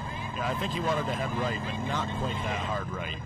He was really patient off the line there with the run, and it looked like he was carrying the pan really good, but when he came with it, just really hiked the front end up and really upset the truck, I think. Yeah, definitely got some bouncing in it. I don't know maybe if his tire pressure was too hard, but it really bounced. It was aggressive. Yeah, that couldn't have felt good from the seat either as we take a look at this replay as he comes with the throttle. Things are still calm at this point. There the truck kind of gets upset, starts bouncing, bobbling, and we see him turn that wheel like RJ said, heads for that side, and as he sets the front end down here, keeps it in bounds, but just not the run he wanted. You can really, if you watch his tires in that replay, if we look good at them tires, you can see what I was saying about real low air pressure. You can see that bounce in them tires. It might have just been an air pressure thing. If you watch, you could just see it there in that replay. It was kind of impressive. Kind of reminded me of Rockwell. We all seen now some of them two-wheel drive tires were just basically flat. It looked like at the big end, and that's what you seen there in that replay. You see Bill Kramer in the contender as you see the raindrops coming down. You have to wonder if this is affecting the track at all, but that is definitely more aggressive than it was when we were just out there. Yeah. Okay, so the rain is picking up, confirmed. Yes, it looks like it from the video here we were seeing the drops are definitely bigger. Yeah, you can see as the track starts to get a shine on it from all the moisture that's coming down on it. And that it's a catch-22. You can get a little bit slick and get greasy, or it's going to help the pan slide a little easier also.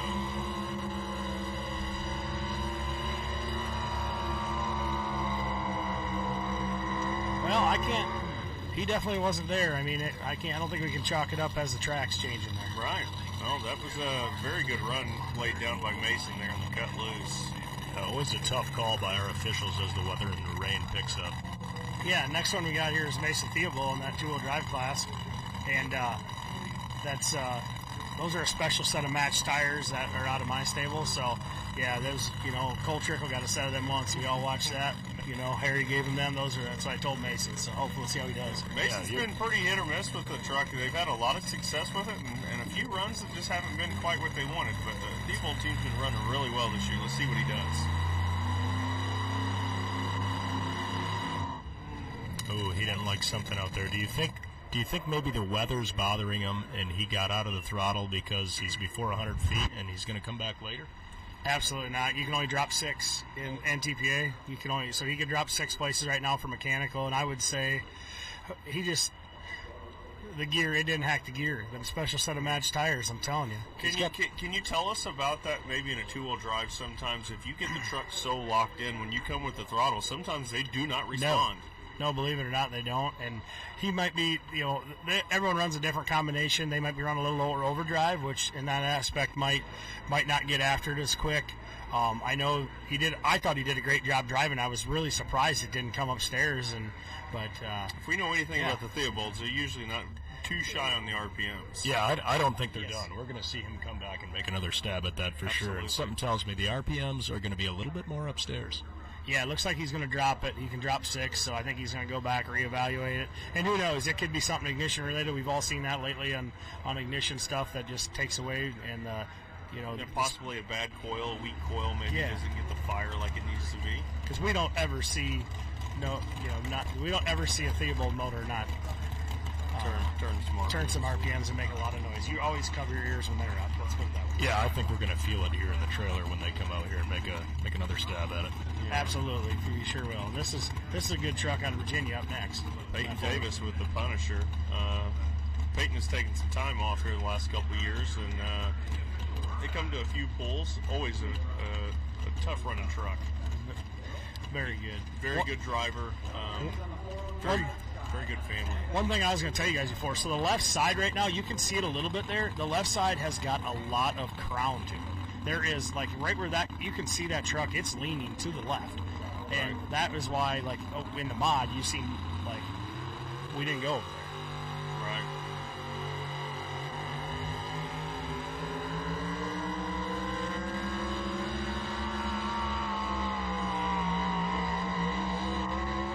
Not sure what he did to change there.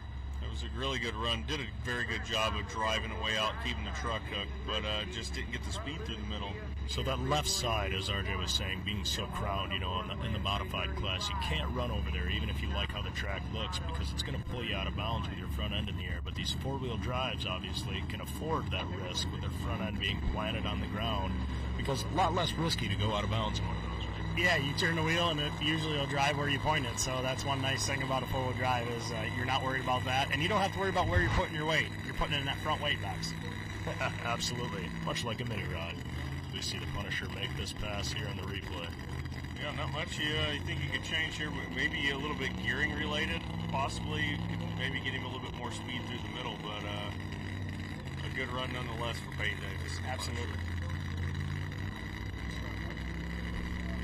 Next truck up here on the two-wheel drive side, Misty Nelson, Midnight Chaos. So that's a new truck this year. That's actually Jeremy's old chassis that was sold and went to Texas for a couple years, ran there, and now it's back in their stable. And here we can put a new Ranger body on it. Yep. Good looking, clean truck. It's actually Tanner's. Yeah, it's Tanner's truck. That's right. Once Tanner gets old enough, we're going to see him piloting this, and let's see what Misty can do.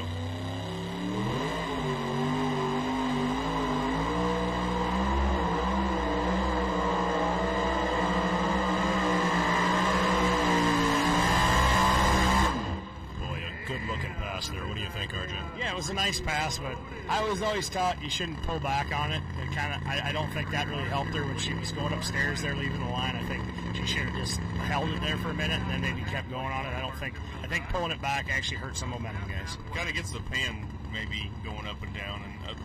So when you say pulling back, those RPMs were coming upstairs, and she actually pulled back on that throttle to try to get that thing to hook up. Is that right? Yes. I mean, and you guys know that, like in your mini class, that's not usually a good idea. You back out of it, and it's the same in the two-wheel drive. If you hold it there for a second, maybe, but when you pull back on it, that's usually hurts your distance a little bit. Still a good run, 7th place. Yeah, we're going to see her pulling to 7th at 323.73. Something tells me Misty might be all right with that. Yeah, it's a good-looking truck, man.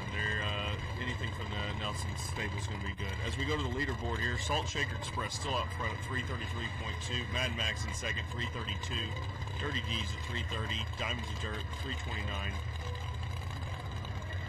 And here we come now with Matthew Thomas Fant in the big show.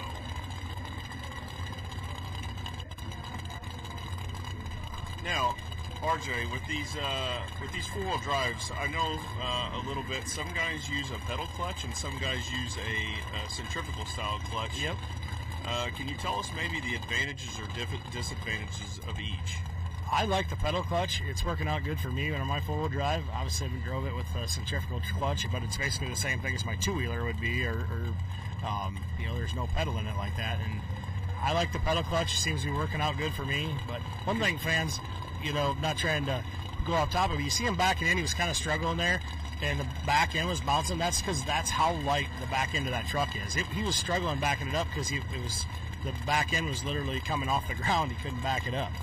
Yeah, I've heard that on a good four-wheel drive truck. We see those weight boxes, so far forward with that front axle being kind of your pivot or fulcrum point that you can actually walk up to the back, grab the hitch with two hands, and just simply pick the back wheels right off the ground. Yeah, absolutely. That doesn't work on the old steel square body, though, mine. I would imagine not. Just how much weight generally is in those weight boxes? It all depends. My steel body does not have probably half of what them guys with fiberglass do, but I mean, there's 1,000 pounds or better. Very nice. Let's see what he can do out here.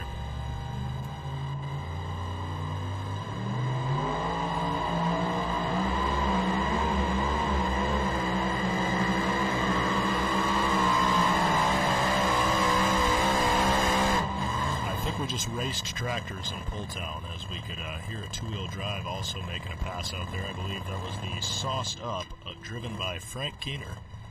Yeah, that was definitely the Sauced Up. So, tried to really get over on the right-hand line. It really looked like they were maybe closer to the line than any two-wheel drive has been yet.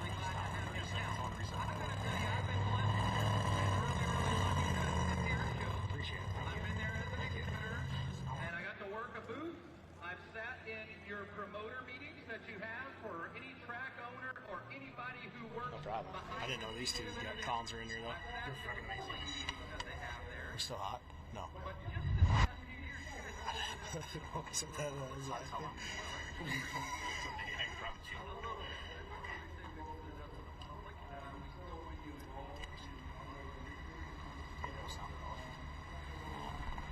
As we take a look at that replay there, that four-wheel drive truck making a pass, and like we're talking about, the back end being so light, we see when he backs out of the throttle, the back of the truck actually picks up a little bit.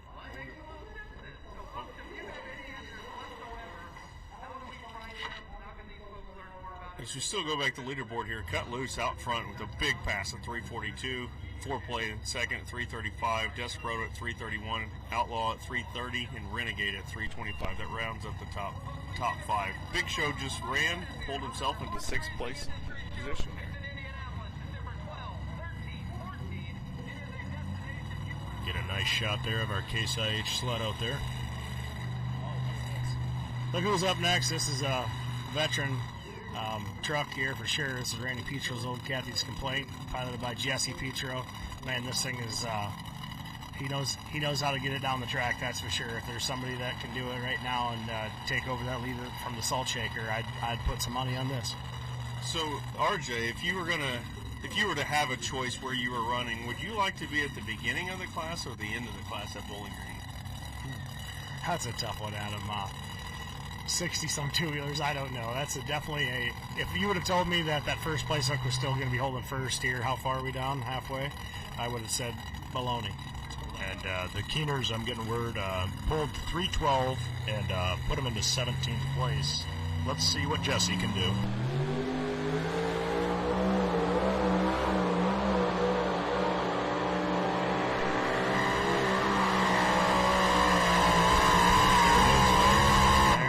Real close. I don't think he got it, but it's the closest one we've had in a while for sure. He was just very patient. That's one thing Jesse always does. He's so smooth off the line, and he does a great job. We go to the four-wheel drive class. We see Daryl Varner in the Stray Dog. Good looking at 354. What do you think, RJ, in between the four-wheel drive and the two-wheel drives, which one likes to build a road more and just continue to run in that same spot on the track over and over? Usually that four-wheel drive, man, they don't move the cone much. This is very, we got a hero zero moment, as I like to say, going on right now here with the Stray Dog, putting it on the right line where no one's been. Perhaps that's why they call him the Stray Dog. Let's see if that pays off for him. Maybe he's kind of scared of that crown you were talking about earlier on that left-hand side of the track. Oh, absolutely, yeah, and the Varner boys are no stranger to the four-wheel drive class. They've been doing this for a long time, so somebody's going to do it. It could be them. Fresh track over there on the right. Maybe the sled's going to slide a little easier.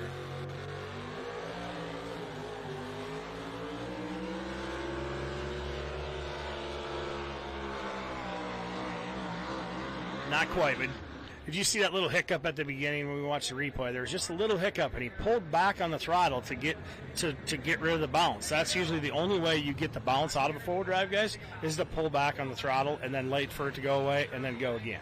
And that's one class I've learned that. I did at Chapel Hill and ended up 4th place down there. It got bouncing so violent, I actually looked at the drive shaft down next to me because I thought it was going to maybe come out, and then I backed out of it a little bit. The shake went away, and I floored it back foot wide open again. Well, it's worth a gamble there, shooting off to the right-hand side. He really did a hero zero move, like you said, and I think he made a respectable run there. Yeah, it didn't look bad at all, and it seems like our two-wheel drives are kind of all picking that same lane, running up that right-hand side for sure. I didn't look at that track, but I poke it like we normally do. But I definitely looked at it, and it looked like the center I thought was softer. So I'm surprised no one's tried the left line. Look at Daryl Varner pulling himself into 3rd place there at 332. It was a gamble, and it was worth it. Maybe didn't get the 342 that he needed to, but definitely a good-looking run from them. If he wouldn't have got that hop at the starting line and had to pull out of it, I'm pretty confident he'd have been right there in that close to first. Yeah, Cut Loose still out front at 342, Foreplay 335, and Stray Dog at 332. As we move to the two-wheel drive side, this is Marty Clock as the Salt Shaker Express still continues to lead at 333. Mad Max 332. Kathy's Complaint just pulled into 3rd place at 331.5.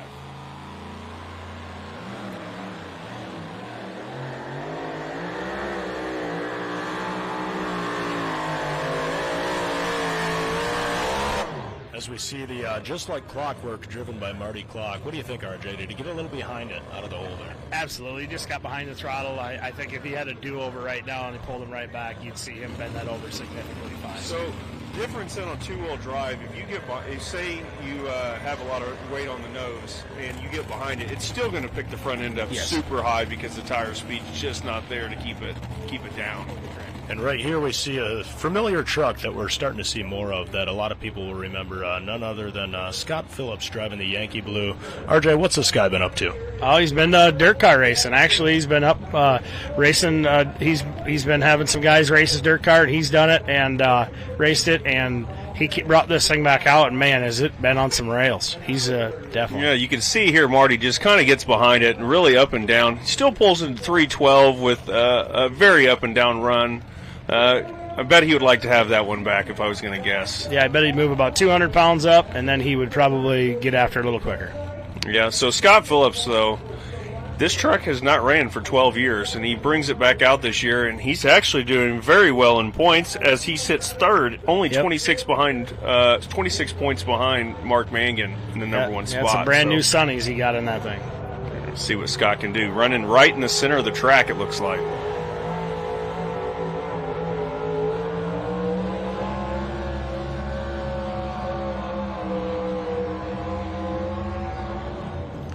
He's going to come up a little short there. He tried something going right in the middle, and didn't look like he just really got the momentum going. Did a really good job coming off the line, being patient with it. But I think it took too long to get the motor upstairs, don't you think? I mean, it kind of... Yeah.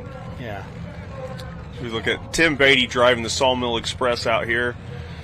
Tim Beatty's definitely a tough run in the two-wheel drive class. You see Donnie Sullivan helping him back up here. Yeah, and I believe this is Donnie's old truck as well that Tim purchased from the Sullivan team, and the Sullivans have continued to work quite closely with him as we take a look at the replay of Scott's run. Yeah, Scott's run, he just come right down through there. I mean, it was a smooth pass. I don't know what he would have changed. Maybe a little gear change to get him a little more distance, a little more speed there early. Because he had the RPM at the big end, so it wasn't like it was pulled down. But let's watch Tim Beatty here. This truck's been really strong. He put a monster pass down up at Rockwell, got first place at like 390 feet, I think it was. Yeah, I mean, it was like crazy. 397 almost, Just or something awesome. like that.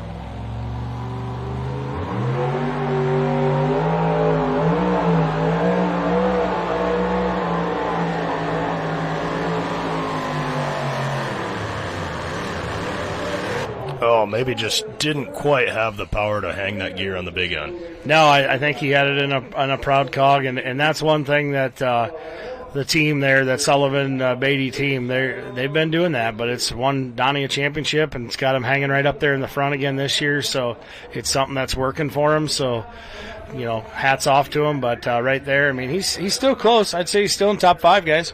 Yeah, that's true. Even though we see those or hear those RPMs come down, you know, what's happening there is that tire is just getting closer and closer to being hooked in one-to-one with the track. As we take a look at this replay, it comes with that throttle. Watch those tires squat down into that track, carries that front end very nicely. He's pulling into a 4th place finish at the moment with 331.5. Look at those tires squat. Yeah, definitely. I mean, that's one thing. And actually, they get surging there at the end. That's where he got that bounce from. And it's definitely, he's definitely running some low air pressure. And, yeah, now we got Anna Mangan coming up next over on the other side. Yeah, so points leader's daughter, Anna Mangan, and the bounty hunter coming up. As we take a look at that leaderboard, the Salt Shaker Express still hanging on to that number 1 spot, but we see that 4th place changing up.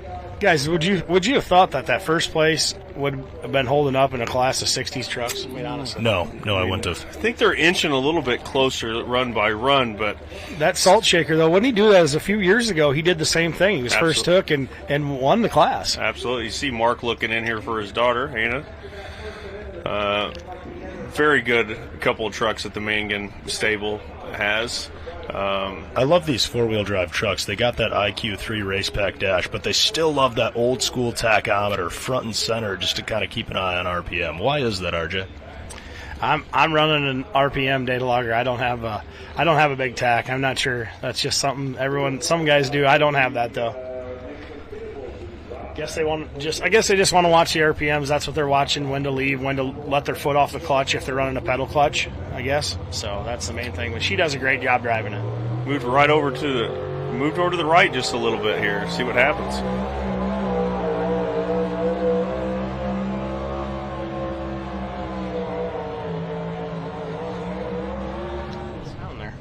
It was a nice pass. She's down there. I mean, didn't get the lead, but definitely I'd say for sure top 6 or 8.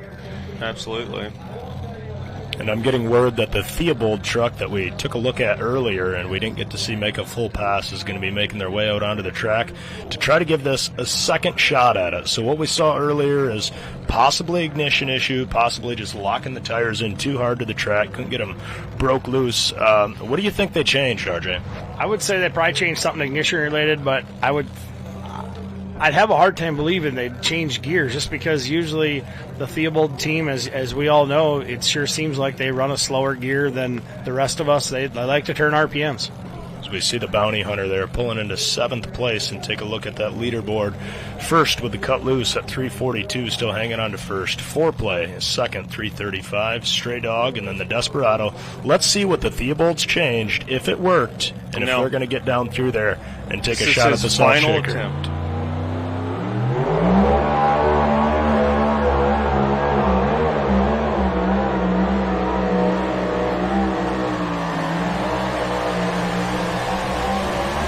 And there's what we were talking about. We're going to hear that thing turn some RPMs, and boy, did we, didn't we, RJ? Yeah, and I think, guys, they're moving the leaders cone out there, guys. I told you them special set of match tires were something.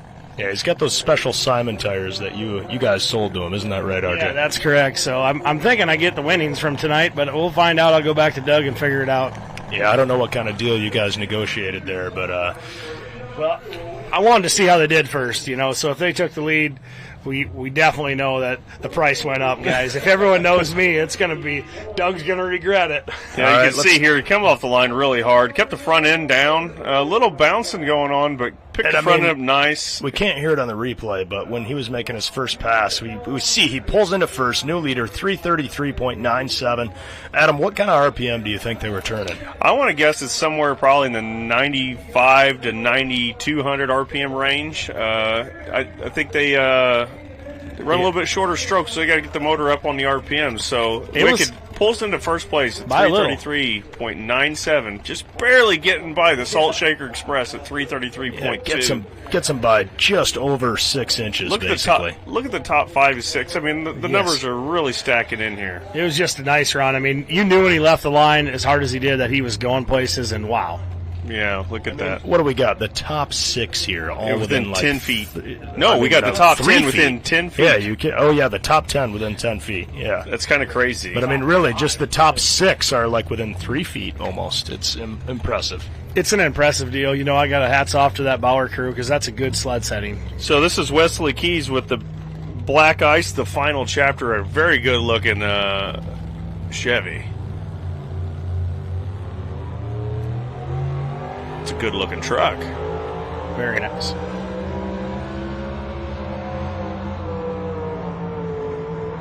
Definitely a beautiful-looking truck. Nice run. Yeah, beautiful-looking pass. And on the other track, this guy has been known to take forever to back into the sled for sure. And I'm not there. It's Mr. Chase Richardson, and typically RJ has to come to the rescue. So, I mean, hopefully we can keep head temps below 250 degrees as he's backing this in. I just hope he's got enough fuel, guys. I mean, I don't know if they...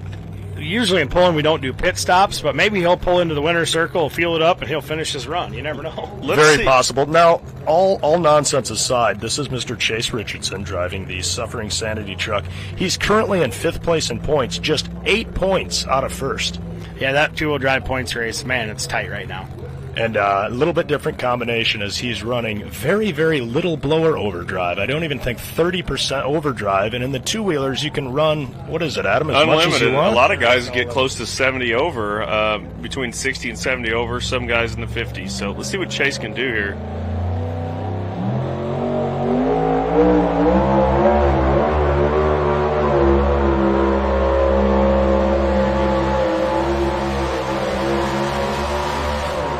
Still a great run. I mean, he left there awesome. I think he did a great job. I don't know what you would change there, but he didn't. He definitely went into the top 5. So, yeah, good looking run. So we go back over here to the Black Ice, the final chapter. Wesley Keys pulls himself 326.9 into 9th position. Tried the left-hand side of the track, and that's where the cut loose truck ran. So trying to get over there in the fresh dirt again. I've not seen that Black Ice truck out before, but I'm telling you that's a sharp-looking four-wheel drive, guys. Yes, it is. Yeah, it is. I saw that when we were driving through the pits earlier. I thought, man, that's a good-looking truck. Here comes Justin Grace for the just in time. As we take a look at Chase Richardson's pass here, it looked good, it sounded good from here into the production trailer, and we see that thing carry the front end a little bit, tires squatting. What do you think you do different, RJ? I don't know. I'm not sure what you would change. I mean, it's just picture perfect run, I thought, and maybe the front end got just a touch too high for him. I think maybe we'd like to see just a little more weight up front. It takes away from your hitch, guys. When it gets the front end up, it lowers your hitch. We're on a 30-inch hitch, so you want to keep the front end as close as you can, but you want the weight to transfer back. So if it's up 2 inches is ideal, you know. And we are going to see him pull into 4th place at 331.655. Take a look at that leaderboard. The Wicked truck now in 1st, and our first run of the Salt Shaker still in 2nd, Mad Max in 3rd, and Chase having just pulled into 4th. So basically our last 2 passes have been in the top 4, and the Kathy's complaint wasn't that long ago either. Here's Justin Grace with the just in time.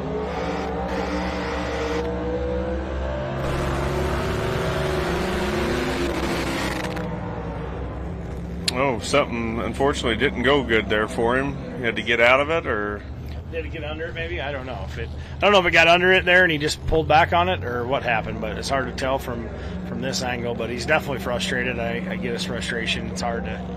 You want to come to Bowling Green to win. Next 2-wheel drive we got up is a high maintenance Flemings, and it's Tony Fleming, and yeah, they're just coming out here to play. They haven't been running the full season, but definitely been making some really good runs out on the circuit when they do show up. So we go back here to Justin Grace. Took off really well. Looked like everything was going good, and just there towards the end, it kind of lost traction.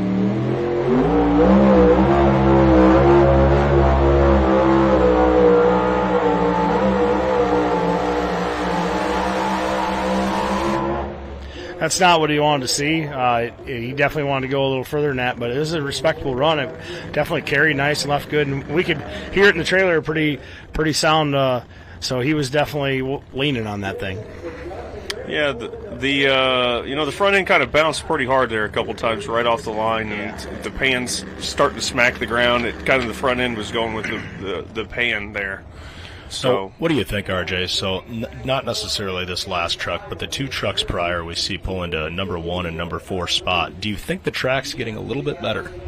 I don't think it's changing much, honestly. It seems like the rain has stopped from what we could see here, and I think it's staying pretty consistent, which with a class this big, for someone just to take the lead and only by 6 inches over the first place truck, that says a lot to the Bowling Green, the blue shirts, to build a track that's consistent that any number could win. Absolutely. Yeah, we can only, as the weekend goes on in the afternoon, some big numbers. We'll just see how the weather participates. Wicked still sitting in number 1 spot at 333.97. Salt Shaker Express, Mad Max, Suffering Sanity, and Kathy's Complaint rounding out the top 5. Look at the distance. It's just stacking right in there. I mean, it's pretty amazing that if you don't make the perfect run, I mean, you're just a couple feet from being in the mix. Absolutely. I'm hearing that the high maintenance truck pulled 320 and pulled into 17th, maybe, was it? 20th? Something like that. And here we got Tommy Tremolian in the Spellbound Chevrolet. We've seen this truck around for a long time. Tommy's had the Spellbound for quite a few years. I tell you what, when they used to run blower 4-wheel drives here in Bowling Green, this truck had a blower in it, and I just remember this because a replay, he ran about the same time I did, and that thing cut out mid-track, and I seen that truck with all 4 wheels off the ground. It was pretty impressive. But as we still continue to see there as we zoom out a little bit, it's still sprinkling. It's still a little bit. So just enough to keep the dust down. Just right. making it nice. You can see it's mist in there, pretty good. The moisture on the windshield and hood. Should make the activities later on pretty fun out there in the campgrounds with a little dust control. Yeah, absolutely. Now, can you tell me, RJ, a little bit of the struggles, maybe not tonight with the humidity, but hard to keep the windshields from fogging up on 2-wheelers and 4-wheel drives? Absolutely.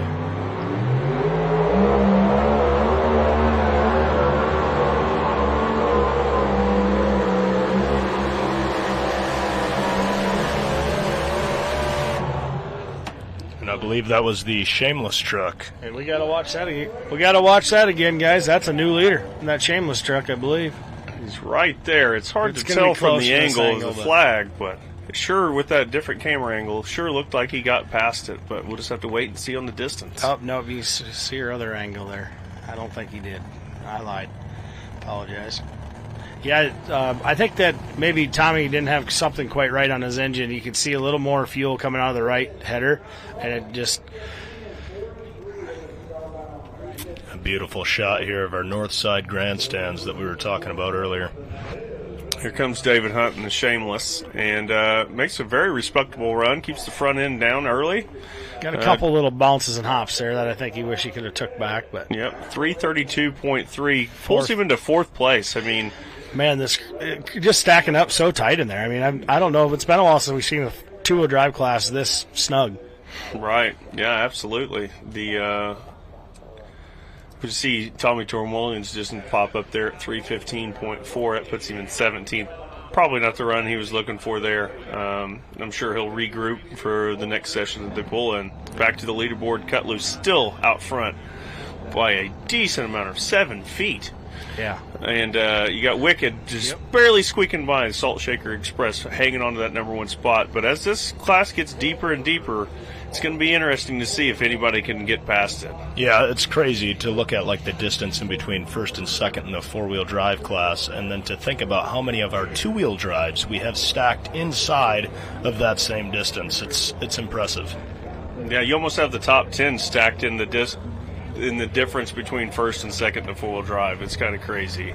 Yeah, and now we're up to our 40th hook of the night on the two-wheel drive side, and it's a former champion, Russ Nichols, on the edge. So this, if anyone can do it, it's this man. He's been down this track many times, and he'd know how to get it there. Yeah, Russ has been up and down the tracks on many different circuits numerous times. He's run the region a lot of Ohio pulls for two-wheel drives. The guy makes a bunch of laps, and he knows these tires maybe more than anybody else does right now, so that could be a very good advantage to him. As we come to Rob Foster in the Foster Child Chevrolet. Rob taking back over the driving duties from his daughter this year, and it's good to see him making laps down the track.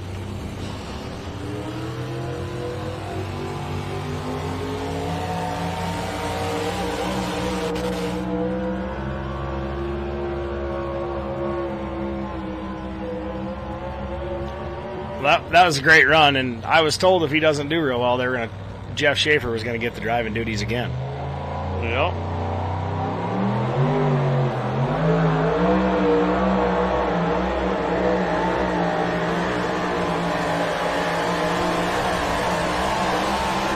As we see Russ make his pass there, what do you think, RJ? Did we get a little bit of that pulling back on it like you were talking about? Yeah, I'd say he got out of it there just for a brief second, and it was just enough. I mean, he just slowed it down where I think if he would have just stayed smooth and steady with it, he wouldn't have got that pan bounce maybe.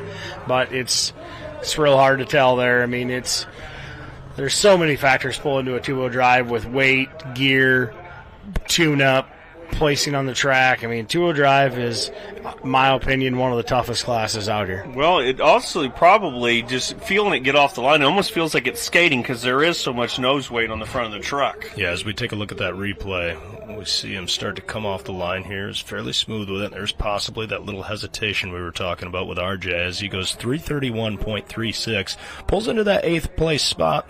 That's really no shame considering that we are, 40 trucks in here. So RJ, can you maybe run us through a little bit here? You see that the tires are down on air pressure. Now, when you lower the air pressure on those tires, it's also taking away from hitch. So where do you find the fine line of running too low of air to where you lose your hitch? It's a real tough one because, I mean, the hitch is definitely, but oh my.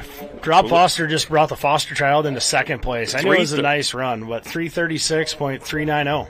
Yeah, something tells me he's going to hang on to that driving position for a while based on that run. As we take a look at our four-wheel drive leaderboard, the first cut loose at 342, and the Foster Child just sneaking in there at second at 336. Yeah, that was the first one we've seen get that close to that cut loose in a while. Yeah, Rob had to take last week off. His son got married, so glad to see him back. always him and Tanya, Carmen, and Tyler. Good to see them out on the pulling circuit all the time. As we bring out the Midnight Obsession.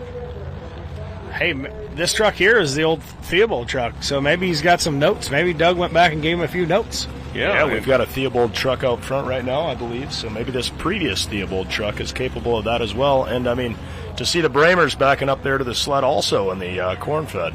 Now, unlike for them not to know, that is their same truck they had. It's got a different body on it, but it's the same truck they used to own, so glad to see them. But this one here caught my attention today. He put a lift body on it, and Theobald's never had a lift body on this truck, so I finally got to see what the chassis looked like. They did a lot of work, that thing. They did a nice job. That truck is very nice. I stopped and seen it myself, actually. It's a good-looking paint scheme there on that truck. We're going to run the four-wheel drive maybe first. And this is the corn-fed Jason Bramer. Very good throttle control here by Jason Bramer.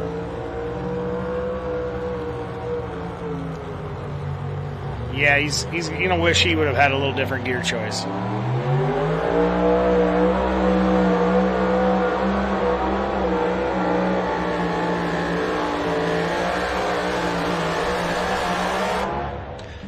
Nice, respectful run there, but Midnight Obsession. So, guess we're gonna go back probably to the corn-fed, I'm guessing, and see his replay. That corn-fed motor, he actually hurt his engine, and that's actually my old engine out of my four-wheel drive. I just sold that to him 2 weeks ago. Oh, no kidding. When it comes to the four-wheel drive engines, RJ, breakage-wise, what do we usually see fail? A lot of times it's a valve train issue. Sometimes that's what I've had the most bad luck with. But when you're dealing with anything that's got an inch of lift on the valves, wears out valve springs, it's very hard on the valve train, as you said. A lot of broken push rods. He got behind it there and got a little hot, pulled back, then got it going.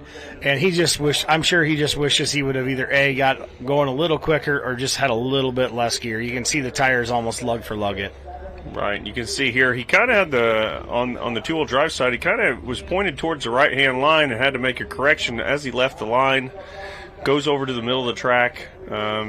Just had to make too many corrections, I think, early. That maybe affected his run. Yeah, I agree. It kind of lugged it there for a minute right at the end as well, but still went 310, so I think he'll definitely make a change for the next session. Exactly. And I'm sure we'll see a better run out of that thing. Definitely a very good-looking truck there from Jim Corey in the Midnight Obsession. Yeah, he definitely spent a lot of time. I mean, he spent a lot redoing that truck to make it look that good. As we take a look at our leaderboard once again, to have the top 10 all within less than 4 or 5 feet, basically, it's crazy, really. Just goes to show when you get 60 trucks in this class, all of them with good equipment, how tight they're all going to stack in there. Coming out of Tappahannock, Virginia, this is John T. Davis and the Young Gun. This is Peyton's brother, I do believe. Correct. And he's very, like I said before, a very tough running truck from Virginia. These guys, when they come to play, I think they're no joke, that's for sure, and very impressive, nice guys, great family, and glad to see them back out here running at Bowling Green. Absolutely. The Davis family, they were on a tear for a while a few years back when they were chasing the circuit, really just stacking up wins left and right. So that being said, a lot's changed since then, too. The sleds have changed. Tires have changed, so let's see if they can put it all back together here and make another lap here at Bowling Green, try to get up towards the front. Kind of went over towards that right a little bit more, back to where the leader was.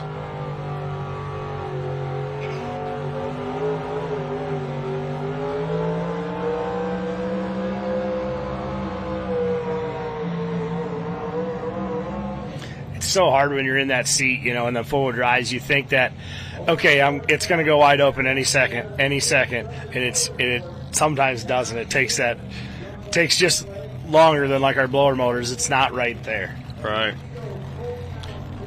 And here we see the two pleas backing up to the sled, driven by Brandon Benton. Taking a look at that replay of that Young Gun truck. Yeah, just a smooth pass. I'm not sure what he would go back and change right now, but maybe the track is kind of stepping back just a little bit there. But, it goes into 9th place, so 329.695. I mean, I don't think you can be unhappy with that out of the amount of trucks that are here tonight. Go back to that leaderboard. Cut Loose still out front, and Rob Foster just made a run, so we know the track might be there. Just have to see how it stacks up, make some changes, maybe drive a little bit different.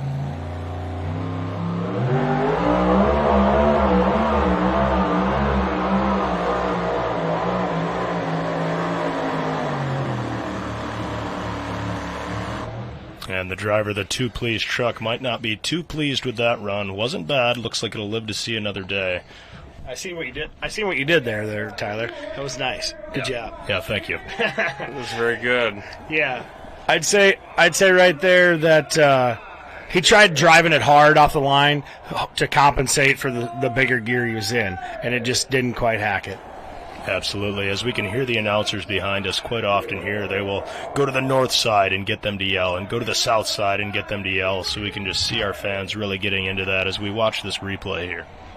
Yeah, he hammered it hard right out of the hole. He went wide open within feet, and then it screamed some RPMs, finally hooked, and then it pulled down. Pulled it to its knees. Yeah, I mean he was maybe a little safe on the tune-up. Who knows? Yeah, look at those tires wrinkling up there at the end. Impressive. I mean, you can see it wasn't pushing the engine too hard. There wasn't a lot of blow-by coming out the end. It just maybe a gear selection there and a little bit different driving style would have helped him out a little bit. But yep, very much so. But they got to be happy with that run. 303. They're going to learn something from it. They're going to go back and change some things. That's for sure. Yeah. They might. They're definitely going to shift gears for sure. Maybe they'll turn the mag a little bit, so get her a little more. So that's always a fun time. You just turn that mag a little bit. You always get all kinds of interesting things that happen because of it. Now, for those watching, that don't know what turn the mag means, walk us through that process and what it does, RJ. Well, if you're like Adam, you just literally grab a hold of it and turn it while it's running because he has no fear. But we actually do it while the motor's off and turn them, and it actually makes more power, or what we think makes more power, and normally it does, and that's why we do it, and we think it's sometimes the answer, and sometimes you have good luck and it prevails, and sometimes you need to call your engine builder on Monday morning and say, well, I need some parts. Yeah, absolutely. Turning the mag, giving that engine more timing, which is generally harder on things, but we like to think it makes some more horsepower. We got Jake Kramer here in the Supernatural. He's picking that left-hand side of the track again.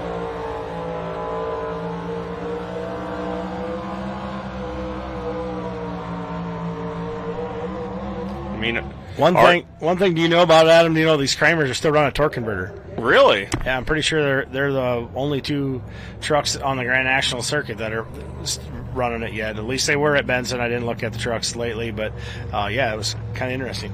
What do you think the thought process is behind running a torque converter versus that centrifugal clutch? I'm not sure. Honestly, I'm not real familiar with torque converter. Never really been around them, but yeah. It's definitely something different. I just thought it was kind of a neat deal, and they're trying something out of the box that everyone else isn't. Power application's a little bit different with the torque converter. The engine's more one-to-one with the engine, where on a pedal clutch you can maybe ride the clutch and bring the RPMs up, maybe override the clutch a little bit, whereas like just a slipper clutch, it's more locked in. So all kinds of different variations here in the class. This next truck is just won a championship, and Jason Sullivan with the corn burner, 2-wheel drive here. Definitely a tough running truck. Another customer of mine. Hopefully he can put it all together here.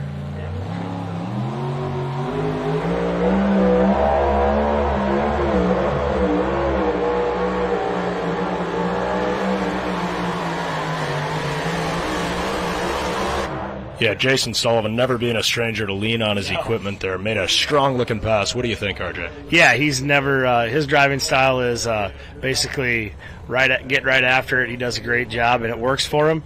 But sometimes for me, it makes me a little nervous how he does it. But it works. He's got it. He does a great job, and good friend of mine, and hope he got it up there. I'd say he got it up there in the top 10 for sure, the way it looked. But I know he's going to take some data back to the trailer and make some changes.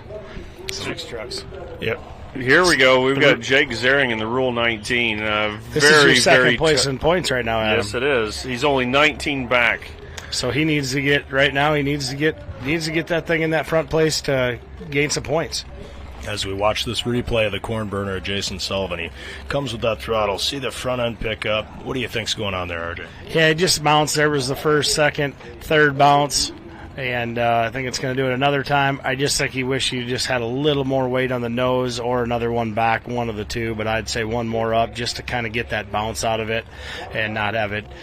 Every time it bounces, it usually unloads the tires just enough and takes distance away. But we saw him there move over to the left-hand side of the track. All the two-wheelers have been kind of running on that right-hand side, so maybe a gamble didn't work out too well for him. But like I said, here comes Jake Zering in the Rule 19, a very tough guy, second place in points.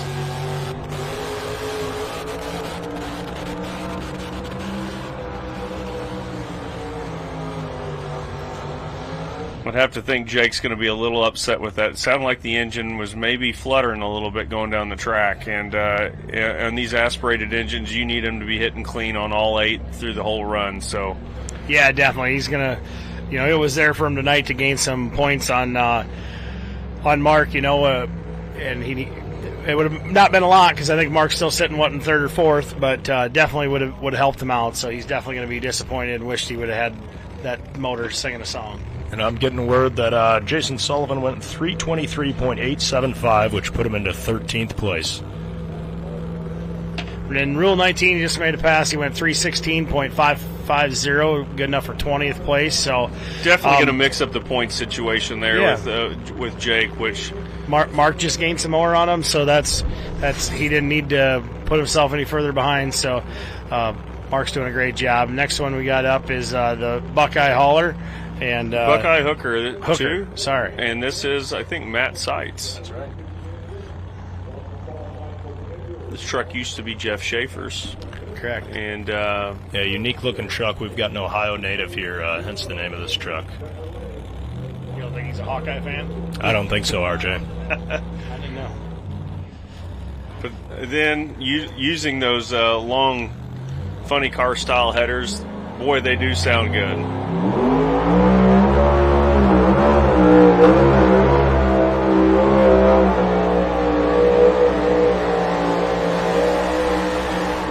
Boy, he really wasted no time at all to get wide open with that. No, he's definitely testing out his engine guys program, that's for sure. Well, unfortunately, it looks like he's going to drive it off the track, so I think I'm happy there. He did a great job. Yeah. As we see him begin to lift that body up, and we're heading back to the four-wheel drive side of things. You can see we have coming up now is Brian Britt from Georgia in the Animal House. As we take a look at that top 25 there on our left and see this replay here of the Buckeye Hooker. Yeah, he just didn't have that carry like he wanted, up and down, up and down. Definitely going to wish he had some more weight up and kind of had his tire turned there to bring it back over when it sat down, which definitely hurt some distance. He just needed that weight up. I mean, this Bowling Green track, especially in the evening sessions like this, guys, it's a good track. It's hooking up. Their moisture's there, that little bit of a mist. It's not getting any worse, that's for sure.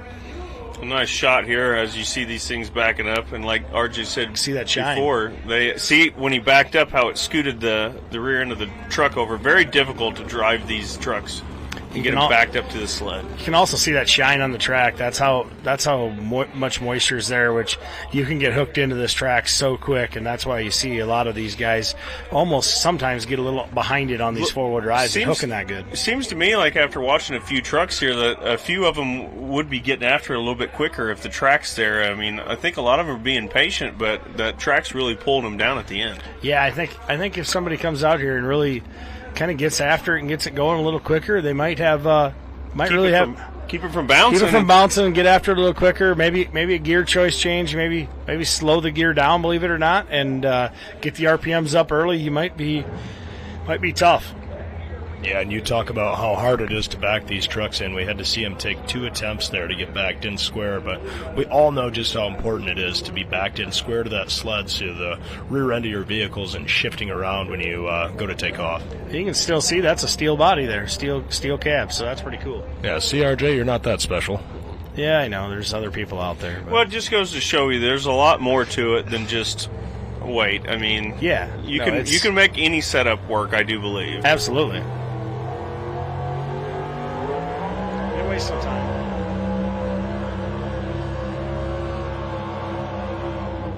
Oh. Ooh. It was on a decent pass, it looked like. RJ, what do you think happened there? I don't know. I'd say it was hard to tell, but I would say something went sour, and he definitely got out of the throttle, and he's going to kind of regret that and go back and fix it and come back hopefully later in this week and come on. Yeah, we see Dale Nelson here backing up to the sled in the Forever Hooked. We've seen Dale campaign many different trucks over the years, so this name is kind of fitting as he's been kind of a patriarch to that Nelson name in the two-wheel drive class. Yeah, absolutely. Here's the Brit with the Animal House on a good-looking run, and somewhere around the 290-foot mark, it just kind of died on him. So you can see the front end just fall to the ground there and just lost all momentum. Didn't look like a drive shaft or anything. It's hard to tell what really went wrong. But. Yeah, we see Dale backing up to the sled here. No doubt a Nelson out on the track giving him a hand. Looks like Jordan Nelson out there probably reaching in through the window, giving him the fist bump to Dale before he takes off here. I mean, he's got the equipment to do this, no question, as most of these trucks do. What do you think, Adam? Yeah, I think Dale's got a really strong chance here making a good run. He's an experienced puller. If he can keep the front end down, drive it hard, get some momentum going, I could see him getting down there in the mix.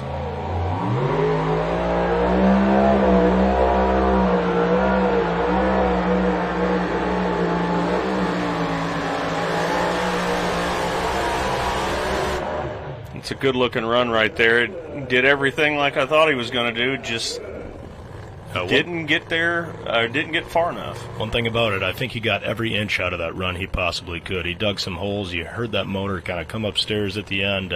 If you stay in it just a bit too long, those wheelie bars will actually touch the ground and unload those tires. On these, the frame rail actually catches in the middle, to be honest, like in front of the tires. Really? Yeah, because the frames are so low on some of these two-wheel drives in front of the tires, and actually it spins it in and actually sits right on the frame rail. See here, he kept the front end down really nice, and I don't know, he, made a really good run there. 324.34 pulls him into 13th. When that box topped, you can just see that little bounce which set the front end back up, and this tire's kind of locked back in. But I mean, 13th place, I don't think he's going to be unhappy with that. Yeah, kind of like when we watched you in the light mod class. When you when the box topped out, that thing just kept the front end and stayed hooked. That's the key. If the sled tops out and it kind of upsets the truck, maybe it's a gearing issue, maybe a little weight. Could but be. Trying to keep the vehicle calm when the box tops out is key to really getting the most distance out of the run. Yeah, it's very tough. This is the bone of Tim Skelton coming up next on the four-wheel drive side. You got to love that big bone there on the front of that four-wheel drive. Good-looking truck. Old school body, I like that. Yeah, absolutely. Tough running couple of trucks here from the Skelton family.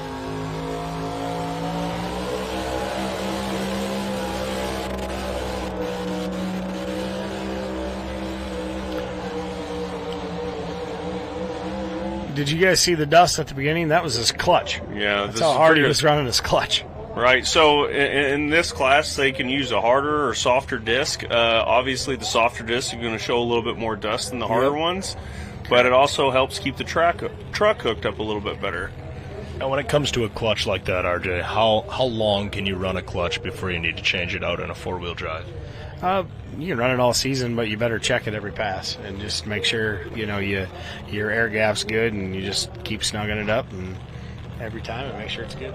Now let's keep a watchful eye for that dust RJ's talking about. Yeah, you can kind of see the dust that goes up in front of the buckboard there, and then it clears up once the clutch locks in completely. And I can guarantee you that dust is not coming from the track at the moment. Right. Right. As we go back that leaderboard, Cut Loose still sitting out front at 342. Foster Child, Foreplay, Just in Time, and Stray Dog rounding up the top 5. As we see Brian Grifka pulling out there with the Apple Pie Express from my home state of Michigan. Let's see what he can do.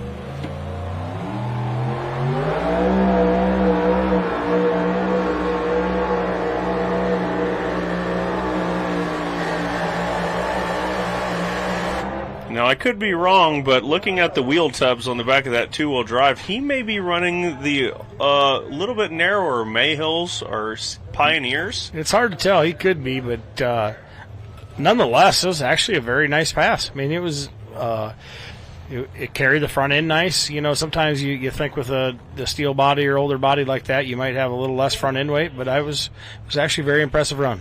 Yeah, can you kind of walk us through a little bit of the difference in the two-wheel drive class now to the evolution of the tire? So, what is it, 2 years ago they made the tire a little bit wider? Yeah, the Nichols tire come out first, and it was basically 2 inches roughly wider than the one we had at the time, and then the Mayhill tire came out shortly thereafter that was wider, and it changed the game for pulling on the two-wheel drive side because you had more tire on the ground. So Apple Pie Express went 296.965, and I think it was a very impressive run for what he's got there. So that truck's been around a long time. Used to be called heavy truck. Used to be called the 49er. Yep, remember that one. It's a heavy steel-bodied truck, a good-looking truck. And as we come up to the four-wheel drive side now, we have Jimmy Morse second on Unleashed. So they keep bouncing around on the track. We keep moving left to right, and does that mean that they're maybe waiting for it to pack in one more time before they jump over? I mean, you continually run in the same ruts, and each truck's stopping at the end of the track. You try to get out of those ruts maybe, and see you can find some fresh dirt there nobody's pulled on. So we'll see what we can do here over on the right-hand side of the track.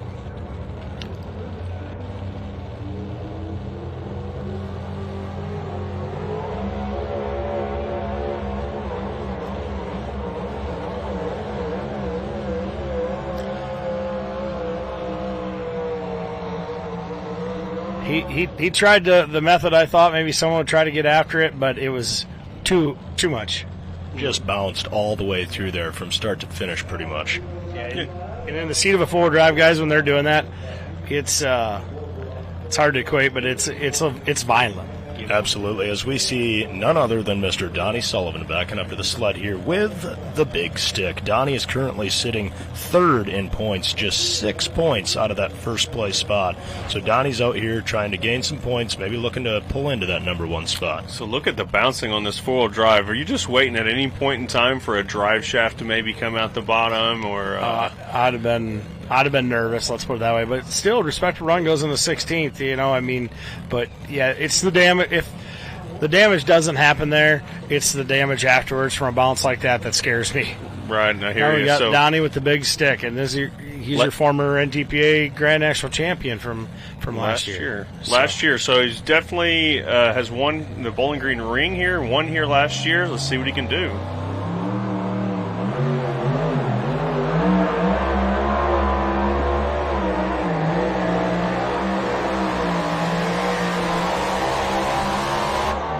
Not a bad run, but definitely not the pass he was looking for. As soon as he came with that throttle, you could see that truck kind of skate over, headed for that right-hand sideline. He's no doubt trying to correct it, but not overcorrect it with the steering wheel. Also pounding that left brake. How hot do you think that left brake is right now, RJ? Very warm, but I would think that he was disappointed right away. I'm thinking if he could do it again, he would have drove it a little more aggressive. I mean, we watched how Mason Theobald drove it, and he wasted no time. And almost made you think, like even when Chase Richardson ran, that if you would have got after a little bit quicker, he may have been even closer. But look at how hard he comes right there. It's almost like he caught a rut or something. It pulled him right hard. And Can you tell us how hard it is to turn a two-wheel drive truck? I mean, maybe early in the run you can make an adjustment, but the further you get down the track, it gets a little bit tougher to turn these things. As we look here at the leaderboard again, Wickett's still sitting out in front. Coming up on the four-wheel drive side, we have Cameron Davis in the Outrage. This is the third Davis truck, I believe, right? Yep, we're on hook number 32 of 41, so we're starting to figure out here how things are kind of stacking up. There are a lot of tough guys left in the class, so let's see what the last Davis truck here can do.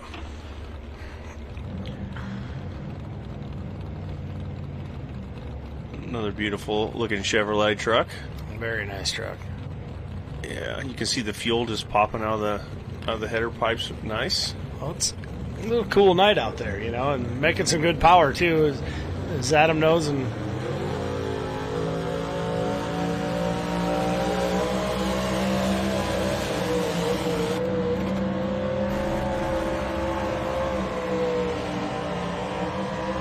man, that was a nice hook. Very good run. He's definitely going to be probably in the top 5 with that. You can kind of guess by where the weight box is in comparison to the 350-foot mark there. So he's definitely going to be shuffling it up here a little bit. Yeah, and your next truck up on the two-wheel drive side is going to be Jacoby Wiley with the Easy Money truck.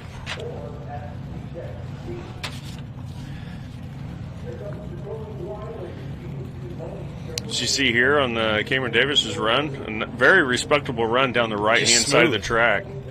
Yeah, on the right, yep. It's really amazing to watch that box top out and how long they pull the sled after the box top's out. You can kind of see in there they got two weights in the front. And here we go.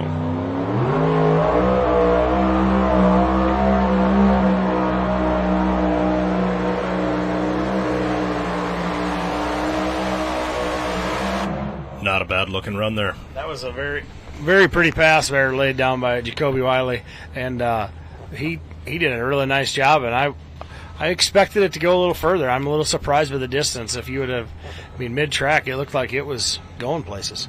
Yeah, it's But I was told earlier by looking at one two-wheel drive guy told me, Adam, that the center of the track is very soft. Right. So maybe a lot of our other guys were kind of more left or to the right more.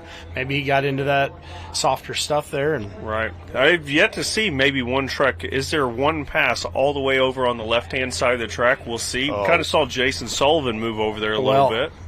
Adam, that left track, or that left side, even on the right track, has got a very big crown in it. I was wondering maybe if they had a little more crown in it, worried about the little bit of rain, maybe, possibly. And I'd be nervous even in my two-wheeler to put it on that left chalk line right now. And if you both know me, I'm not afraid to throw it on a chalk line. Right. Yeah, it is crazy, like the guys say, maybe a little bit of a soft spot there in the center that he got into. Sometimes just, especially watching from at home, watching the live stream, you really can't tell, but there's times when you'll see us out there walking the track before the event starts and, everybody's poking it. And there's times, even though it doesn't look bad, you poke that track, and, it is just deceivingly soft. And that pan, when it hits that soft spot, it's just stopping you dead in your tracks. Okay, coming up next here on the four-wheel drive is Jordan Eddy with the Just Ruttin'. This is a very good-looking truck. Absolute beautiful paint job with all the airbrushing. Previous owner was Pete McKeith, and had a lot of success with this truck, so it definitely potential is there. Yeah, that's not a wrap. That's actual paint, and it looks nice. Very nice-looking truck. Very, very nice-looking truck. I have no doubt that it's gonna mix up the order here.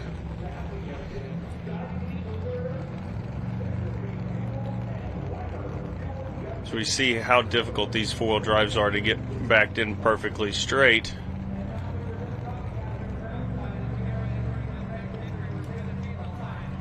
See what Jordan can do.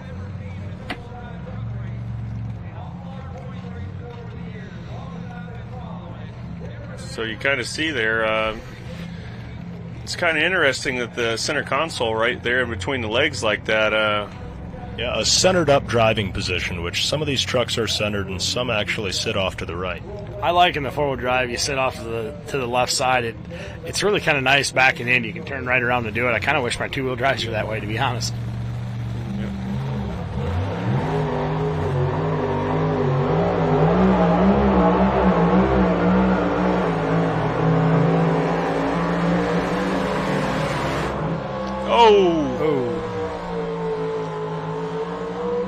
As we're racing trucks down this Bowling Green track. Absolutely. We also were taking a look at the cross-wired there, driven by Ethan Foster. Looked like he was on a pretty decent run there. I think he kicked the blower belt, guys. I would bet some money there. The way it looks, there's nothing in there.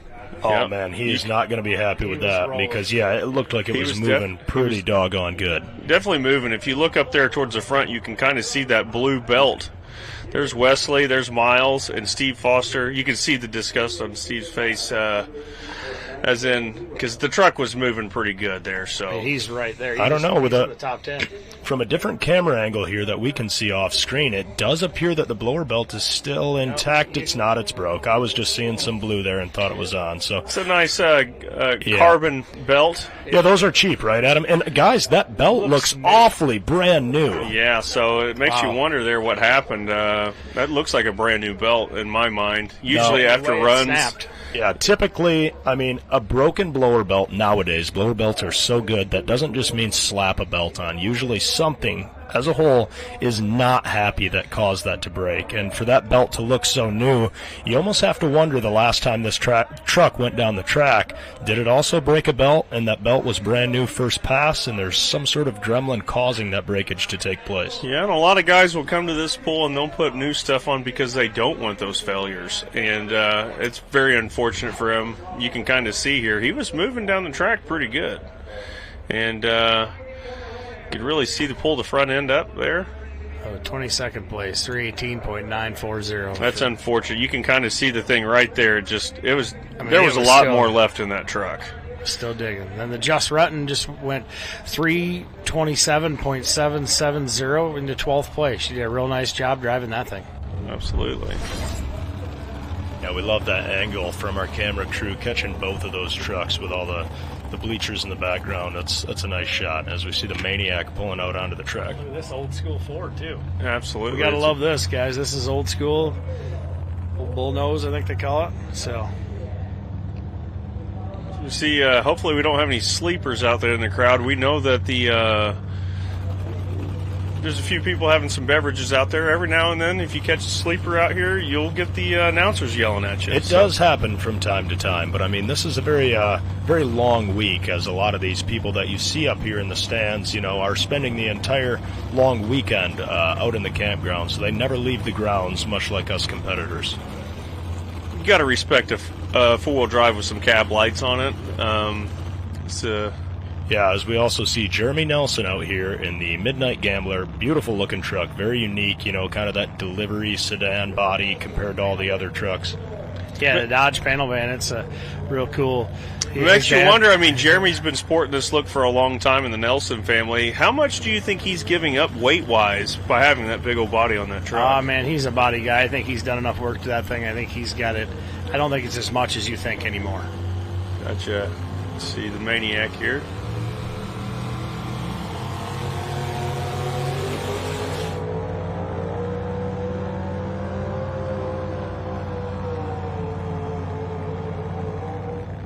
See some front end chatter there at the end of the run. Let's see what Jeremy can do.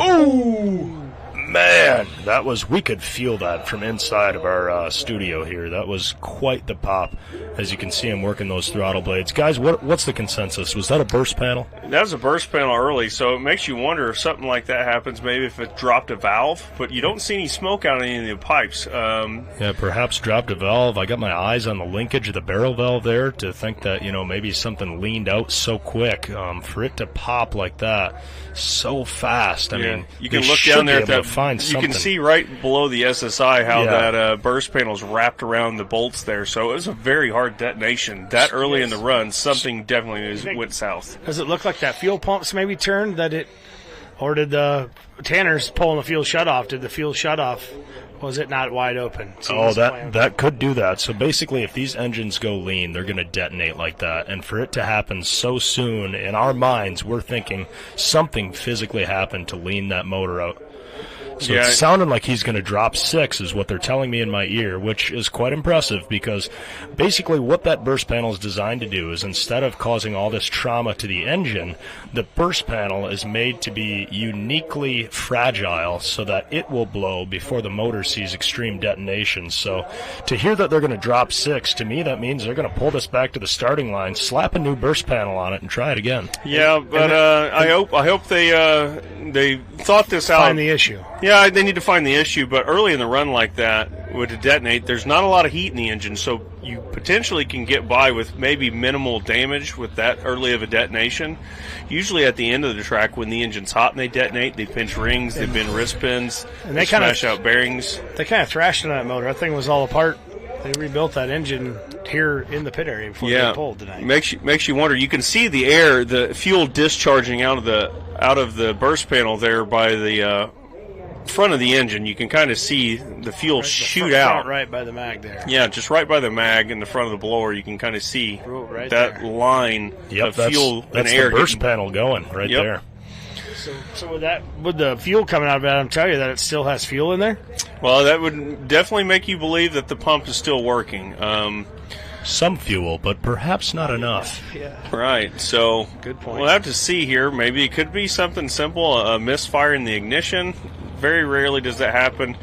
And a lot of the times it could be, like I said, what can happen is you can break a push rod or burn a adjuster up or something. It pitches the push rod off the rocker arm and it overboosts the other 7 cylinders. Yes. Causing it to detonate.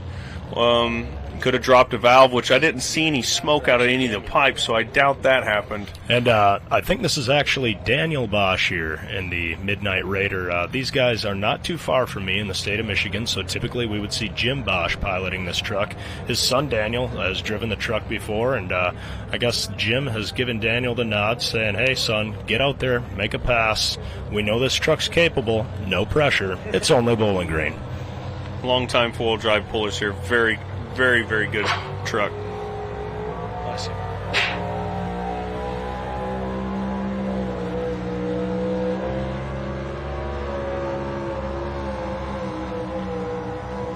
There you go. Boys. Good old Michigan I boy. think Daniel didn't let his dad down there. What do you think, RJ?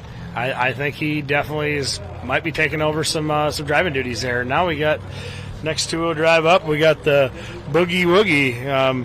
This is Stephen Poor's truck. Dustin Bentley's driving it for him. Steve couldn't make it here tonight. This is a brand new truck. Beautiful truck at that. See what we can do here.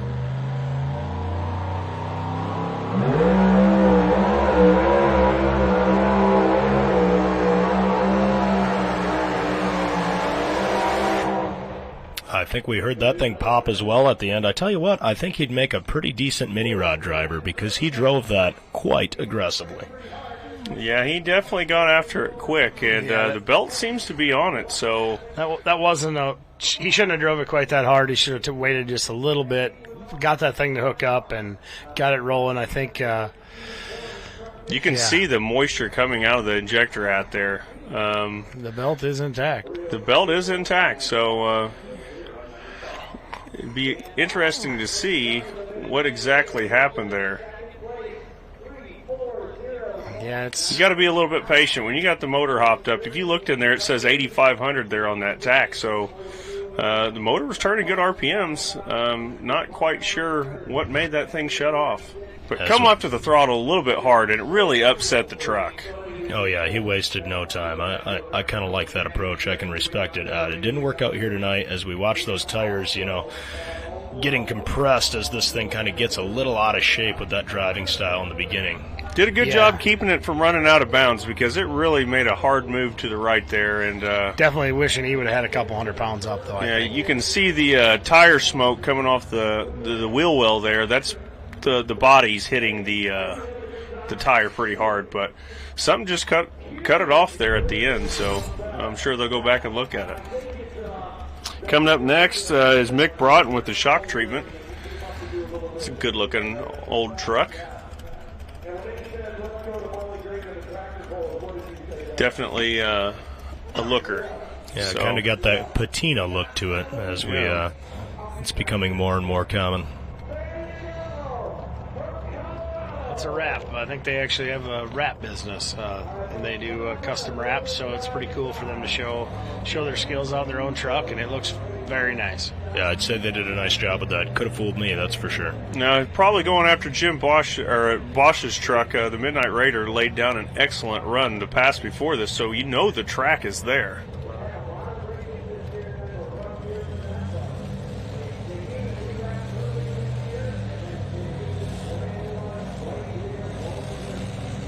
Notice the truck's a little left to center. Trying to see, maybe he doesn't want to get all the way over on the left. See what we can do with this run.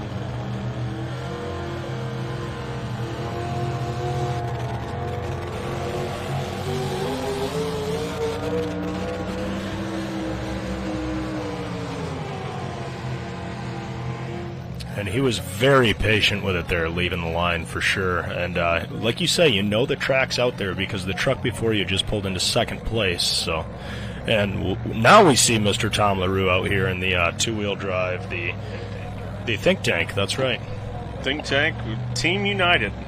All the way from Canada.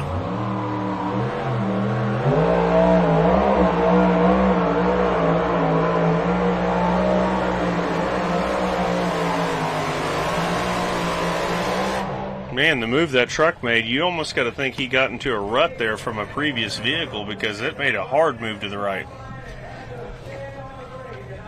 He had to hit the brake really hard, and man.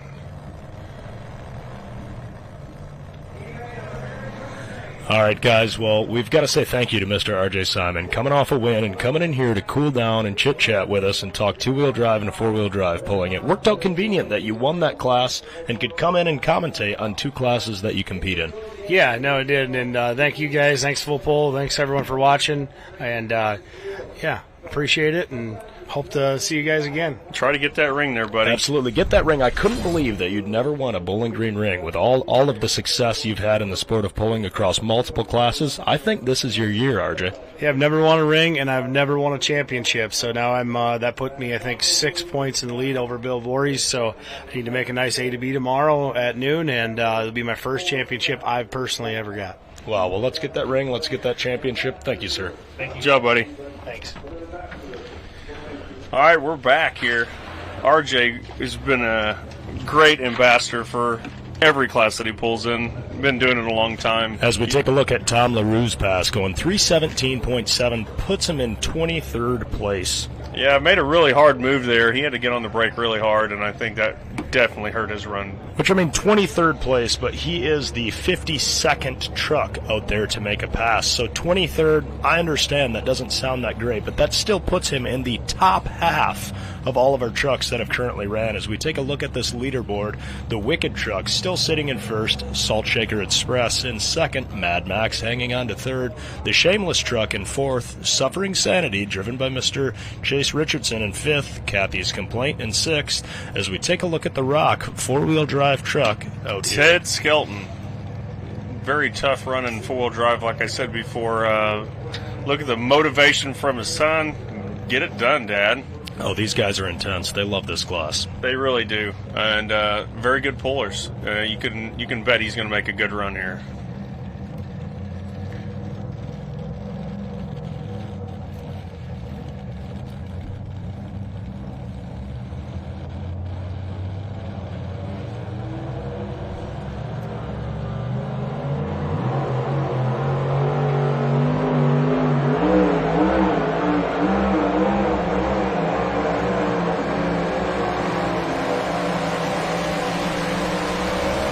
As we get that race here in Pulltown, that was Kerry Unger in the overtime too, running at the same time as the Rock out here. That really makes for some opportunities for some unique photos when you get two vehicles running at once like that. And you saw the two-wheel drive really catch up speed to that other one. It was a pretty neat look there. Kerry coming off a big win there at Rockwell here just a few weeks ago. Was the last hook in the class and put a clinic on, really. I mean, good to see these guys from everywhere getting in the mix here with the two-wheel drive. So. Yeah, it's really cool to see the wins diversified between so many vehicles. Kind of keeps people motivated to keep coming back and doing this. Sure, yeah. I mean, it's no fun to see the same people win all the time, but it is good to see it mix it up. And like you said, it keeps everybody enthused about coming back the next week. So yeah, I still can't believe that with RJ. He's never won a championship or a ring with all the success he's had in pulling. Well, don't let him fool you. I mean, he's got a chance to win two of them. I think a few things got to go his way. He's still in the hunt for a semi-championship. As we look back here at Skelton's run and Kerry Unger's run, you could see the four-wheel drive take off quicker, but watch here towards the end of the run as the two-wheel drive starts catching speed. Yes, it really speaks to the ground speed that these two-wheel drives get. He was kind of going to catch him on the big end, as they would say in drag racing. Yeah, absolutely. Both good runs by both competitors there. If we go back to that leaderboard of the four-wheel drive class, cut loose up top, 342. Midnight Raider late in the class coming in at 340, Foster Child at 336, Foreplay, and Just in Time. Over on the two-wheel drive side, we have Wicked at 333, Salt Shaker 333, Close, Mad Max, Shameless, and Suffering Sanity rounding out the top 5. Yeah, such a close, dense field up there in our top 10 in our two-wheel drive class, and we're still not done. Yeah, man, it really means something at this pool to get into the top 5 to make it down into the winner's circle in front of this huge crowd. So here we come with Bunky Davis and the seldom seen nice silver Chevrolet.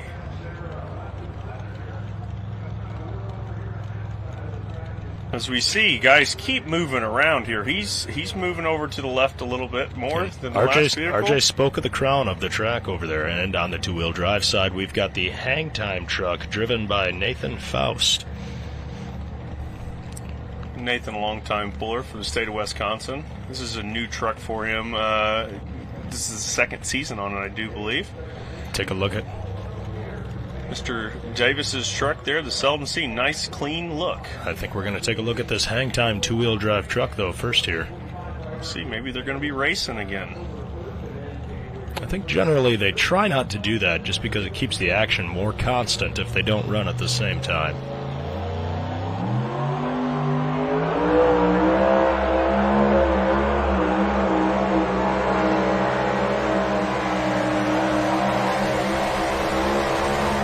I think we saw him kind of run up the center instead of that right-hand side like we've been seeing. Yeah.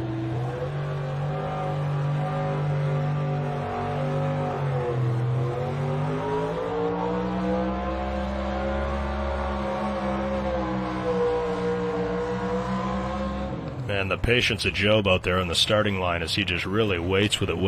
What do you think that was, 150, 200 foot before he got that thing wide open? And some of these guys are so slow on the throttle at times, it almost sounds like the motor quit running halfway through the launch. And did a very good job to keep it from bouncing. They got to be pleased with that hook. Definitely going to land him probably in the top 8, if I was going to guess.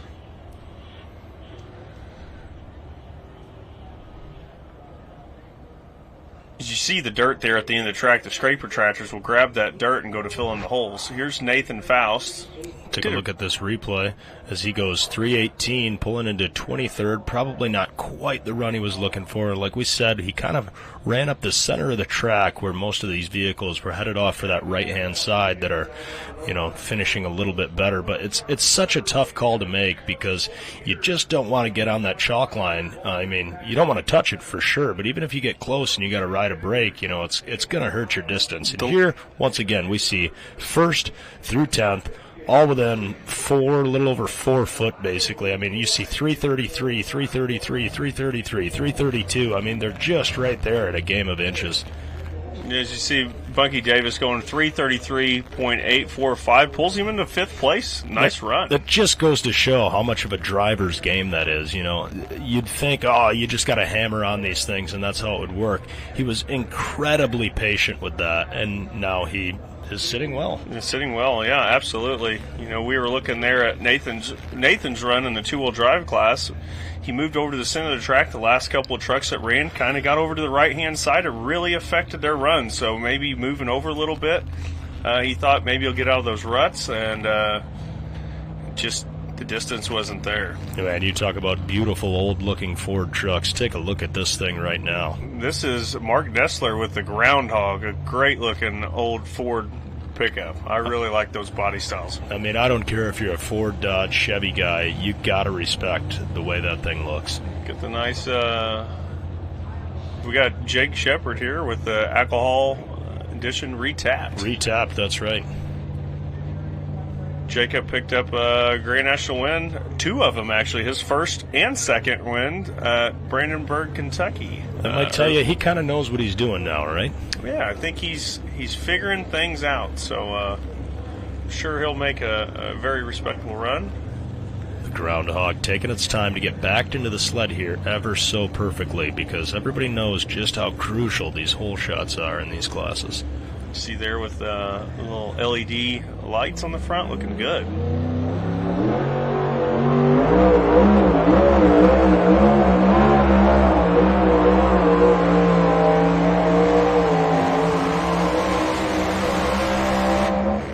started out bouncing just a little bit, but definitely smoothed out in the tail end of that run.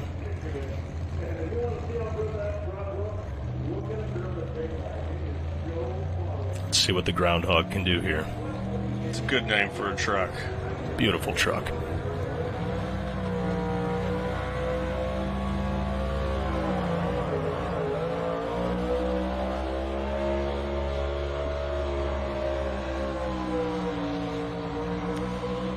See the front end chatter there a little bit. I'm just going to go out on a limb here and say that was a pedal clutch, because you could hear the RPMs really come upstairs off the line, and he really was feathering that clutch out. And you saw the truck make a move when he dropped the clutch. You kind of see it lunge. So as we take a look at the replay for Mr. Jacob Shepard here, as he drives the Alcohol Addiction retapped into 17th at 323.645. Once again, still easily in the top third at this point of the trucks that have ran. So, I mean, to see 17th, honestly, if that was me, I don't know that I'd be upset about that. I think we've got, 53 minis in our class coming up tomorrow. It's going to be interesting. To finish in that top three, there's no shame in that. As we take a look at our leaderboard, the Wicked still holding down first, Salt Shaker Express in second, Mad Max in third, Shameless in fourth.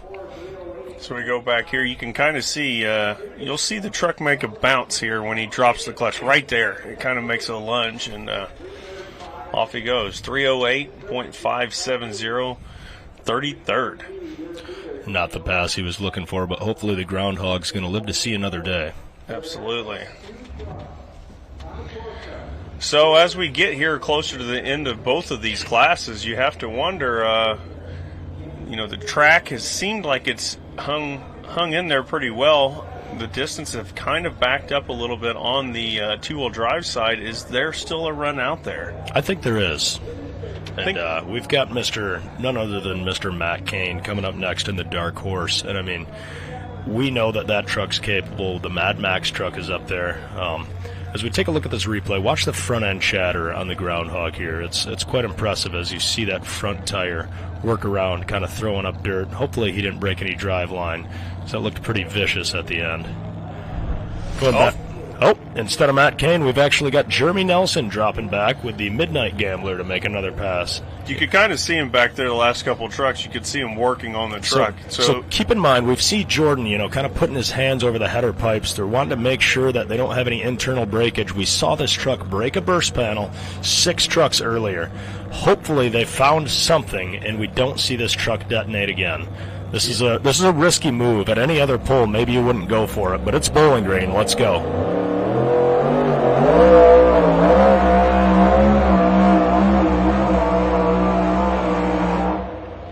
Oh, that is not what they wanted to see. So perhaps there is another internal gremlin there for that thing, as we see part of their team walk out onto the track eagerly. You would see his wife Misty out there looking.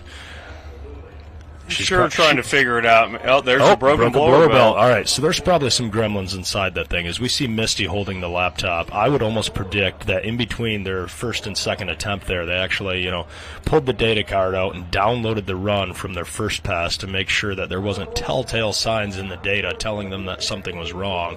Kudos to these guys for going out there, trying to make a pass out of it, and basically just sending it at them. Yeah, I mean, it's a big risk, like Tyler said. When you detonate an engine, usually it messes something up. Now, considering it was early in the run, I think they got away with it a little bit. But going down the track, the blow-by tubes looked clean, and everything looked good. Here we go with Tommy Corson, a brand new four-wheel drive truck, American-made.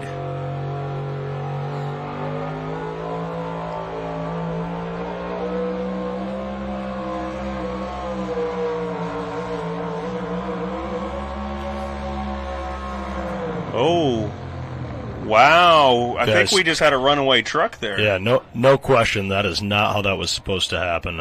He was letting off the throttle. Some sort of, mechanical thing was keeping those throttle blades from coming closed. And no doubt he pulled some sort of ignition kill. Perhaps the kill switch got pulled on the back of the truck. What do you think, Adam? I don't know, man. It's you got to be instant reaction when that stuff happens. That's very unfortunate. He's coming off of a win in Rockwell with it. That was the first time out with that truck. So, it's a very new truck to them. He won his very first ever Grand National pull at Rockwell. Looked like he was on a good run there, but something, unfortunately, at the end caused that thing to not want to idle back. Take a look at Jeremy Nelson's pass. Definitely not what he wanted. Like I said, this was his second attempt. We saw him blow a burst panel the first round. Surely something in this engine causes this blower belt to break, and you get to see when a blower belt breaks, that front end is going to drop down because that's the only thing feeding that engine air. And there the belt breaks, the front end comes down even though he's wide open, and it's done running at that point. Those rotors aren't spinning, the motor's not getting air. Right, you can kind of look when the thing had the front end picked up in there. You can tell there wasn't a lot of blow by coming. That's a good sign for them. That means maybe they don't have pinched rings or anything like that. So we go back to that leaderboard. Wicked still sitting on top. Salt Shaker Express right there in second.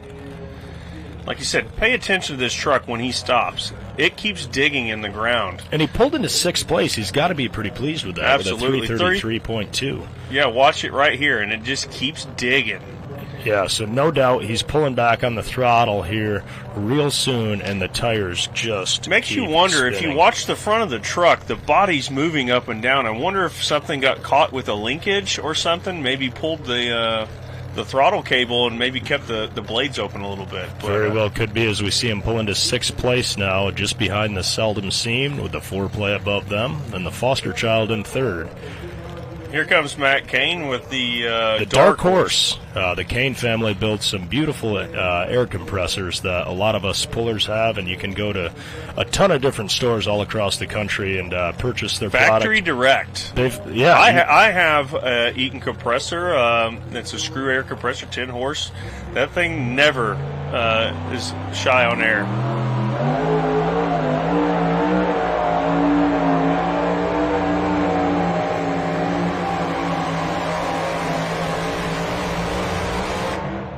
Nice pass there for Matt. Yeah, not only does Matt campaign some trucks with him and his brother, but they let his son Gage, I think it is, get into a truck as well. We see the EMAX sponsoring Joe Etter's Unlimited tractor that we'll take a look at later. Nice family to have here in the sport. Absolutely. He kept the front end down, made a very good run. I think it's going to mix up the order there in the top. So coming up on the four-wheel drive side, we got Ben Jammin. And I have I really like Ben Ellis. This is the last hook in the four-wheel drive class. Let's see if Ben can be patient with that throttle. So we take a look at Matt's run here. He goes 322.9, puts him in 19th place. But, I mean, as we're getting closer to 60 trucks that have ran, that's still in the top third of the class. So I think Matt's going to be pretty happy with that. I would think so. I mean, look at that front wheel. That's about what you want to see in a two-wheel drive. You're getting maximum hitch. Yeah, how do you weight that any differently, really? That was a great run. So I don't know what you'd change. Maybe it runs a little bit harder through the middle there and maybe get you a little bit more speed, but that's pulling. Absolutely. So Ben Jammin, I do believe this is the last hook in the four-wheel drive class, going after that 342 set by the Cut Loose truck. We know the track's there. Can Ben get it down there? Absolutely. Hopefully he doesn't have some holes to drive through on that big end from our previous truck out there. Yeah, digging in deep.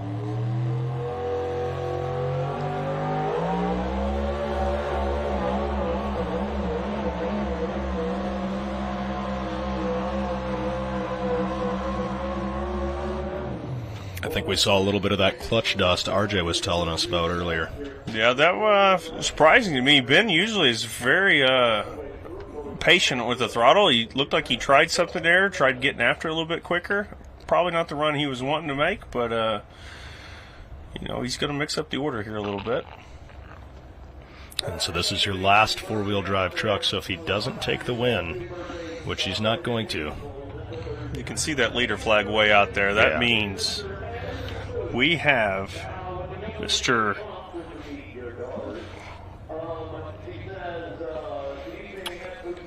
Okay, so what I'm hearing backstage is Mr. Jesse's steering is not functioning. His rack and pinion broke, and so they are backing him up, National Farm Machinery Show style, with this forklift to the sled. So now that he's backed up, they're going to drop the chain in there. They're going to fire this thing up. Jesse says, guys, I don't need steering. I'm just planning on going straight down the track.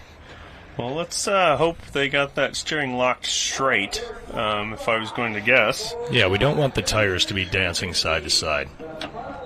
And maybe he's trying to play a little game here and needs a little bit more extra front end weight with that fuel tank being on the front. There you go.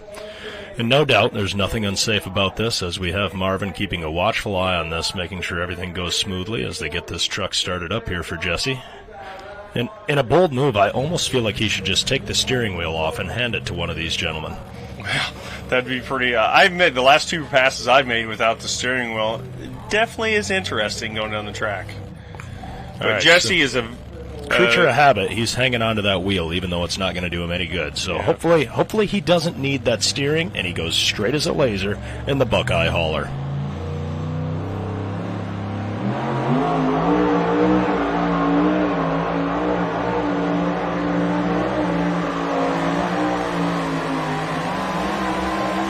Guys, he did not need that steering wheel. Very nice looking pass there as he goes straight down the track. Yeah, he's actually finishing over on the left a lot further than anybody really has. So what a run. I mean, obviously he's not going to take over the lead, but he's definitely in the mix there. So we go back to Benjamin, 323.6. Not what Ben wanted to see. Puts him in 20th place. That means that we have concluded our four-wheel drive class, and Mr. Mason which is this? Mason. I think we're going to take a look at this top 10 here. The Cut Loose tractor taken first. And Midnight Raider coming in second. Foster Child in third at 336. Foreplay, 335.12. The Seldom Seen at 333.8. American Made at 333.2. Just in Time, 332.37. Stray Dog in eighth at 332.09.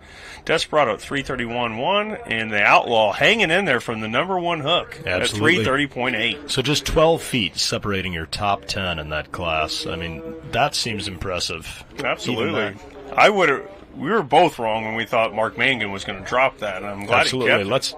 Let's take a look at this first place finish here as we see him leave the line. I mean, goes 342.1. Notice no bouncing, smooth as can be. I mean, that's basically picture perfect for a four-wheel drive truck, which is what it's going to take here at Bowling Green in a class of that size. I can guarantee you they're going to be ecstatic with that pass to win with that many trucks. I guarantee you they're going to be loving life tonight. Absolutely. One must celebrate accordingly. When you win on a stage this big, as big of a stage as you can get in the sport of truck and tractor pulling. That's awesome. I'm thrilled to see that truck coming on top. So we see, I'm sure some guys are going to the restroom here after that class concluded. And we're going to be taking a look at the Pack Rat, driven by Tegan Moore. This comes out of the Christensen stable. They run a lot of vehicles, and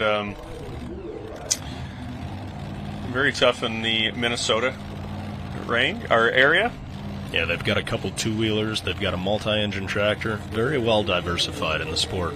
Yep, coming from the Pack Rat stable, you can always believe that they're gonna be at a lot of the pulls. Tough runners. Definitely a whole family operation for them. Absolutely.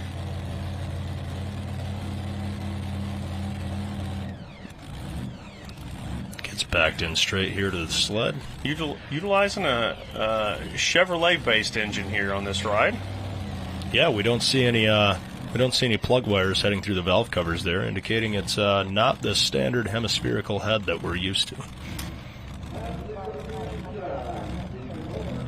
Jesse Petra just showed us the track is still there.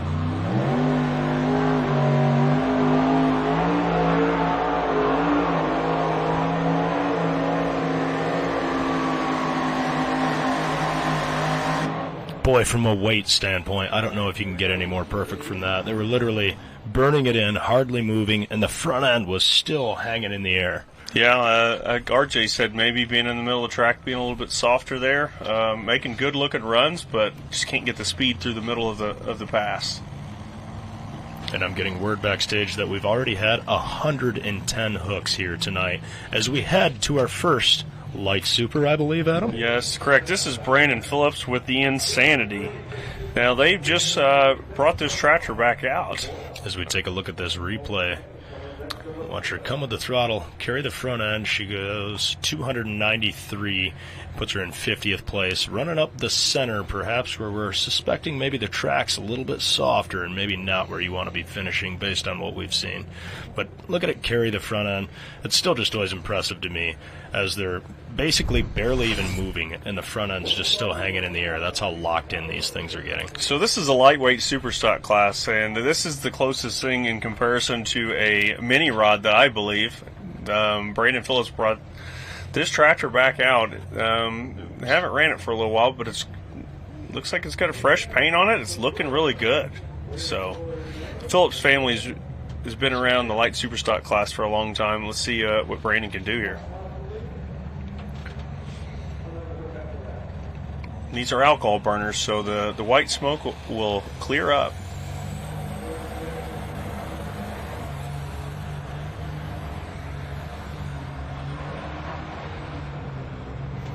Boy, I don't know. What do you think? Are you keeping that pass?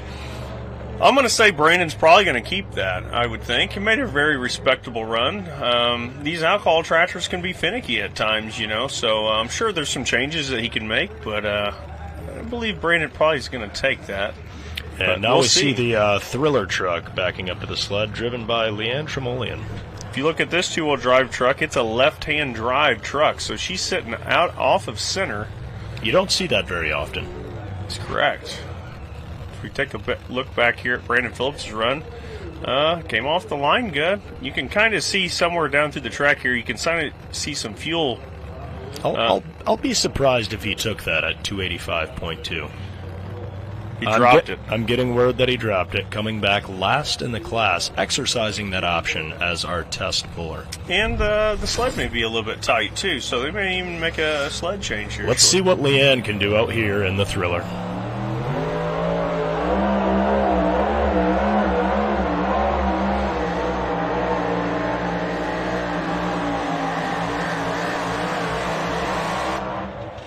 Maybe not quite the pass she was looking for here tonight. Really definitely went with a more aggressive driving style out of the hole there, Adam. What do you think? Yeah, it's more of like a porpoise thing there at the beginning of the run, and kind of up and down, and every time it's unloading those back tires, and you're just losing that forward momentum. So definitely not the run they were looking for there.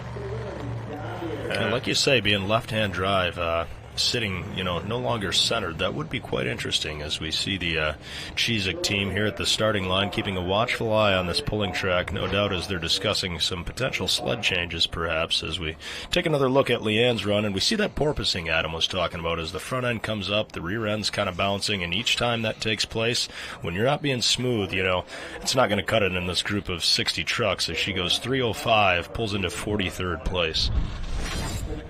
Yeah, you can kind of see Terry Blackburn standing up there with the Cheezick tractors. Coming up next, we have Rex Kuhn and the Letter Buck. This tractor has a pretty good history. It used to be the Commander, which was a Ford tractor. Sharp-looking tractor for sure. Absolutely. Rex, really good friend of mine. It's very competitive, and has really had, on and off luck with this tractor, but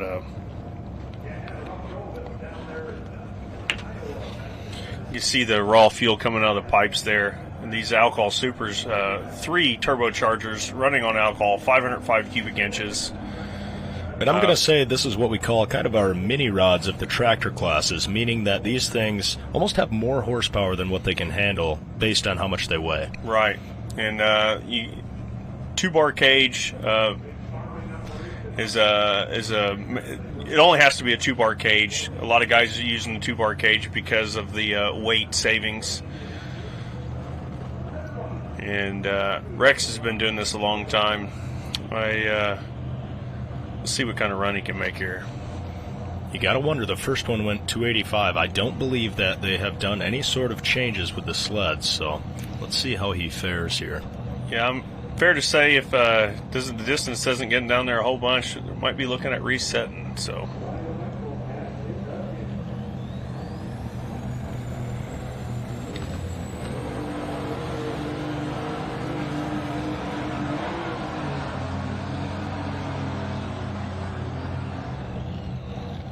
Very good run for Rex right there. Looks like he's probably around that 300-foot range.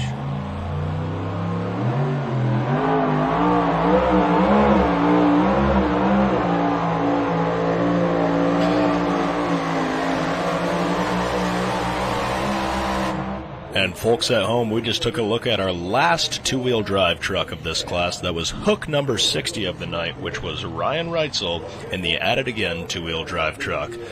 Fun-looking roof on that T-bucket body. Nice-looking pass out there. Yeah, he's definitely going to be up towards the, I don't know, probably the top 15, top 10 with that pass. Which out of a class of 60, I mean, even to get 15, there's just... That's not bad. Yeah, we're going to have a minute here after the two-wheel drives wrap up. That means our winner. Our winner is going to be the Theobalds, I believe. Yeah, Mason Theobald right there at the coming back on his second attempt after that first attempt. Things just weren't going quite right for him. Right. And then just barely sneaking by the very first hook of the class. Pretty amazing. Take a look at the replay of the letter buck here. Goes 315.4, of course, putting him in first place, as that would be our first official hook of this class. Nice looking run there. What do you change on that, Adam? I don't know, man. It looked like he was packing the front end right until the very end. Maybe lost a little power right at the end, but it wasn't going to go too much further. So, very good run for Rex. This very competitive class. We'll see how it stacks up. As we got Brian Schramick in the red tractor coming to the line. Taking a look at this replay of the At It Again of Ryan Reitzel, goes 330.195, finishes 11th. So, I mean, almost the top 6th of our field of 60 trucks. So, 330 to 333. Take a look at this top 10. Our winner, the Wicked truck, at 333.9. The Salt Shaker Express, first hook of the class, at 333.2. The Mad Max finishing third with 332.4. The Shameless truck finishing fourth at 332.3. Suffering Sanity finishes fifth at 331.6. Kathy's Complaint finishes sixth at 331. In seventh, the Sawmill Express at 331.51. The On the Edge, 8th at 331.36. The Buckeye Hauler in 9th at 331.15. And Dirty Deeds rounds out our top 10 with a 330.24. So look at that. We've got 5 trucks with a 331 and change. Then we've got 2 trucks with a 332 and change. And then our top 2 with a 333 and change. Just goes to show, out of a class of 60 trucks, how close everybody's going to finish. Adam, who do we got here? This is Brian Schramick with the red. This is a the second year, I do believe, with this new tractor of theirs. Second or third. Brian's a longtime Superstock puller.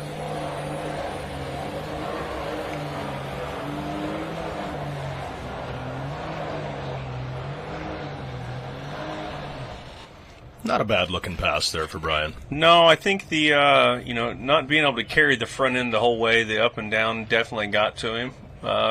Looked like when it came off the line, it was on a really good pass. And here we take a look at our winning pass of our two-wheel drive class as Mason Theobald goes 333.97. That Theobald family just being so dominant this summer out here in a wide variety of classes. Beautiful looking pass, carries the front end all the way through to the end. As you can even see as he's spinning it in, the front end just kind of floating off the ground. Very nice looking pass there. Absolutely. And that's a testament, man, to go through that many trucks and come out on top. Excellent job. Yeah, that means you've done something right, no question. As we take a look at the replay here of Mr. Schramick, lays down a pretty nice pass, goes 290.9, currently second, but once again also the second official distance in the class here. So we'll see how that holds up for Brian once we take a look at a couple more tractors here. Absolutely. That light Superstock class is stacked. For a lot sure. of good tractors coming up here. You see the track's really hanging in there good after the light rain that we've kind of had over the last couple of hours. Yeah, if there's any track that can take it, it's here at Bowling Green. Now, what we're doing here is we are loading the wagon. And what loading the wagon means is we've got the Unlimiteds coming up here tonight. And so you can see multiple different pieces of equipment here, just dropping weights into that box. Adam, what do you think those weights weigh a piece? I think those weights are somewhere around, 1,000, 1,500 pounds a piece, maybe? I do believe. I'm not sure. I think the really big blocks might even be 2,000 pounds. So they have various sizes of weights, and they can kind of stagger them however they want. We saw in the four-wheel drive class there was only 2 weights in the front of the box. Needless to say, when the Unlimiteds run, that thing's stacked. Get the winner's circle here tonight. Well, all my family. And this is a bunch of them. Practically everybody here is my family. And right here is Sonny's. It's Junior and Kelly. Sonny's Engines. They've really helped us out. We've had a couple struggles, but they've been right here with us. Well, we were talking about that earlier. You know, the trucks from Virginia, they come down here and they're sitting number 2 all time, you know, here with wins. So congratulations on another great run. We'll bring in Dave Schultz here, the president of the Blue Shirts. Bunky, on behalf of Track Boss and the Northwest Ohio Tractor Pullers, congratulations on a great 5th place finish. Thank you. Thank you very much. All right, fans, let's give a nice round of applause. Our number 5 in our 4-wheel drive division here tonight, Bunky Davis, out of Virginia. As we take a look at this next light super, I believe it's one from the Cheezick stable. Going to make an attempt at this. Let's see where he does.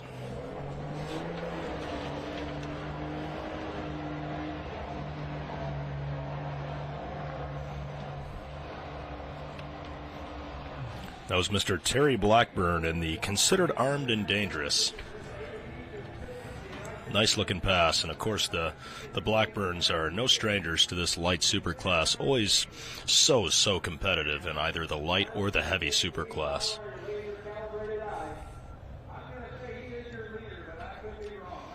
I'm thinking we might have a new leader here.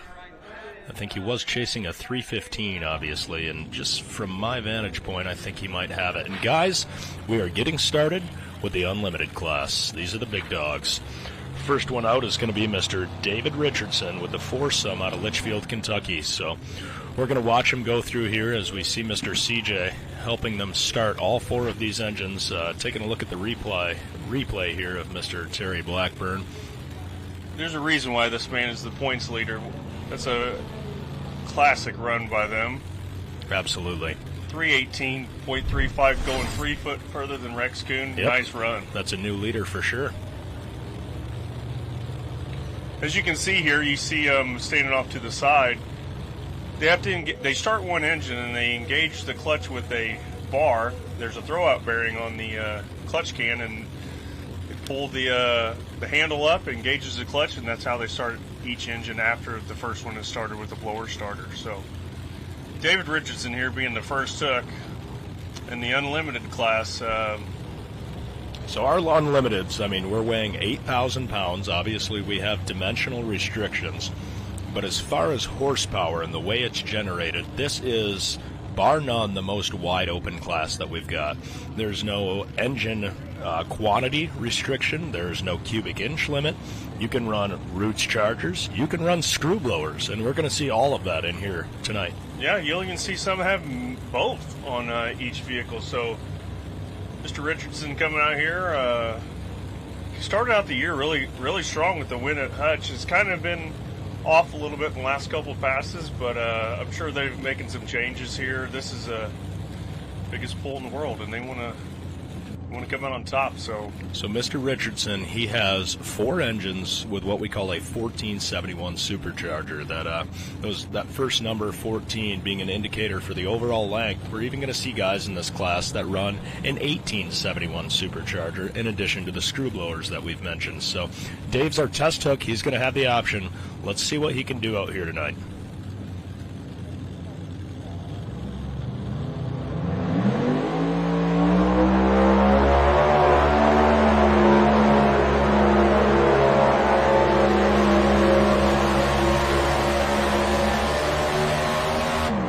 And, guys, I think Dave's going to keep that run. What do you think, Adam? I believe so. I mean, that's a great pass. Hopefully there's no sled resets. It looks like he's getting pretty close to that 350 mark right there. So, good sled set. The all-time winning is four-wheel drive, the four-place Chevrolet in the top 5 here again. Fourth place finish tonight. Jim, good, nice job. Thank you very much. I'd like to thank Miller Tire, U.S.A, Ohio, one of our sponsors, Sempico. Thanks to Track Boss for sponsoring our class. Thanks to all the NTPA sponsors, Mitas and O'Reilly's, and there's a long list. And thanks especially the blue shirts. Nice job on the track tonight. Power track and very even from start to finish. Absolutely, and that's all you can ask for. We'll bring in Dave Schultz, the president of the Blue Shirts, to present our trophy. Jim, congratulations, and on behalf of Track Boss and the Northwest Ohio Tractor Pullers, I'd like to present you with your fourth place trophy. We also got a National Tractor Pulling Championships cooler to keep those beverages cold tonight when you're putting everything away. Thank you very much. Great to be here.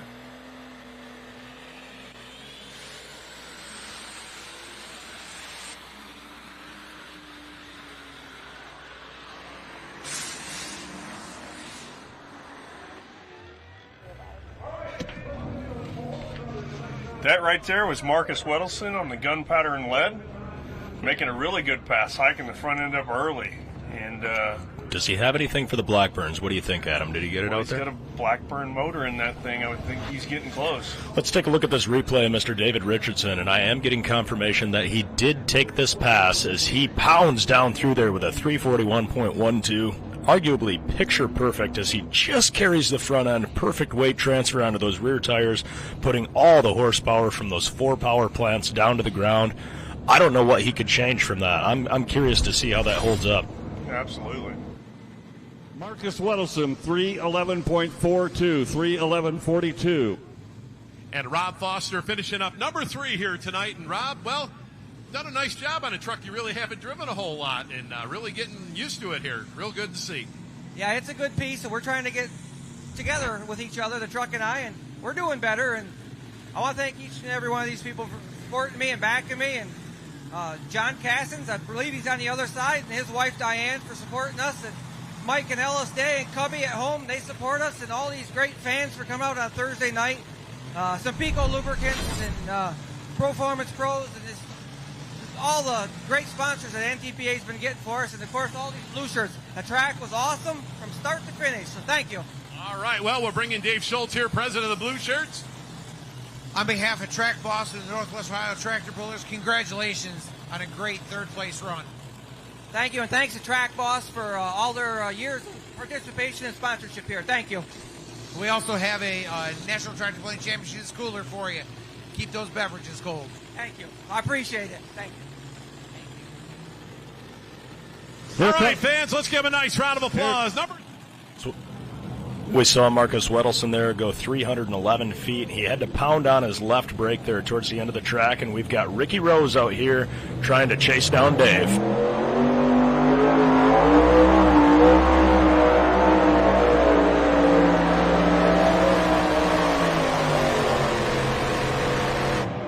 Man, I think Ricky lost a power plant or 2 there at the end. Pretty decent looking pass, though. Did he? Yeah, I think he did. They moved that flag just a little bit. So Ricky with similar power plants to Mr. Dave Richardson, utilizing 4 engines with 1471 blowers. And we've got the Alter Ego here hooked up to the sled. This is Mr. Brian Bowles. Very good running Ford New Holland here on the light superstock side, so we'll see what he can do. I think Ricky runs 2 14s on the front engines and 2 18s in the back tube.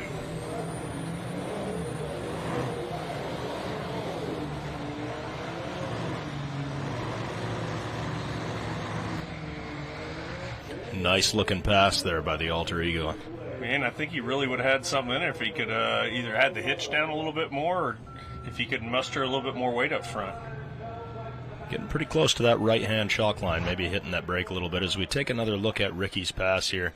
He comes with the throttle. He goes 342, just edges out Dave for first place.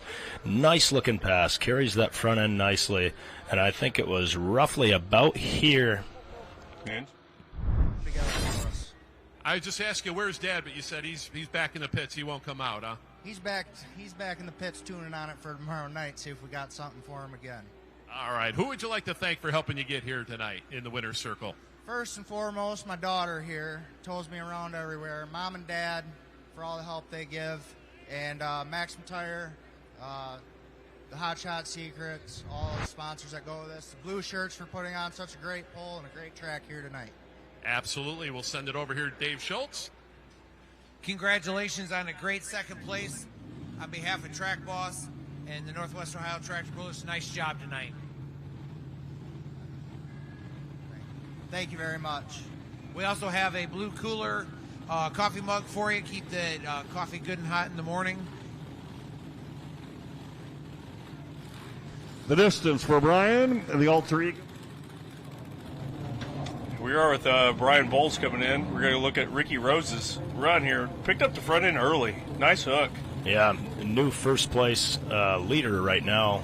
Second tractor in the class, but very nice looking run. And I'd say around 300 feet. I think he lost an engine there. Absolutely. And we've got now our first 5-engine tractor of our unlimited class, driven by none other than Mr. Adam Bauer. He's no stranger to taking wins here in the unlimited class, currently sitting second in points, just 8 points out of first. And Adam would love nothing more than to gain a few points, if not take over that lead spot if everything falls just right for him.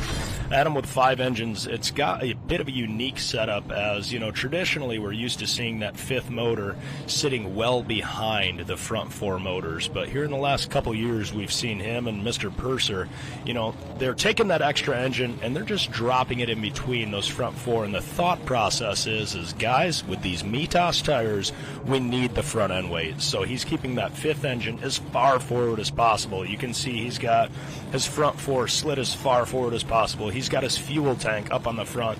These guys need front end weight because when they put all this horsepower through these Mitas tires, it just wants to hoist that front end into the air. Yeah, Adam Bauer's not going to joke around about it. This tractor doesn't need to pick the front end up. It's surely capable of 360 feet based on what we've just seen the other 2 tractors do. Let's see.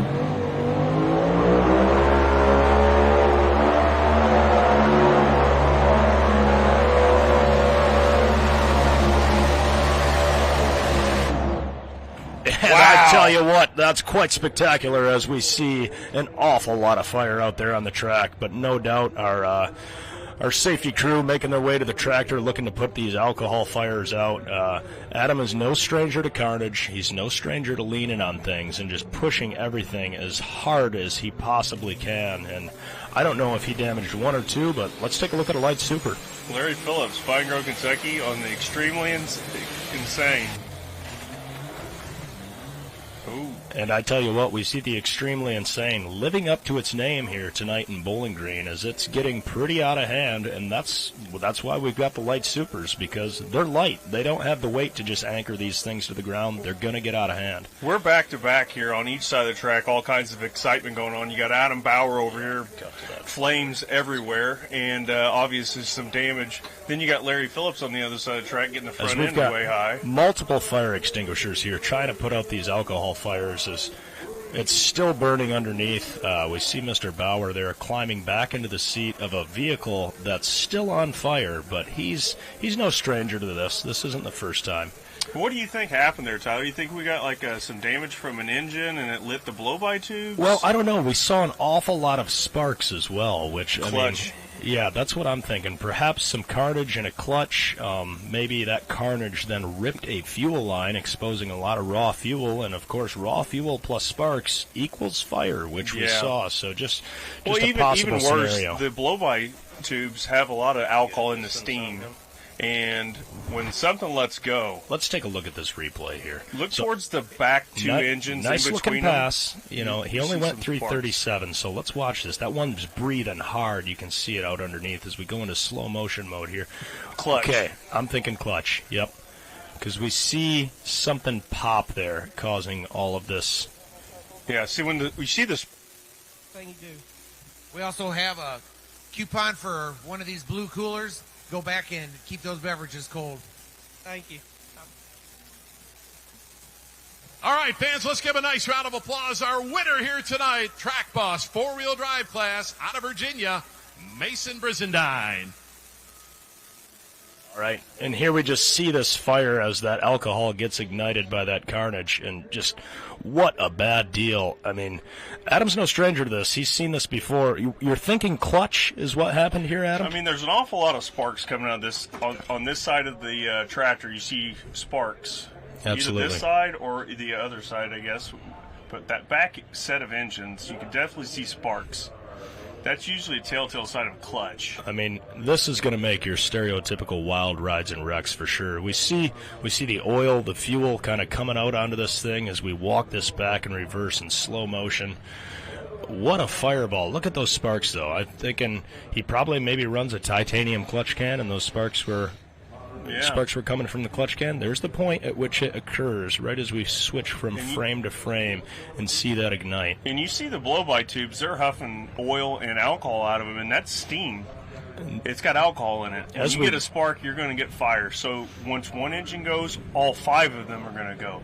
You see the sparks coming out of the back engine there, and that's definitely a clutch failure if I'm going to guess. And notice at this point, Adam's still wide open. No, he's not backing out of it. He wants to get all of the distance he can. As we watch the flag there, he's not quitting until he goes by that flag. Absolutely. Adam. Now, did he, though? If he did, he barely got by it. Oh, impressive. And as always, all of our safety equipment doing its job. You know, our driver perfectly fine. All of our fans perfectly fine. That's why we've got those rules in place as we go to take another look at a light super here. And this is Martin Daniel on the edge.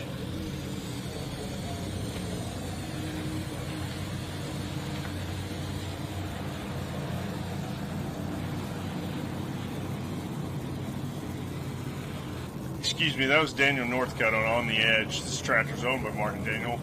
A very good-looking run there. Yeah, not bad. Especially whenever you're going to follow up somebody that just kind of went on a wild ride. At least for me, that's always in the back of your head, you know, should I lower my hitch more? Do I have enough front-end weight to get down through here and make a pass with the current track conditions? Absolutely. This light super stock class, don't let the Unlimiteds take anything away from it. They're very exciting. Larry Phillips did the best thing by getting out of the throttle on his because he was really getting out of control. And I believe our next Unlimited we're going to take a look at is none other than Mr. Brad Benedict, currently 3rd in points, just 13 points out of 1st. This is our first look at our screw chargers, so don't let the 4 engines deceive you. He may have just as much power as the 5 engine we just saw.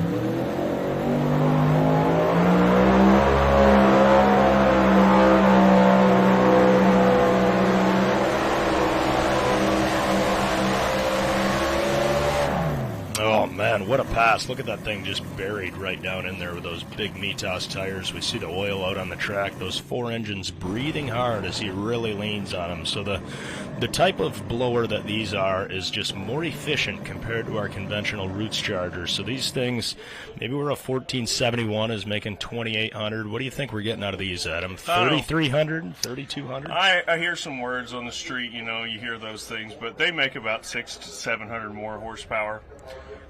Depending on how good the 1471 is. So, I mean, it could be 1,000 depending on what you're running for a Roots blower. But obviously, they're pushing out a little bit more oil out of the engines there. You kind of see it on the ground. The track crew's going to do a good job of cleaning that up. But man, he buried her to the almost to the rim when he spun her in. Absolutely, and I hear that with those screw chargers, you kind of lose a little bit of drivability. Watch as we witness the throttle blades here coming open on the injector hat, and that thing just jumps to life, hoists that front end in the air.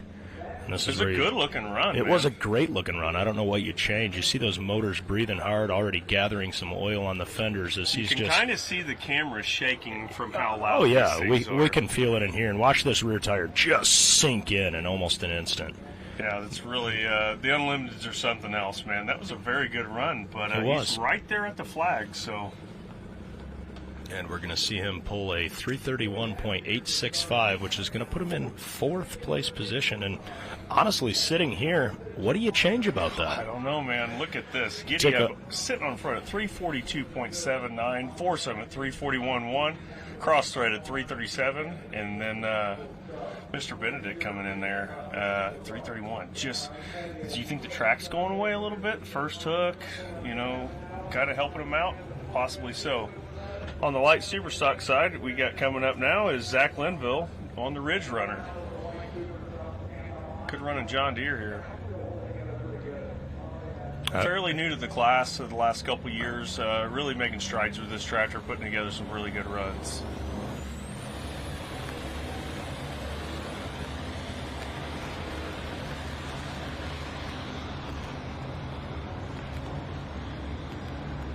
What a pass. Wow, the box topped and that front end did not drop. It just held it there and continued to go.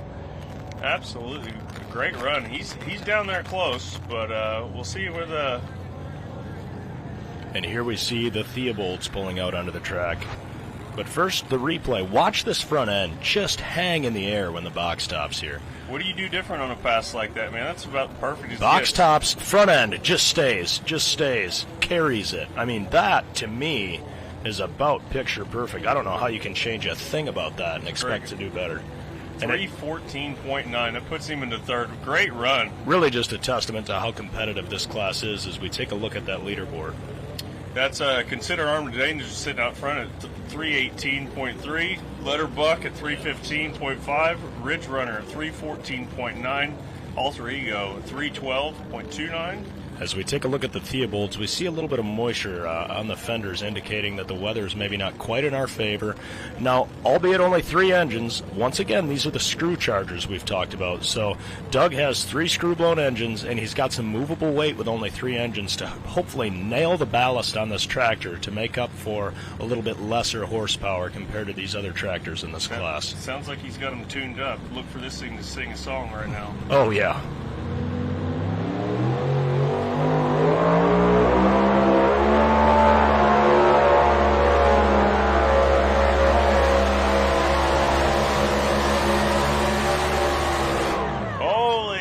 And a song it indeed did sing as Doug kills those 3 power plants out front. I'm not positive, but I think we got a new leader.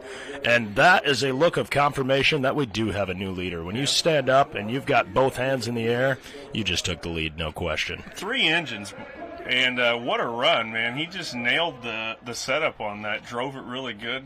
Packed the front end about a foot off the ground. Like we talked about, he may not have the most horsepower, but by having just the 3 engines, he's got more ballast. He can get that thing balanced just perfect and perhaps hook all of the power up that he's got to the ground and send it down through there. You can tell Doug is thrilled with that pass. Well, I mean, you look at it from his state, a 3-engine tractor is not supposed to compete against these guys, and he's just been laying the laps down. He's coming off the line perfectly here. He picks the front end up. And just carries it. Doesn't get out of shape. We don't see it, one wheel. He goes 344.98, putting him in 1st place. And look, as the box tops, the front end still just carrying, moving down through there, smooth, getting out of shape. You can't change anything about that. That's going to take a heck.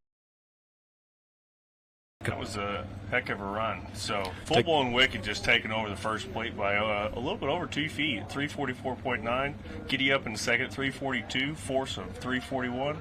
Cross-threaded, 337. And Nonsense coming in at 331. And that's why Doug is currently in the 4th place position, tied with 3rd, just 13 points out of 1st. And that move right there is going to put him a little bit closer to that number 1 spot as we take a look at Scott Whitworth in the Bin Buster on our Light Supers. Yeah, how about this? The last time that we actually were on the live stream, this tractor made a pretty rough pass. Yeah, pretty amazing that they got it put back together. And we talked to them at Rockwell. They got it back together. First pass, they won on it. So.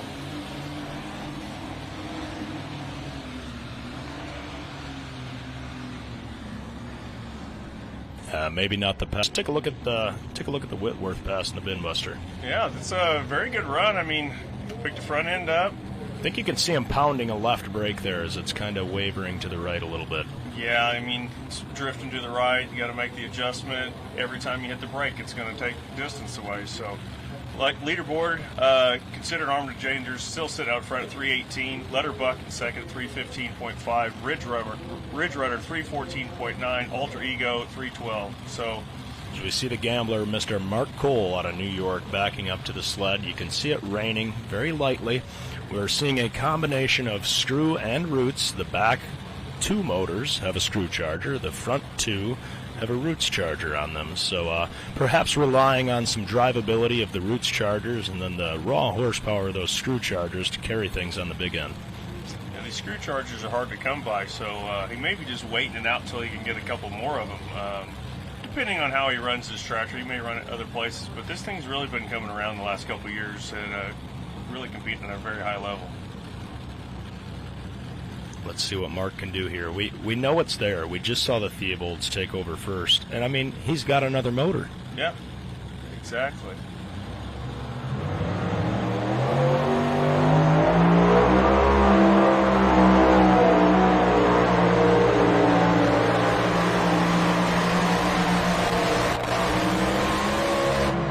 Good-looking pass, but I don't think he's going to get dug with that. What do you think, Adam? I don't think so. It looks to be a little bit short there. But, man, how about these Unlimiteds? There's really nothing better than being under the lights at Bowling Green watching the Unlimiteds hammer down through there. Man, you can really see the rain coming down good there, but it doesn't seem to be affecting the runs at all. No, I mean, traditionally, if we happen to run a tractor in an environment where the track's getting too much rain, you'll see what we refer to as one-wheeling, which means the tractors are overpowering the track. And take a look at this run. That's picking the front end. The tires are staying locked into the dirt. I don't think the rain is really causing us any problems. No, I think the dirt on the top of the track there and the crumbles is kind of keeping the surface underneath it kind of dry. So we see him pull 336.54, pulls into the number 5 position. What a great run, just come up a little bit short. I think if the rain was going to cause us problems, what we would see is one of these light supers, one wheel, where one tire would blow loose from the track, and we'd see that grow, the whole tractor kind of cock over, and we're really not seeing that. So I think the rain is basically just simulating what we're used to with the track misters on the track. Yeah, absolutely. Coming up next here, we have Cole Forrester on the Airborne. Nice looking our New Holland tractor. Coming all the way from Chambersburg, Pennsylvania. So that's right. So this light super stock class, it should be equally like the rain is affecting the other track. It is here too. I mean, these things are hooking up really good. Every single one of them's getting the front end in the air, packing it really good. I think with this class, it's all about judging how high to run the hitch, just much like a mini rod. Absolutely. You gotta get the front end, or you need the hitch height to finish at the end of the track. But if you can't get off the starting line without really picking the front end up, good. We could see him really pushing that right brake as he's drifting far left towards that chalk line, and nobody wants to get into that. It's just like the motor never really came upstairs there for him and really lit off like it should. These alcohol engines, there's a lot of tuning in these things, a lot of boost sensors and lots of different variations, because we do have to run mechanical fuel systems on all of the pulling vehicles. So it's pretty amazing to see a triple turbocharged alcohol engine, perform like they do with all mechanical injection. Absolutely, and let's take a look at that replay as he leaves the line. He goes 248.535, pulls into 9th place. Definitely not what he wanted to be doing out there tonight, but hey, he stayed off that chalk. And, I'm sure they're probably running the engine a little conservative, a little rich, and maybe a gear selection or a little bit more tuning. Over here we've got Steve Bunnage. I'm going to say we would probably call this a modified tractor with 4 871 blowers, stepping up to run with the Unlimited guys. Yeah, so normally competes in the modified class, but I'm sure he jacked up the overdrive a little bit here, maybe to see what he can do in the Unlimited.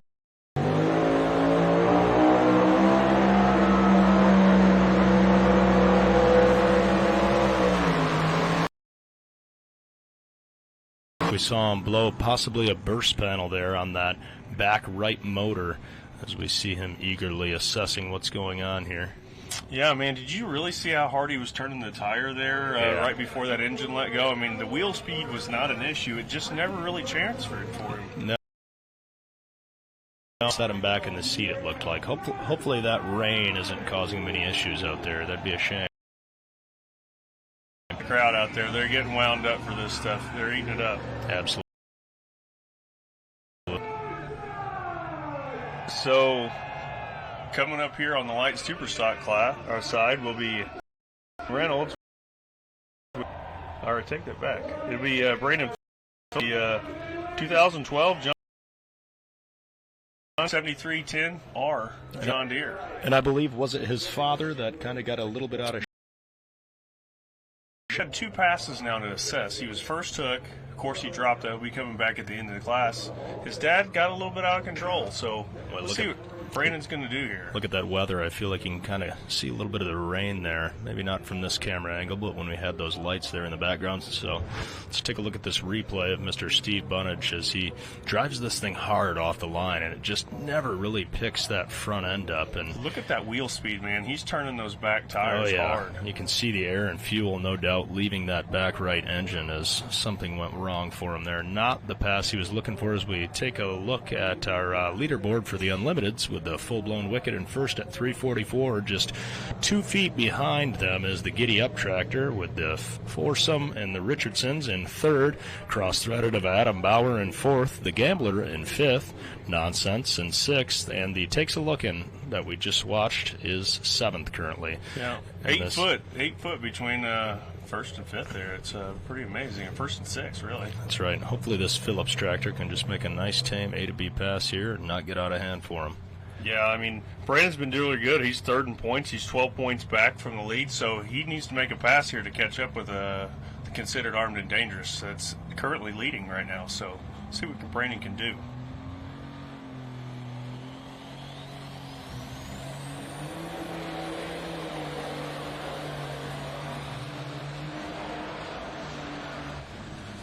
Oh, that's not good for Brandon. It looks like he was really fighting the brake. I even heard him feather it there a little bit. Yeah. He just didn't want to go. Perhaps got underneath the charger, as we say.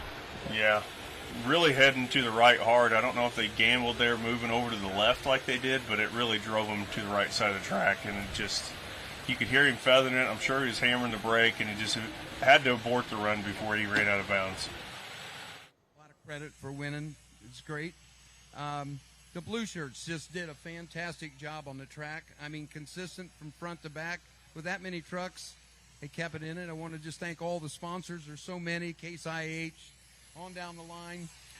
Especially I want to thank Emax Compressor, my brother Matt Kane, for giving me the toys I need to put in the truck to do it. That's, I can't even think of them all. But anyway, they know who they are. So, and I want to mention Mayhill Tire for sponsoring the class. It was great. Absolutely, sir. Well, I'm going to turn the microphone over to Mr. Dave Schultz. He is the president of the Blue Shirts. Alan, on behalf of Bear Agri-Science and the Northwest Ohio Tractor Pullers, congratulations. Great work out there today. It was a big class and unbelievable. We also got a cooler. Keep those beverages cold while you're packing everything up tonight. I just want to say to my love of my life at home, Kim, we did it. We did it, Kimmy. Let's give him a nice round of applause. Number 3 this evening, driving the old Mad Max entry. All right, and here we see an unlimited tractor with some power plants like none other that we're going to see in this class. These are turbine engines, jet engines, helicopter engines. Adam, what do these come from? Oh, these come from various types of airplanes, helicopters, whatever they come from. But they're capable of generating a ton of power through thrust. Absolutely, and we've got Derek Bargy piloting this machine, and I think recently they've put some higher horsepower ones on, so let's see how he does.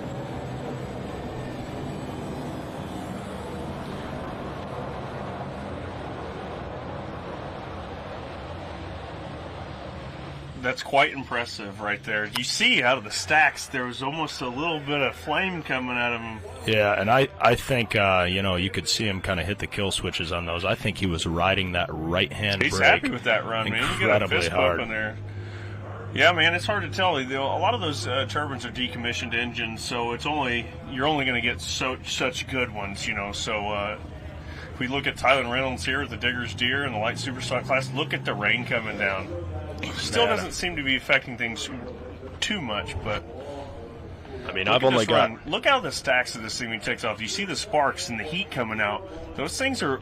Look at that. It's almost flaming out of the. So 329 pulls him into 7th place. Oh, come on. Looking pretty good there with the turbines. They've kind of had a resurgence here as of lately with these things. Not normally running like that. Look at that precipitation coming down here on our track.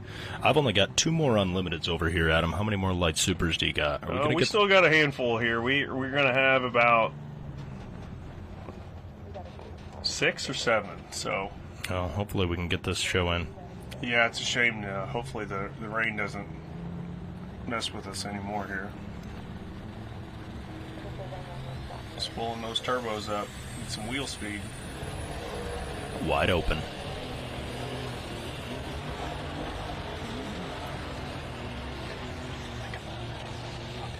Yeah, I think he. Inner Circle, our friends at Bear Agri-Science are the sponsor of our 2-wheel drive class here on Thursday night.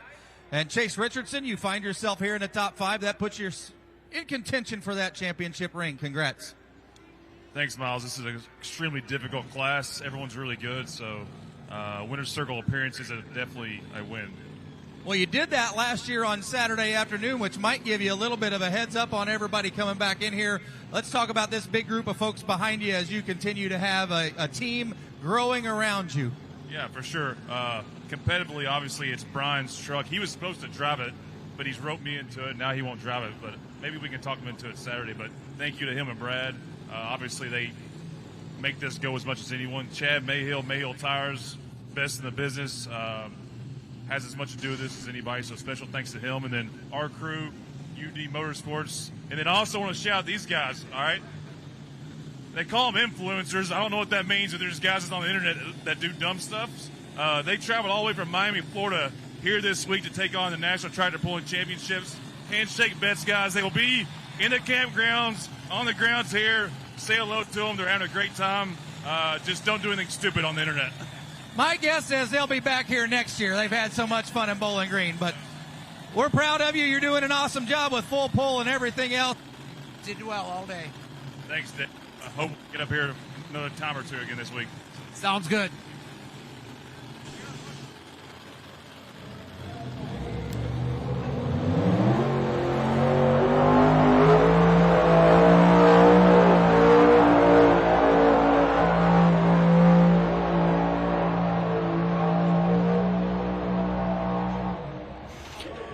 Sorry there, unfortunately, Chase was interrupting this, but we see Mr. Joe Etter pilot this tractor down, and I think that's our new first-place position as we see him get up, hold both hands high in the air, and that is why he is currently holding down first place in points. Just 8 points ahead of second currently, but I think tonight is going to gain him quite a few more. That was a beautiful pass, Adam. It was a great run by Joe Etter, one of the best drivers in the Unlimited class. He just showed it.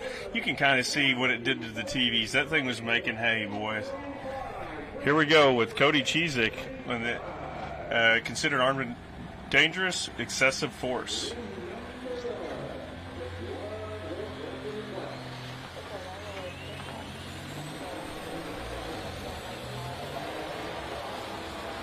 I think that track. Oh, wow. I hate to say, folks, but I think that track there might be going a little bit too on the south side. I think the rain's starting to play a little game. You kind of saw it last hook with that John Deere that didn't hook up very well, and that tractor to do what it did, it kind of come unglued from the track. So yeah, we know that's a very capable machine for sure. Absolutely. So you saw here, they just never transferred the weight, and you kind of see it skating around a little bit here. Right over here, it just kind of moves around and never hooks up. So unfortunately for them, they didn't hook up very well, and I think Cody there right behind him, just not a very good run. So Consider Armed Dangerous is still up front at 318, Letterbuck 315, Ridge Runner at 314, Alter Ego at 312.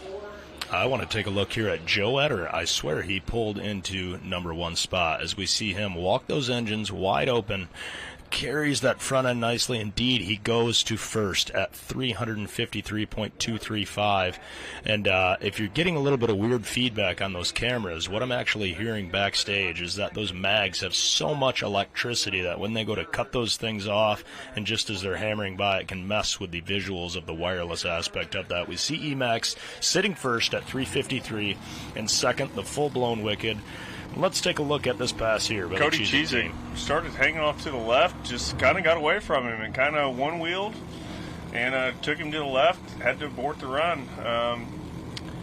Maybe there's more bite there than we know. They didn't lower the hitch enough, or the track could be going with the mist here. So as we take a look at our last unlimited in this class, Mr. Kevin Criswell, also sporting 4 screw-blown engines, stablemate of Mr. Brad Benedict, who runs a similar combination. He just watched Joe go out there. Joe's got 4 engines with 1871s, as we call them. And Kevin's got the screw chargers, which means it's a little bit more of a hero or zero engine combination, I would say. So he's got more horsepower, but it's going to be more of a challenge to apply it to this dirt. We see his crew out there spraying the de-icer on these throttle blades so he doesn't, get all crossed up just trying to back up to the sled. That's just how potent these things are. Yeah, the screw blowers, that I don't know exactly what their overdrive they're running. I think it's around the 115 range. That's 115% over the crankshaft speed. So at that C rotor, screw blower is probably producing at times around 60 pounds of boost, 50 pounds of boost. So you turn them really hard, they'll make even more air, because it's like a screw air compressor. The harder you turn it, the more air it's going to generate. Tell you what, that rain is not slowing down out there. Let's hope he can get a clean pass off as we just see all that coming down.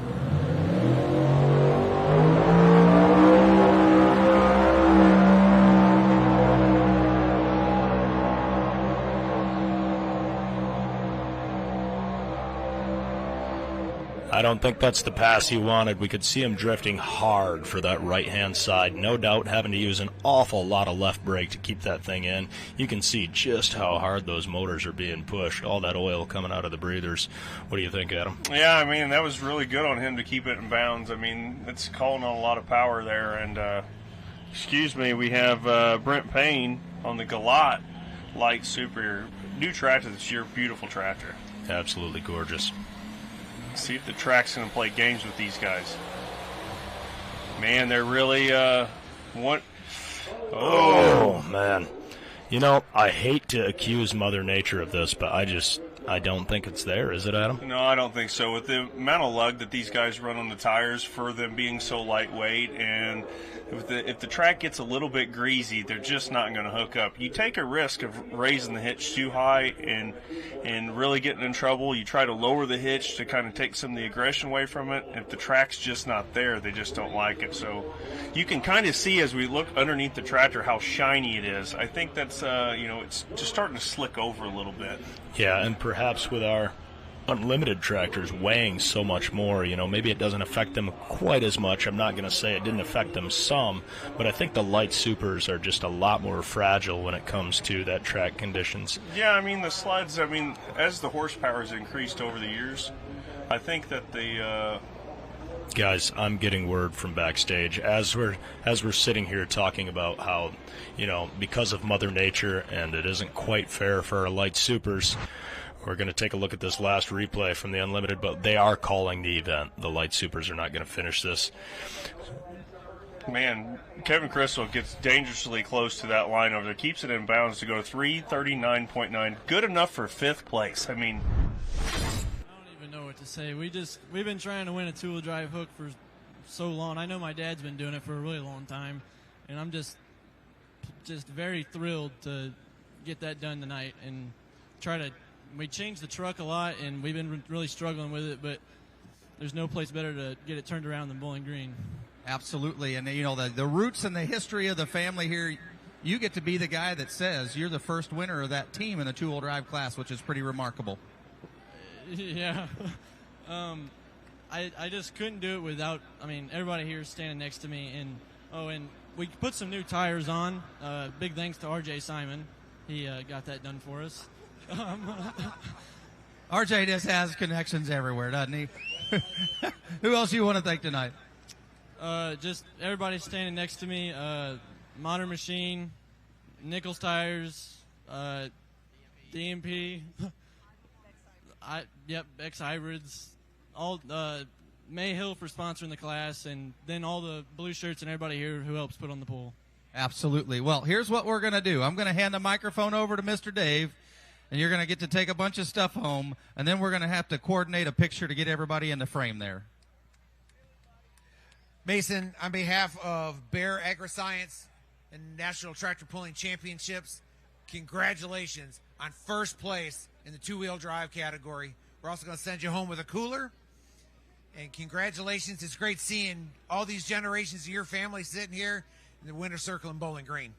Thank you. I really appreciate it. Let's give him a nice round of applause. First time in the family's history they win a two-wheel drive hook here. Right now. All right, it's good to hear from our winner's circle there. Let's take a look at this replay and see just why we're calling this event. You see him come off the line, the tractor gets out of shape, the track clearly just can't handle the power, and it starts to get dangerous, Adam. Well, yeah, I mean, we got to keep safety in mind here. This is high-dollar equipment, and we don't want to see anybody wreck anything or get hurt, so it's probably the best decision to be made. Obviously, we were telling you how we've just been noticed. We have not been outside. We've seen the rain coming down. It's going to start affecting it over time. So yeah, right before they called it, I mean, we said ourselves, I just don't think it's hardly fair anymore. No, you could kind of see the tractor starting to go downhill from there. I mean, they just weren't hooking like they should, and it's not fair. Well, so you start getting tractors crossed up like that, you can just imagine if we were to have tipped that over, just the amount of, dollars and manpower required to make that right. So honestly, I think our head tech official, Mr. Marvin Epperson, definitely made the right call out there. Surely I wouldn't want to be the one making that decision, because everybody wants to see the event go on, but at the same time, we're all here in the name of fair competition. So right. I think he made the right choice there for Absolutely. sure. So, in closing tonight, I mean, what do we learn? That track can take a lot of views from a two-wheel drive truck side of thing. I mean, track really held up great all night for the amount of rain that we got the entire evening. So absolutely, and hopefully we're going to have a lot better weather tomorrow. We're going to have the countdown to pull time at 10 a.m. tomorrow. Pulling action is going to get started at noon, and we've got some competing to do as well. Yeah, we do. It's going to be interesting. I think the first tractor runs 13th, the second one 31st, and the third one is 43rd. So that's right. So I don't know where you guys stack up on yours, but I think I'm 7th hook and my father's 30th hook. So yes, if you can't make it here in person, make sure you tune in live just like you did tonight. We're going to have an action-packed pulling coming to you all weekend from here in Bowling Green with just massive classes and tough competition like what we've seen tonight. I mean, I think it's been quite an honor. Honestly, me and you get to host the very first session at Bowling Green on the, what was it, the 59th annual? 57th. National Tractor Pulling Championships here in Bowling Green, Ohio. Quite an honor. So hopefully we haven't bored you guys too much. Thank you so much for tuning in. And should we call it on that, Adam? I think we should, guys. All right. Thanks a lot. We'll see you later.